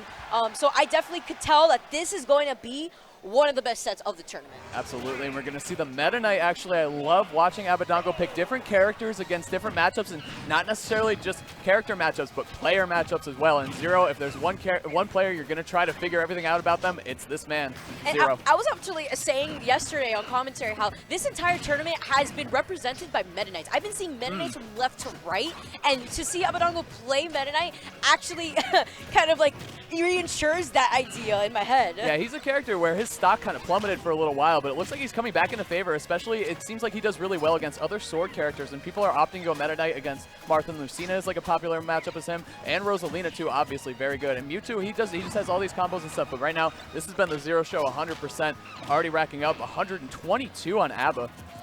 This matchup in particular, I'm not too sure why Abba opted to go Meta Knight. I feel like it's very difficult for Meta Knight to approach Diddy Kong from the air in particular. You're basically giving away your ability to shield whenever you put yourself out there. You're leaving yourself vulnerable, and Diddy Kong really does capitalize with those spares as an anti-air option. Definitely, and I like this. Okay, here come the ladder combos. Abadango so good with them. He's going to get all the up airs and an up B. Little shuttle loop to finish up that combo. Really good stuff from Abba. Catching ZeRo in the way he was moving around that combo was really nice.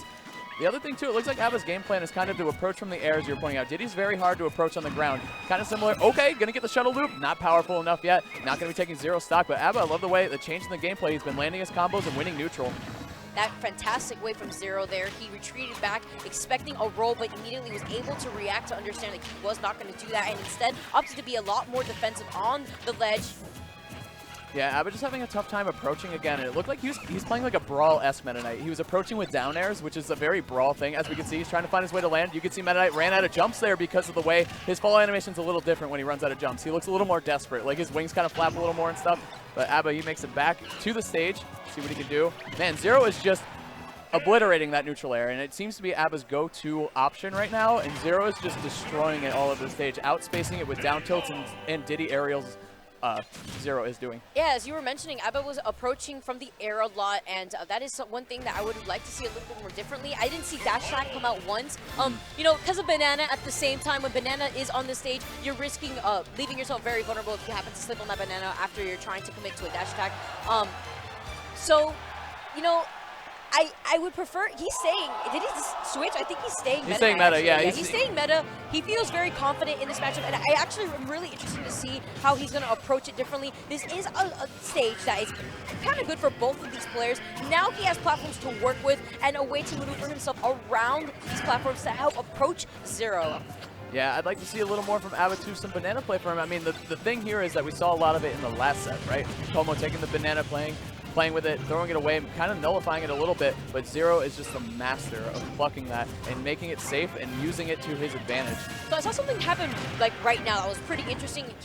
Abba used his arrows to his advantage to cancel out the banana whenever it was being thrown with that down air right there. So that could be an actual trick in the neutral that he wants to take advantage of whenever he sees ZeRo pulling out banana or trying to throw it at him instead. Definitely, I like the strings coming out from Abba right now too. Staying close to ZeRo, not letting him pull out a banana for free. ZeRo looking for a monkey flip kick, cannot find it, but he does get a little conversion.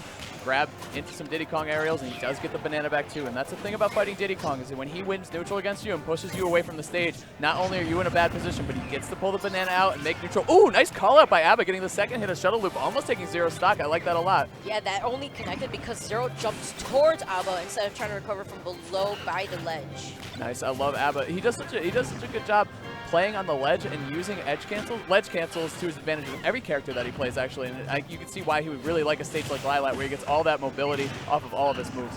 Yeah, essentially, it is a mix-up on trying to recover back onto the stage, and versus a player like ZeRo, you're going to need all the tools you can get. Absolutely, yeah. Your tool belt can't be big enough, basically.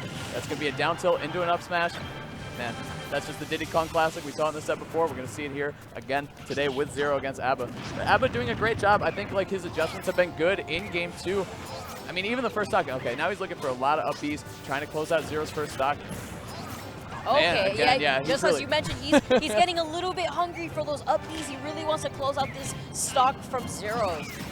Another up B too. Look at a ZeRo Suit player. The up B though is finally going to take it. I mean, if you throw it out there enough times, eventually it's going to connect, and it is go. Wow, that smart. was amazing. Smart, That smart, was so smart. fantastic. Cancel the banana out on Lilat, using the Lilat tilts to his advantage, recognizing that it wasn't a cancel, that lag, so that way he won't be vulnerable right in front of ZeRo. And right, just like that, Abba in the lead now in terms of percentages, and he does have the banana in his court. He turns around and chucks it at ZeRo, though. You got I feel like with the banana, Diddy's play, they use the banana all the time, so they know exactly what they're looking for. And Diddy's a good character with items. Like, his aerials are so quick, he can snag it out of the air very easily, and he's just really quick in general. So playing against Diddy Kong and trying to use the banana peel against him is very difficult, especially ZeRo. Not enough can be said about this guy. Okay, trying to use that jab. Not too sure if that was misinput, but possibly trying to use that jab to catch Monkey Flip by the stage right there. Yeah, I agree. It looked like he was trying to get him with a call out. Another down air, too. Just definitely seems to be Abba's go-to option in this matchup. ZeRo just doing a good job, keeping the pressure up. It's just the thing that he does the best. Nice. I like that Nair attempt, too. He crossed up the shield, so it was semi-safe. Nice. Okay, down. Okay, see it again. Yeah, Meta Knight is pretty light at the same time. I was actually a little worried because ZeRo was at kill percent throughout the entire half of that last game from Meta Knight forward smash. You know, one of the best forward smashes in the game. You know, it's kind of seeing the reason why that Abba picked Meta Knight now. These players have played like a total of 5 times this season, and every single time ZeRo's taken it over Abba. Right.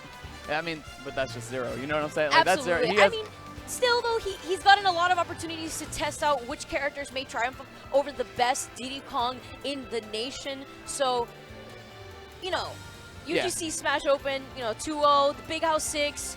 It was a 1-0, EVO 2016 1-0, and Smash and Splash 1-0. So every time they've played in these past few tournaments, it's always ZeRo reigning. And even with that double elimination from UGC Smash Open, I mean, when you want to shake things up. Yeah, exactly. I mean, the set count speaks for itself. ZeRo looking to close out this one as well. Up 2-0 right now against Abadango. You're going to see how this game 3 works out. I think Abba is staying Meta Knight. Yeah, he's going back to Lilat too.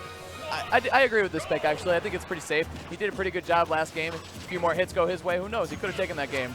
I like his up tilt pressure. He started to do that more, actually, game 2. And now we're seeing a lot game 3. Talking about up tilt pressure into an up air. Really good stuff from Abba. And using the side B to try to escape with ZeRo. He's going to punish that big time. He landed like 5 up tilts at the very beginning of the stage. And as you mentioned, we weren't seeing that earlier that much. And that was a fantastic option to try to catch ZeRo's jumps. Definitely looked like it was working out for him now, but the thing is, if you throw out an option too many times against ZeRo, he's going to catch onto it. He's going to punish you for it. He's the best player in the world for a reason. He knows this game inside and out. Okay, Abba looking for a ladder combo. Could only find one up air, though. Unfortunate for him, because ZeRo is starting to take off with this game. Already getting 111%, 118, and he can't get that up smash. I like that use of down tilt, trying to space himself away from ZeRo. Landing with the Nair again. Abba's really sticking to these tools that he likes. Using the down air. Nice. Oh my god. Oh my goodness. That was what a setup, because he said, go ahead. I'll give you the banana peel. I will up tilt you. I will take your stock, and I will take my banana back. Great exchange. That was great stage awareness at the same time, recognizing if I'm going to bait Abba to grab this banana, I'm just going to up tilt him, and, you know, Diddy's up tilt does kill at 130, and on a character like Meta Knight being as light as he is, definitely going to close out that stock. I like the way that ZeRo's using the space of the stage. He's just kind of running away, pulling the banana and throwing it onto the platform. And, you know, Abba's got to be not happy trying to approach that banana after ZeRo punished it so hard in that first stock of this game. He's got to be a little wary of it. Yeah, you can't mess with ZeRo when he's trying to pull that banana out, because he's going to punish you really hard, as we're seeing 24% off of that attempt. Abadango try to stuff that pluck. Abba, again, looking for the up B on the Lilat platform to take ZeRo off the top. And not find it, though. That one, though, is going to connect. Nice job from Abba, evening up the stocks. And like that, he's back into this game. And let's see if he can take a game from ZeRo. ZeRo dominant, though. Controlling the stage, controlling neutral. Everything is in his favor. And he has Abba exactly where ZeRo wants him. Off the ledge on Lilat with a banana in his hand. And he's going to trap you there. And this is a scary ZeRo, too. Whenever you're on the ledge versus ZeRo, he knows how to keep you there. And he knows how to rack up so much percent on you whenever you place at such a large disadvantage. But finally, he was able to mix it up and managed to make it back using these platforms to his advantage, as you see, as a pressure tool. Absolutely. ZeRo doing a good job, though, getting out of that combo. Now he's looking for aerials of his own. Whiffs that grab. Abadango does get the down tilt and gets a trip and a nice little combo.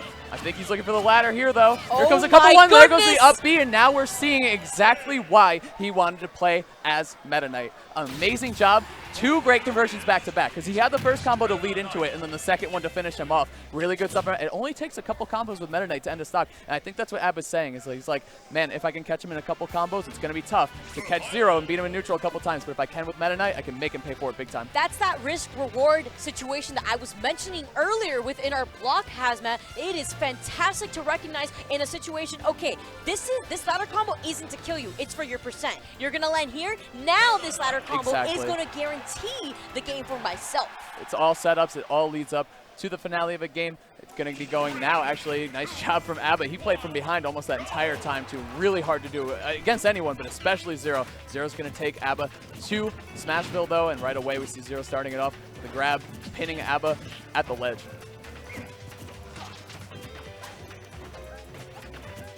Okay, ZeRo plucking out the banana, not getting punished for it either. Abba taking control of the banana, but he chucked it back towards the ledge and trapped himself a little bit. Nice run-up grab, too, looking for an additional follow-up and cannot find it, but Abba, I like the way that he's mixed up. Oh my goodness, he's gonna... Oh, okay, ZeRo makes it back. ZeRo's recovery of Diddy, phenomenal. Like, he's not really phased. That's obviously, you know, that's one of Diddy's weakest points on the map is when he's trying to recover. You can knock him out of it pretty easily. And Meta Knight is a phenomenal edge guarder. He has a lot of hitboxes that last a long time, like his back air, his forward air, too. You can mix it up. And looking for another ladder combo is Abba. Yeah, that, and he has 6 jumps, so he's able to overcommit down below the stage as far as he can. You know, ZeRo being excellent at mixing up his recovery options, so he's going to have to look out for that as well, since Meta Knight does have the ability to take advantage of that. Fantastic spot judge, missing that down. Oh no, oh no, What? oh Did he no, fastfall no, that? He yeah, fastfall yeah. that. He just unfortunately could not get out of the back air animation, and he's going to be SDing that stock away. So unfortunate. Abba had all the wind in his sails working on ZeRo's first stock. But, and you know what Abba was doing really well that stock too, is that he was down airing out of shield, grabbing the banana and swatting Diddy away. It was such a good strategy, but unfortunately, Abba's the one who lost the stock first. Now, hopefully he doesn't feel so phased by that as we see that dash attack and up B connecting right there. We saw already the last game, and he nice, gets amazing, the forward amazing smash. I love that coverage from Abba. You can see he's getting better and better at playing around ZeRo's item play, and he's making it work big time. Footstool. Okay, I wasn't sure if he was going to get a combo after that, but ZeRo opts to just run away too, which is a good option as Diddy, because like you said, he can control the stage very, very well. So running away and resetting neutral, good situation for Diddy Kong. Okay, there's a dash attack leading into a back air, sending ZeRo off the stage, but he was able to make it back pretty easily. He had his jumps, he had a lot of resources, and he wasn't that low below the stage. And that's where Apple wants to put ZeRo right now, try to get a gimp and steal this game away from ZeRo. But ZeRo taking control of the stage right now, was keeping Abba off the stage for a good amount of time. With all these grabs, he's able... Oh, that was a very scary situation right there. You know, Meta Knight is pretty light. You have to watch out for that, and that fair, keeping him off the stage right there, putting so much pressure with these peanuts. He tried to get a conversion off of that banana into a fair right there, but not connecting, unfortunately, for him. Big situation for Abba, too. Gets it down throw at the ledge. Cannot find ZeRo, though. ZeRo's so slippery. He's just going to find his way out of your combos no matter what. He has such amazing character knowledge and such good defensive knowledge, too. Everyone talks about the offense of their characters. I think defense is highly underrated because you save your stocks, you get more rage, all that stuff. ZeRo looking for an up tilt to close it out. Cannot find it, though. There's the anti-air jab that Abba was looking for, I believe, game 2. Finds it that time. And Abba hanging in there because he's just a ladder combo away from forcing this to a game 5. And this grab could be a good way to start it. He's going to have to look out for up tilt as well. Oh, look right there. ZeRo was oh my goodness. Oh my goodness. He gets the conversion. And that's what I'm talking about. Rage Meta. Look at him. Oh my goodness. I love when Abba pops up. He's doing such a good job. What a conversion from Abba, using the banana to his advantage and getting the shuttle loop clutch. That was after Look at Pierce's face. I just want to make a note. He did the whole side look to the crowd like, ZeRo was looking for that up tilt at the very end of the game. The up tilt would have killed. The up tilt would have connected, and it would have taken Abba's last stock of the set. But Abba recognizing, I'm going to take advantage of my rage, and I'm going to close out your stock instead. Exactly, and that's the thing with Meta Knight, is that he's really hard to gimp and to kill, and if he can get around ZeRo's ledge traps, hold on to some rage, and pay off with a combo. We've seen it twice in the last 2 games. Abba coming from behind and taking 2 games from the current world champion. CEO, I'm ready. Right now, with this set and how it's going, I'm definitely not ready, Hazmat. I don't think anyone's ready for this ready. one. But because we saw the Meta Knight in games 1 and 2, and it looked like ZeRo just, he had the matchup ready, he was ready to go. ZeRo playing classic ZeRo stuff, just controlling the match, winning the first 2 games very soundly, and then game 3 and game 4 happened, and Abba now maybe working a little bit, working ZeRo's mentality a little bit. Abba taking advantage of what his character can do, making this even, and setting us to a game 5.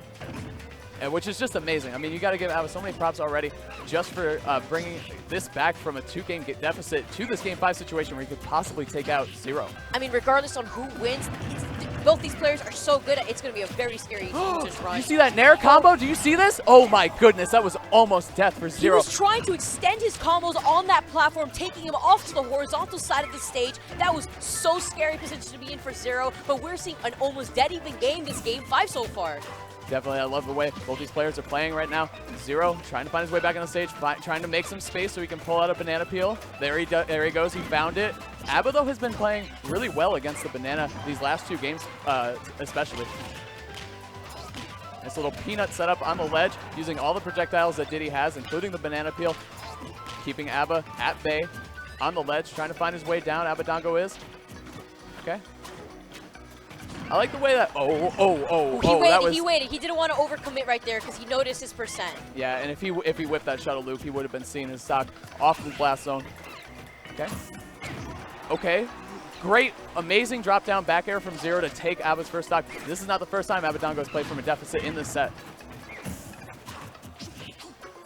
I like the way Abadango looking for the power shield a little bit more. ZeRo throwing in a bunch of monkey flip kicks to throw off Abadango's timing and spacing. Oh, that back air being a really scary tool that Meta Knight has to edge guard, but ZeRo's not going to be getting caught by that, taking control of center stage, but leaving him very vulnerable to that fast fall back air right there. You don't want to be seeing Abba do that off stage as we saw from the last game.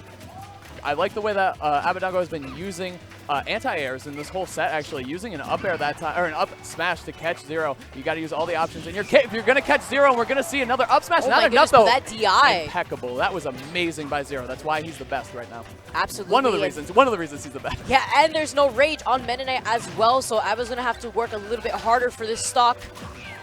Okay, nice defensive down air again. He's really getting a lot of mileage out of that move. Abadango's got to make something happen right here if he's trying to take this game 5 from ZeRo.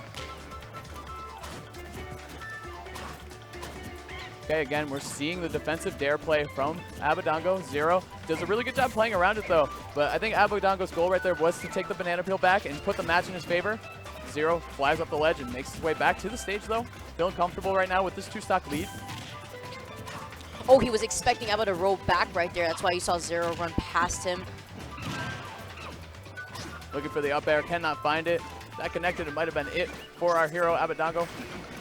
Again, we see ZeRo retreat to the ledge, but this time Abadango is going to catch him, getting off the ledge with a back air. And we've seen this the last 3 games. Abadango, with his back against the wall, losing this game means he's sent down the loser's bracket, but winning this game means he moves on. Obviously, in the winner's ride, that's a game 5 situation for you.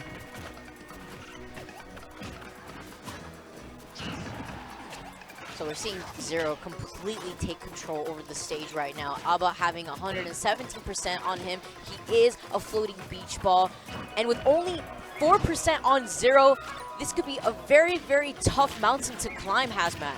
Absolutely, yeah. Abadango definitely has his work cut out for him, especially in the position that he's in right now. Nice work, though, avoiding the banana peel and making his way back to center stage.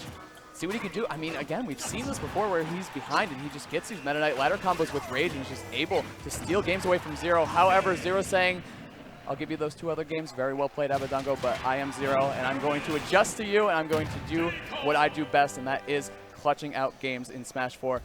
That was still such a fantastic fight that we saw from Abba and what he brought to the plate. That definitely was an opportunity for him to take advantage of, but ZeRo was not about to be cheesed that game. He told himself, this is it, this is something I'm going to be looking out for. I am going to always have to have a fresh stock ahead of you to ensure that these rage ladder combos are not going to confirm. Exactly, that's what I was going to say too, is that ZeRo, he came out of the gate swinging, had a lead, kept the ball in his court the entire time, controlled the tempo of the match, kept Abadango in the disadvantage off the stage. Cashed in, got a lot of percent, a lot of safe usage of the banana peel, Diddy's tilts and aerials, close out the game, very good. Diddy Kong play from ZeRo, as we see from him all the time. So he will be proceeding through the winner's bracket, but Aba unfortunately be sent to a loser's bracket, but at the same time, it's going to be a very, very scary player to face in losers. Absolutely. Like we said before, losers bracket is just jam-packed full of so many killers, so many PGR players already falling down into the losers bracket. Don't want to go down there quite yet. ZeRo definitely didn't want to go down there. He narrowly avoided it. Abadango, I got to say too, we're talking about how well ZeRo played. He won the match, so we're going to be doing that, but Abadango holding on by the skin of his teeth, winning those 2 games. Games 3 and Game 4 were absolutely amazing. So well played by him. He knew how to maneuver himself around Lila to take advantage of the platforms that were there at the ready for him to tech chase ZeRo and for him to capitalize off of that into a stock. It just shows you the power of Meta Knight, and you can see what Abadango was thinking with his counter pick of Meta Knight. He's just saying, I only need a couple combos, I only need to get, if I can survive, if I can keep my rage, if I can land a couple good up airs into a shuttle loop at the right place on ZeRo, could be taking stocks and I could be taking games. Absolutely. Unfortunately, though, with the stage that they played that Game 5, it wasn't really there for him to kind of be at the ready. Right. So that's why ZeRo, had to try to counter pick somewhere else. And he ended up winning the set. Exactly. And I really hope we get to see more tournament sets like this in the future. The CEO has been fantastic by far. If you guys have not attended CEO, I definitely recommend you guys go next year. It is so fun to see all these players improve, adapt mid-set, and meeting with your friends that you haven't seen in so long is also another plus. But for now, I believe that you and I are actually going to be hopping off and allowing the next commentators come in. Oh, that's it for us. Okay. Yes, yeah. So I think we're going to be signing off. Vicky Kitty, it was a pleasure doing commentary with you today. Thank you all for joining us today. Stay tuned because we're going to have more amazing matches. If you liked any of the last ones we saw, probably better ones coming up. Absolutely. So thanks for joining us today. I'm Hazmat. I'm Vicky Kitty. And we'll be seeing you. A ridiculous man. A team of competitive gamers. An unlikely friendship. Brought to you by Team Solo Mid and Geico Gaming.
K-Brad, Dominion, Anti, Yipes.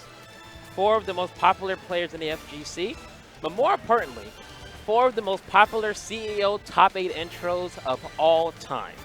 Guys, I am GDX, joined by the admirable Admiral Funk here, and we're winding down the Smash 4 top 24, getting down to top 8, and we will soon find out who will have a chance to impart history on social media and have those great intros. Admiral Funk, as a competitor, you know when you go to CEO, like your order of operations is going to be #1. It's not #1 win the tournament. #1 is get top 8, figure out your intro, and then #2 is win the tournament. I mean, you said it, definitely. Like, before you even show up, like, I think this started, what, 2015? Yeah. When they had the intros, that was part of the registration, was, okay, what song do you want to come out to? K-Brad killed it. Like, I would say, definitely one of the best. Made World Star, made CEO, a bigger household name. It's already something large. So underway here, guys. We're going to find out who's going to be next in line to make history. We're going to have Rap versus Salem. MVG Zone holding it down today. We saw Salem actually adopt some of that safe gameplay from Captain Zach on the ledge play, so we expect to see a lot of that. Rap himself also a pretty safe player nonetheless. He's known as like the safer Sonics, lamer if you say. So I expect it to be a long, drawn-out, methodical matchup. Yeah, and you touched on Captain Zach. Incidentally, when people saw the plane come out, it was at Dreamland, so still in Orlando. So thanks again to Florida. Appreciate you guys. No, anyway, it was against another Sonic. It was against Static Manny. And here we are. Salem, the same day, went to the friendly room and said, hey, you remember that thing that Captain Zach had? Yeah, I got that too. And who wants to test it? Teach me, master, please. And we see it in full effect here is Salem playing as safe as he possibly can, getting that safe damage with the bullet arts. Yeah, and that long delay in air got him hit there. So for the ref, doing a great job. Whenever Salem does decide to land on the stage, he's always there with a power shield and a grab attempt. Yeah. So he's getting that damage the best he can. Still has to lead because of it, but it's going to be a long, methodical match. And it's hard to get your strikes in edgewise as Sonic. Like, with the delayed nairs, it's going to stifle the approach because, as we know, Sonic does really bad against, like, projectiles. But those static hitboxes are also going to be a pretty big speed bump that he's going to try and get over. Yeah, but yeah, they runs in with that power shield grab. No follow-up, though, but still gets the grab damage, so he still has the lead. Salem with the escape to the ledge. And now Wrath is trying his best to get to that side of the stage first. That way Salem can't get there. Yeah, and Salem's been trying here to rack up some damage, kind of whittling away at the deficit. He was about as far out as 30%. Yep. And it's getting down bit by bit. Little by little. But still got to command Wrath just being able to consistently get those grabs. Salem not really found a way around it quite yet. Oh, should have got grabbed there, honestly. Yeah. But yeah, Salem's want to test the shield with that fair one, which does give a little bit extra height, so it gives another level of the mix-up, especially if he has a double jump save. But yeah, landed right in front of Wrath and went unhurt as a result. Down smash? Oh, off stage there. No something fancy there, but not able to connect. And the thing is, a lot of players aren't with this gameplay against Bayo. Wrath's not one of those players. He's a patient player, so to him, he's like, this is fine by me. I'm used to this I'm used to this pace. This is my pace, so I'm fine with this. And he had the casual pivot grab there a moment ago, like you said, showing that he's really in the groove here. Just about double the percent on Salem that Wrath has. Oh my god, homing attack though. He's gonna pay for that one. Yeah. Unfortunate that the platform went by. Wrath oh my goodness, what a conversion rate. Wow. I was saying, Wrath loves using the homing attack quite a bit. He was one of the players that did like the footstool setups and followed up with homing attack. Yeah. But the platform said, nah. I'm here. Not having it. Historically, at least on streams, homing attack usually ends horribly, horribly wrong for Sonic. And there was no exception here because he caught some work. All right, and the Ken Masters going to send him outside for the kill. Yeah, he won E-Rage for that one. Good job there getting that back throw. He's got to be a little downtrodden, even though he's playing so well, only to get converted on once from one homing attack. Right. He had the lead for that entire stock. Even when he lost his stock, it still had lower percentage. Yeah. And Wrath perfectly timed the incoming from Yeah, waited until the invincibility was gone. Yep. I expect we won't go here for game 2. I don't know. I'm thinking about it. The more I think about it, the more we actually might go back here for game 2, no matter who wins. Like, I think the play style lends to both players, so I think they both will want to just come back here if they agree to it. Right. Oh, wait for it. Good job on the up air. I was going to go for like a dive kick or something afterwards.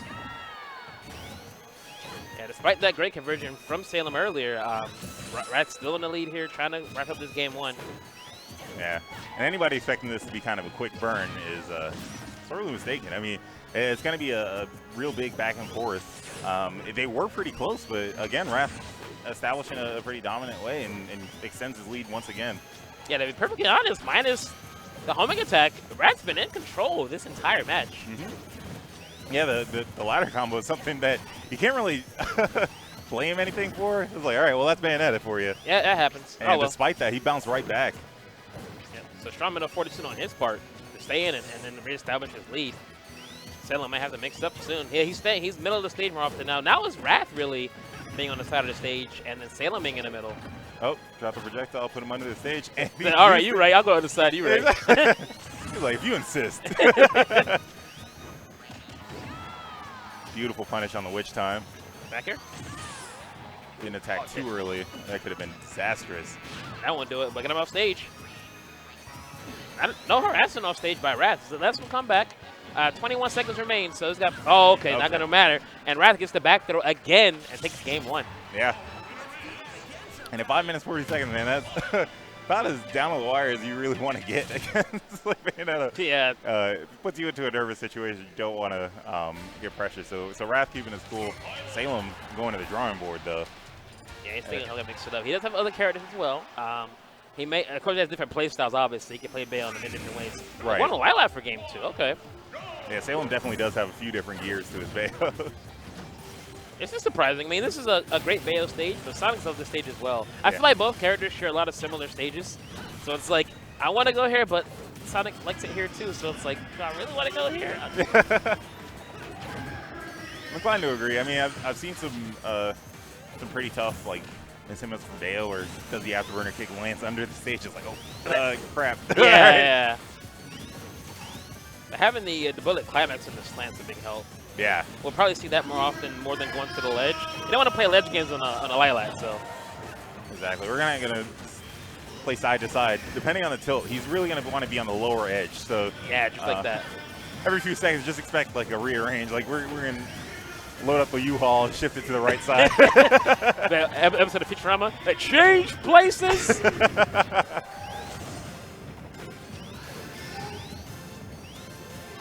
Trying to find a way to bring him back. Platform is doing a great job for Salem, having some safe escape routes. Ooh.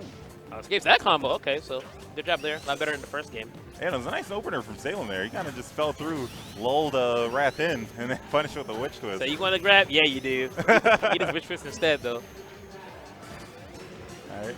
Just content. Oh my goodness! Wrath. I was like, up air's coming eventually, right? Right? The 4-time empty jump. That's that new tech. Yeah. Wrath's playing in the future. He was kind of waiting to get Salem in his own head down to about a skill. So he could do one up air when the time was right, break the shield, and then punish. But Salem's still holding it down. Yeah, speaking of time is right. Great up air conversion yet again by Salem. Able to convert whenever he does get a solid hit. He's 2 for 3 so far. And when you're over 50%, you're doing pretty good. Yeah, definitely. All right, again, similar situation. Very tense. Yeah, the biggest thing, because Sonic's shield pressure is very weak if you're on a platform above him. You can't really do much to your shield. That's why you see Rash jumping a lot to make him do something like spot dodge or witch time or something. Yeah. Because the shield pressure, you said up air did nothing. It's minimal. Yeah, right. it's like, and back air is so slow, and also it's like not much at all up there. It's like you're safe. Spin dash in place. Oh my goodness, see that fair off the ground? What? What a pickup. That was disgusting, actually. And Salem sticking with Wrath, following the drift to get the Nair. Milks for a bit extra damage. Yep. Because of this playstyle, I'm going to assume Salem, if he wins this match, will ban FD. He hasn't already banned FD. Yeah, I'd agree with that. Absolutely.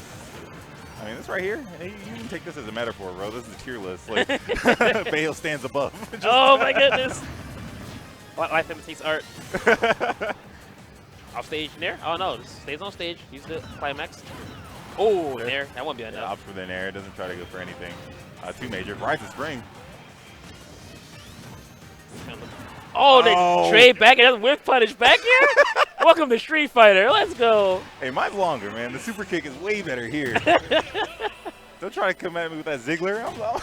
Man, if that wasn't Master Roshi versus Kid Goku and Dragon Ball, I don't know what was. Oh, man. They will do the jump kick and it's like his lands deeper. Like, that's exactly what just happened. I see you. Okay. I saw it along the lines of being that CEO is a wrestling-based event, man. Shawn Michaels Ziggler. He took the move, but it's not as good. It's true. It's like, it's a great value version. It's like, hey, calm down. Calm down. All right, 1-1 here. Two of the most patient players in the game. Just stoic dead face here. You strike up the band, but right, they're a little out of tune, you know? Yeah, but FD, as we were saying with FD gone, it's probably the next best thing in Town and City. Although Sonic going to have the same issues of platform pressure, although it won't be as common because platforms they do go away, changes platforms, and then a little bit higher too. So you get a little taste of the FD action, but overall, it's second potato. Like you didn't really want it, but yeah, it's fair. Yeah, I'll sweep that up. The biggest thing is that because the platforms are so high, Salem can't convert from the platform to offense on the ground as fast. Oh my god! Whoa, whoa, whoa! Calm down, bro. Yeah. He's over here dancing in the platforms like you're gonna get carried off like Apollo. Just calm down, man. And if he kept the defense, man, that could have been an awful mistake to lose the stock. That'd be a first. I've never seen someone lose a stock to spot dodging before on a platform. You've seen people escort like the no tech as they're sweeping away. Like, that platform you ordered, sir? Yeah, and with that lack of platform to ground offense conversion games, Rat's a lot closer in percent than he was last time. It's just too high for Salem to really fall through and start something going like he did last time on Lilac. Yeah, he's staying pretty patient. And Wrath is a little bit off timing because Salem made it to ground level, but Wrath was already on the retreat, so he didn't have a chance to capitalize on that opportunity. Say, man, I turned the car around, man. I just got here. That's the worst. You're like halfway home from the store. It's like, I forgot lettuce. Like, actually, lettuce. Come on now. All right, so back here, Wrath does not want Salem on the middle platform when it's that low. At this point, it's going to be relatively fine. The escort? Yeah. Oh, not quite. Oh, and gets another chance. We got from the outwise, he gets out of that one. Okay. That's in a pretty bad spot, though. I feel like a smash read coming from Salem. I haven't seen one in a while. Great reaction there from Wrath. Solid witch time and at least got a grab. Yeah. Any damage, good damage.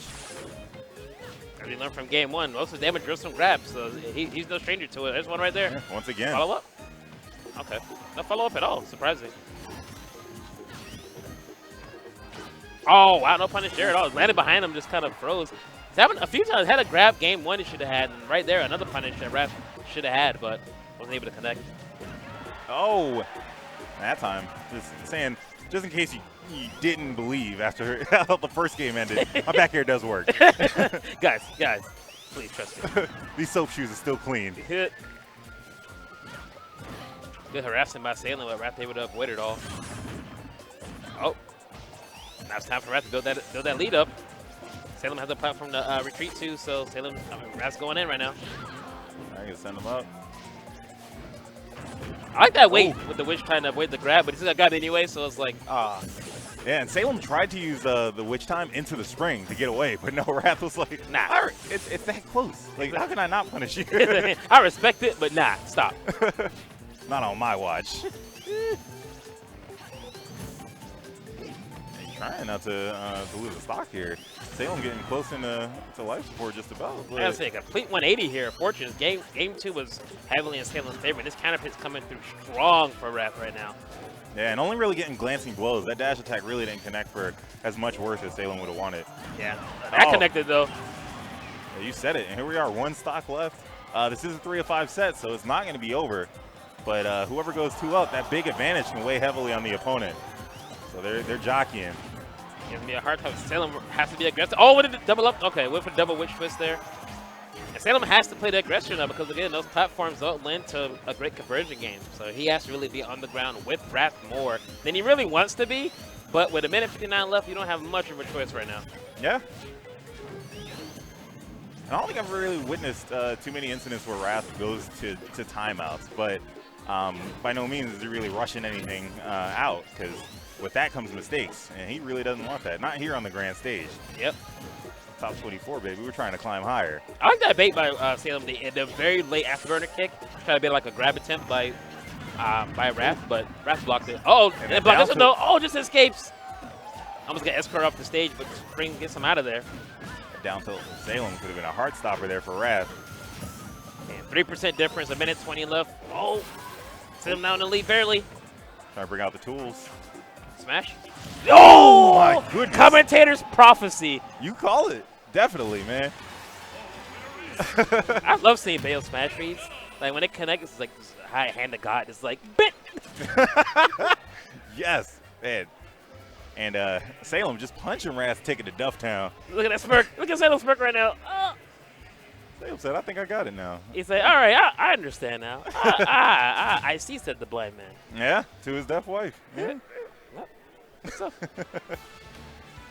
Wrath thinking about where he wants to go next. Timer? Is he looking at notes? Is he looking at changing music? Look at his phone right now. I don't know what he's looking at. Yeah, slinking out with the Vegeta shirt. Dragon Ball Fighter Z on the horizon, man. Ooh, can't wait. Every Dragon Ball Z reference, man, it's just taking me to a better place. Although there really is no better place than this point right here. This is where lives are made or broken, careers are created. Yeah, this is where social media dreams are made. Absolutely. Like just a few days ago, I was looking on Twitter, and like some company was talking to Anti, and they referred to him as the guy who throws money. I was like, well, history has made that intro, man. Man, Anti is a player that holds so much notoriety, and I mean, so do these two. Salem on the better end of things right now, but Wrath can absolutely turn it around as we go right back to Town and City for Game 4. Yeah, Wrath feeling like is still a strong stage counter pick, which based on Salem's playstyle and how he played on Lilat, this is a good counter pick for Wrath. It just Salem was able to just convert a lot better and just wrap it up. Yeah, I feel like Wrath's gameplay has been pretty great so far. Oh my goodness, he went for the Hogan. From the skies, too. Right? He tried out of the plane and leg drop somebody. Yeah.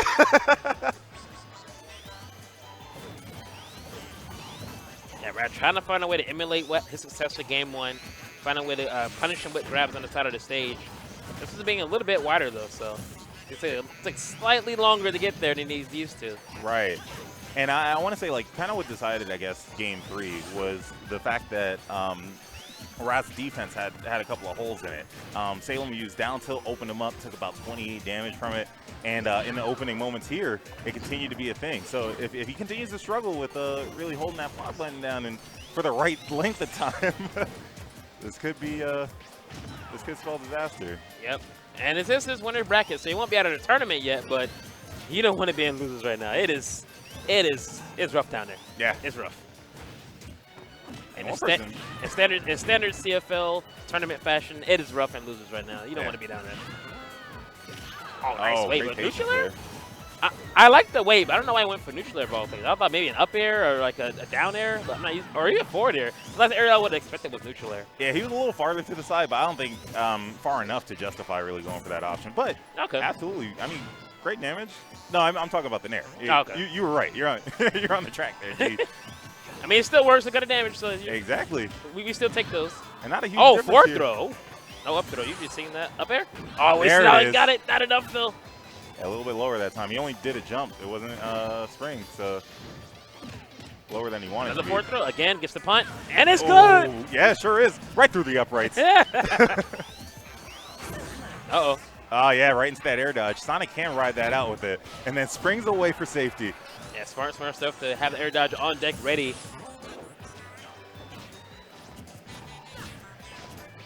He wanted to grab there, but it's too far away. He knew. He's like, I'm not going to go any further. I'll give up stage control for nothing. All right, Wrath doing really well so far. Still racking up some overtime. Yeah, I gotta say, I love his up air game after his throws. Like he likes the waiting for it. The up throw and wait fall with you and then up air you. It's like, oh man, you got me. All right. Yeah, I mean, it's a little treacherous, though, if you really go Oh, for yeah, it against Bayonetta. Oh, double up air. I respect it. I want him to do it again. Hopefully it works next time. Yeah. Ooh, Oh. my up air is better. I'll show you. I'll Yeah? show you a real up air. Real quick 1-2 punch to the gut on Wrath, and he's down to his last stock, potentially of the set. Yeah, Salem one stock away from moving on in this top 24 bracket. Wrath trying to force a game 5. Probably be back here, honestly, or maybe Battlefield if they do get a game 5. Okay. Oh, the wrong way in the spring. It's unfortunate. Ooh, that's the lead, but Salem storming back.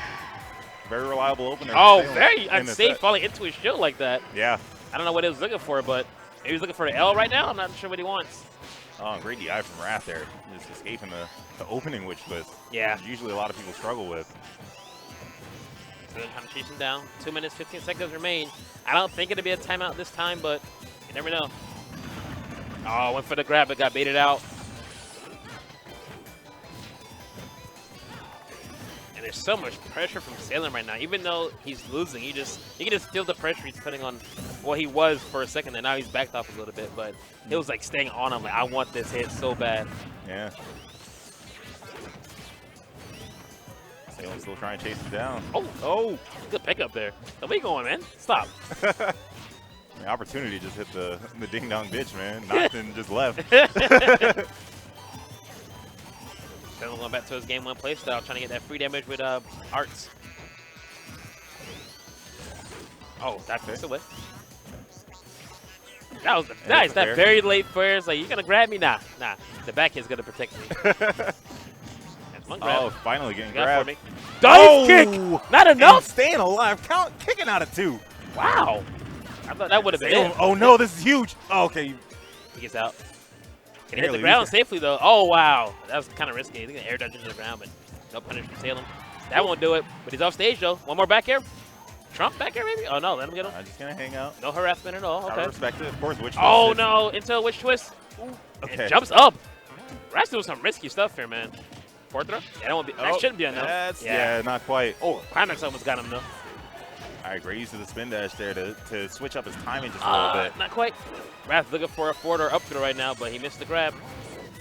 Smart escape. He knew Wish Twist would hit him back to the left with the knockback, so he went above. Yeah, and I really like the high recovery there, because if Salem tried to chase it down with another B attack, they would have landed around the same time, but he would have had all that landing lag. Oh, wow. Another whiff punish by Salem with the super kick. Yeah, but no Space Ghost, man. We tried to go the long way across the stage. Wrath barely hanging on, has max rage, so 80 throw might do it right now for him. He can get a pivot back throw. Oh, went for the back air instead. Another power shield. Oh, not quite. Throw, not going to do it either. Oh, wow, what a risky tilt. Very All scary. the time, 5 there it seconds is. left. He's got a 36% deficit, Wow, and he's not going to do it. I was wrong about timeouts. I thought we'd be good. I thought it would be a timeout. There was so high percentage with like 2 minutes left, but Wrath is not able to land that final hit. He wanted to either 80 throw. It's give me a throw, not down throw, and I got it. But Yeah. Taylor's like, nah, you ain't grab me, not today. And PB&J with the crisp sign. That timeout definitely was crisp by Salem. That's pretty good. That's pretty He good. held it down. He Like- knew exactly when to escape. He said, all right, 10? All right, I'm backing up. Yeah, I'm good. Come 'Cause, get like, me. It's one of those things like when they're playing in a way where you, for a second, you forget about the time. Because he was playing relatively aggressive. He wasn't like super off to the side. It was Right. enough to where like you have to worry about what he's doing and not look at the clock. And then by the time you realize, wait a minute, there's a timer. Oh no! And you see 5, you're like, they're both shook. You see 5, you're like, wait, what? Hang Time? on. Ah, man. So good job by Salem. They're going to move on. Rad still loses bracket, so has Yeah. a chance to get that top 8 social media history, but he's got a little bit to go. It's kind of rough. You can see the bracket as well, guys, with the bracket command in chat, or smash that GG page, or even CEO Gaming. We got all the ways to get it for you. Just Yeah. don't even worry about it. However you want to look it up, smash.gg/CEO 2017. But this is the place, man. Community Effort Orlando, number 2017. Actually, soon to be revised, Community Effort Daytona. I don't know about CED. We might have to tweak that up a bit. Yeah, last one in Orlando. This venue's been great, but we've outgrown it. See, not only has Smash been the highest entrance the past 2 years, everything's just too big. We're too big for this area now. Yeah. Which is a good and bad thing to have for a tournament event. It'll be like too big for your old venue because it's time to move on. Right. But next year it'll be Daytona, much bigger. It'll be on the beach. Da beach. Da So beach. It'll be nice. So this is the end of an era. Again, this is the last tournament of the PGR season 3. Right. And we all know how important that is for players to get sponsored, get notoriety out there. Ever since PGR has been established, there's been exponentially more sponsored players in Smash 4 because the rankings really established us as like a serious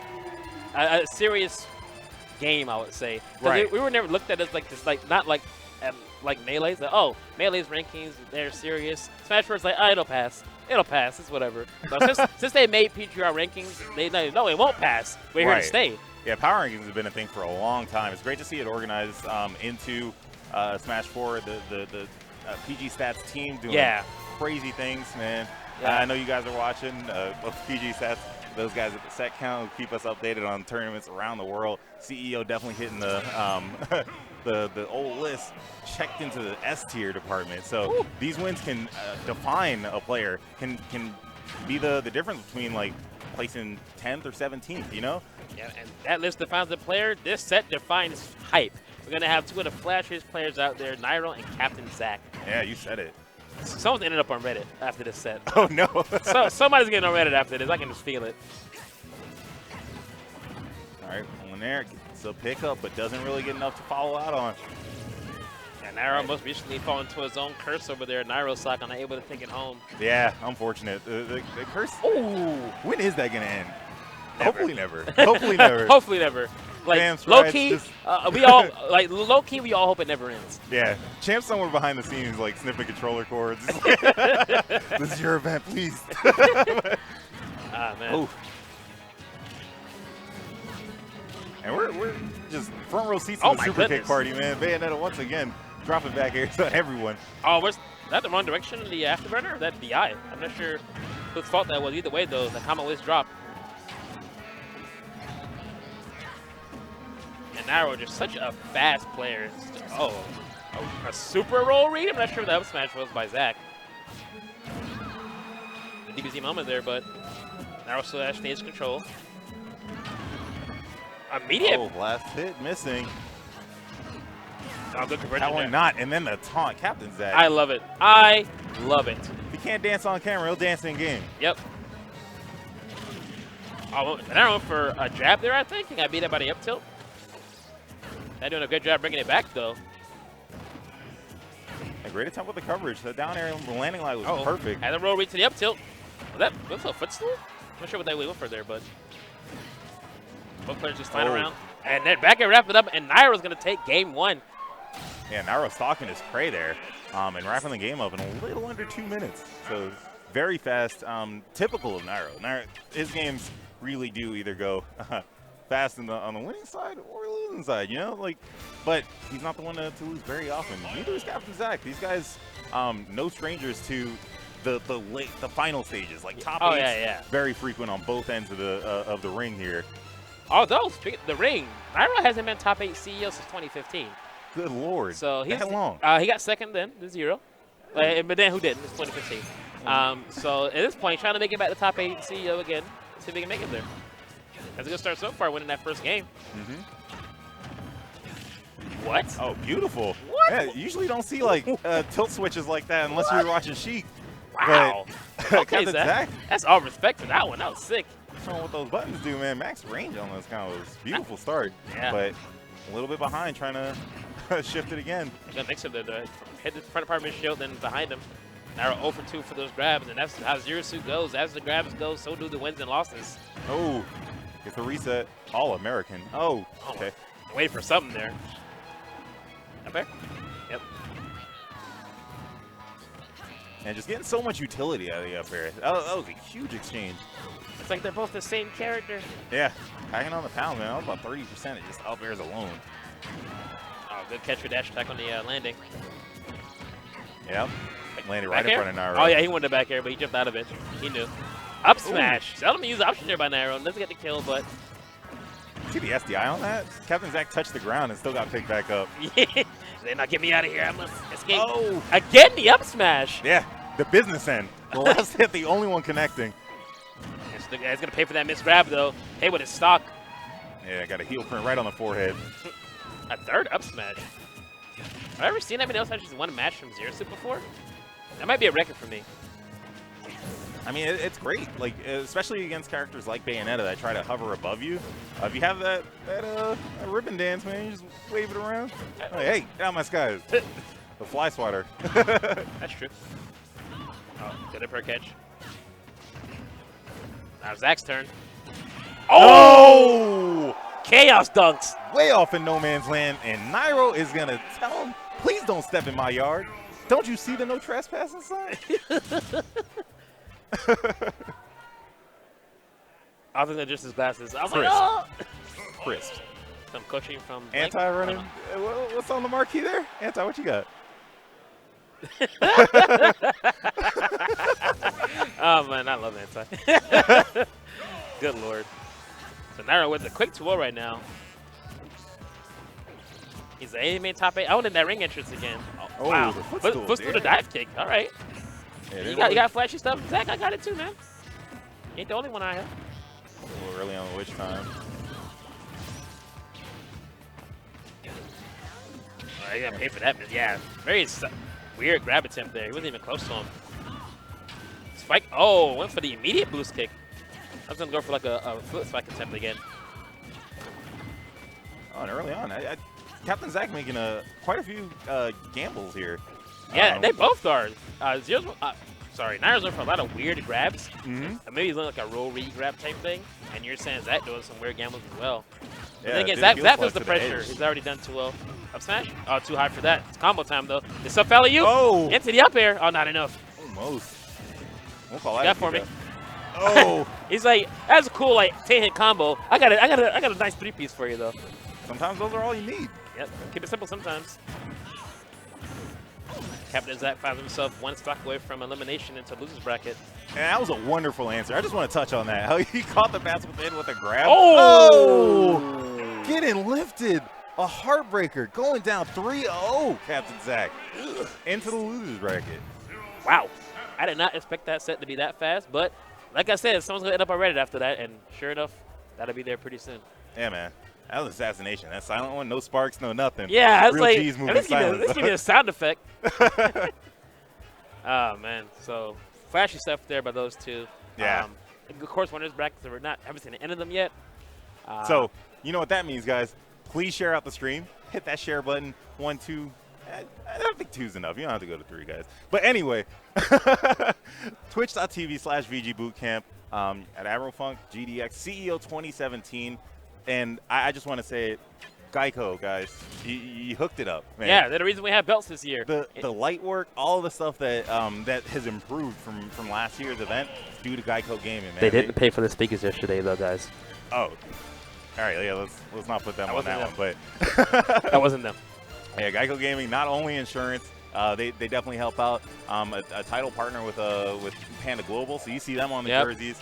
In the back of the venue here, they have several setups where you can throw some practice. Yeah, they had a gaming booth back there. They had like Injustice, they had Tekken, they had Smash. Yeah. A lot of gaming demos, like bags, Geico gaming bags hand out. They had a raffle going too. A lot of stuff going on back there. Very involved in the community, and it was like a nice cozy corner too. In the back, they had every game represented. They had Street Fighter V, they had Marvel. I think they had the demo from Marvel Infinite back there. They had a Smash 4 setup that I saw ZeRo practicing on. Yeah, I saw that this morning. Yeah, not a lot of people are going back there, which. I mean, make use of every setup you have in the building. Yeah, man. But we're going to have Zenoto versus Mr. E next. Mr. E. I love watching Mr. E. Like, Yeah? I just love watching a good Marth. I know I can never be a good Marth. Yeah. Even if I wanted to. So just seeing other good Marths makes me so happy. It's like, if any FGC player would have asked me, hey, GDX, who should I play in Smash? First of all, I'll say pick the best character. Pick a top tier. Yep. However, if you want to Sound pick, logic. however, if you want to pick a character just based on your already fundamentals you have from other games, pick Marth. Marth is like the closest to FGC fighting game, like Street Fighter character that we have in this game. That's why I enjoy watching him so much. And then he shuts me up by picking Lucina. Close enough. Exactly. Close enough. You still play a strong footsie game, so the fighting game roots are still there. Yeah. You hone your talents. Yeah, Mr. E actually eliminating or beat Fatality earlier to get here. Nice. So I know he's a fan favorite to see on streams after the way he's done this year. So one fan favorite beating another. Meanwhile, ZeRo beat Koma Rikiri 2-1. Huh. I mean, Fatality not quite out of the tournament, so you guys don't have to. You can still the tears. But yeah. Most definitely, ZeRo and Mr. E still feeling each other out in the early goings, nearing the 45-second mark. Close, and the percentage is still even, just about as close. It's odd seeing this renaissance of Lucina, who was widely considered to be a mediocre character for years, like since inception, really. Yeah. So it's weird just seeing her being used more often, especially in teams now, where her punish game is so explosive. So it's weird seeing her used more often in teams and singles than she was even like 6 months ago, to be perfectly honest. Yeah, she was very underrated until, and speaking on the concept of like blurred lines between FGC and Smash, ZeRo hit the Smug treatment, where Smug had like the top 7 Dudleys. Yeah. ZeRo hit the persistent blade, and then Lucina started coming out of the woodwork. Yeah. So you love to see it. No, I love to see that right now. Putting the work on Mr. E. So you're trying hard to take this first stock out of ZeRo, but he's proven quite tenacious. Yeah, we know ZeRo got second place to Anti last year as CEO, so he's trying to get back there. So he won first this time. He's got unfinished business. Yeah, that was definitely one of his biggest placements in recent memory. That was a huge day, ZeRo. And great to see him get picked up, like, I want to say soon after by Evil Geniuses. Yeah, AG with a great pickup with ZeRo. I don't remember the actual month it happened, but whenever it did, it's a good job nonetheless. Yeah. Well deserved. ZeRo's been a top player in several Smash titles. Oh my goodness! He's also a top player going to the skies right now. Eating that up smash. Lowered the walls a little too early on that one. Ooh. And the Trojan horse just rolled right in. You know? Terrible. No, but yeah, he's been a top Diddy Kong in Brawl since 2010, I want to say. He hasn't been there since day one. At least not like top player since day one. Right. But he's been around since the Brawl days. He's definitely an OG. So yeah, undeniably a seasoned vet. He has seen much time in the battlefield. Missed the classic there though. Mr. E not able to capitalize too much from it. Oh, okay, I like that. Okay. Moving showing a little bit from Mr. E. Oh my goodness! Away, but what a ballsy read with the F smash. I was reading a roll or grab a tip or bad throw, whatever, but whatever it was reading, it worked. oh Yeah, you gotta watch those jumps off a ledge like that. He can forward air you, he can back air, you can there's raw up smash use. Like you gotta watch the jump from that angle. absolutely, yeah. And ledge drop is even more of a telegraph move. Like, Yeah, it's like, oh yeah, GG. Before it even happens. And like ZeRo did a great job putting the banana too far away from the ledge, so where Mr. E couldn't instant throw the banana from the ledge. Right. And stop ZeRo. He put it too far away, so Right. he actually had to jump or get up. Like I think get up would have been the quote unquote safest. He wouldn't have died from it. He would have got foreign thrown. Yeah, that So- and ZeRo actually dropped the banana about roll distance. So if you Yeah. rolled in, he would have tripped. So ZeRo had wonderful option coverage, led to that game 1 victory, and we're right back. levels. Yeah, there's levels to this. There's levels to this. Oh, banana bait in the homie there stops him from the dancing blade.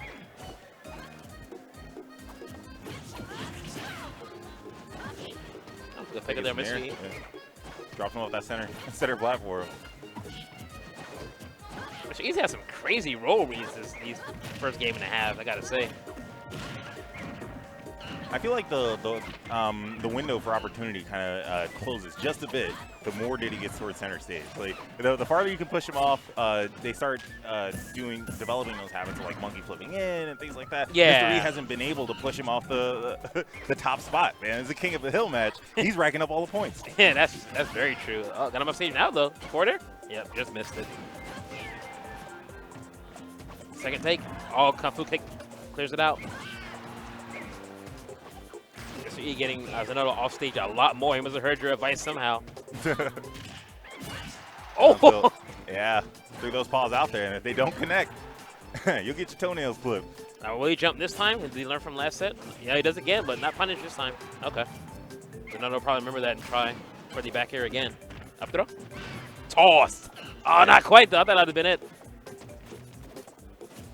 All right, taking a reserved approach, Mr. E. ZeRo still finding the opportunity there. to grab, misses an up smash. Oh, the immediate. This is the wake up DP. He's like, I missed. Just match it out. Just do it. Oh. Oof.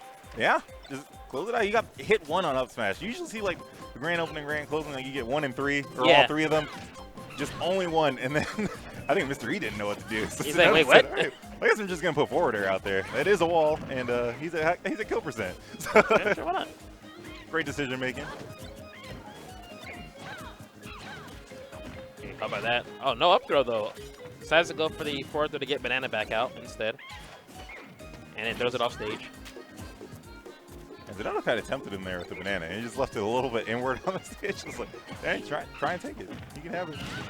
And you see Mr. E trying to play ZeRo like you play a Meta Knight. He's like staying near the edge of the stage. That way banana follow won't be as strong. Because he can like fall off at the ledge. And it's hard to grasp onto a chance. Oh! Or that ledge as he fast falls right past it. Wow. Ugh. That sucks. That's all right, though. He's not completely sunk. I mean, he fell a little below the level, but this is game 2 of a 3 of 5 set. That's Aussie there cheering on behind Mr. E. So he's like, you still got this, man. Yeah. This is some moral support. This is kind of his coaching break. Yep. He's technically in the crowd, so no rules being broken, no DQs to be doled out. Oh, going for Marth. Okay, here we go.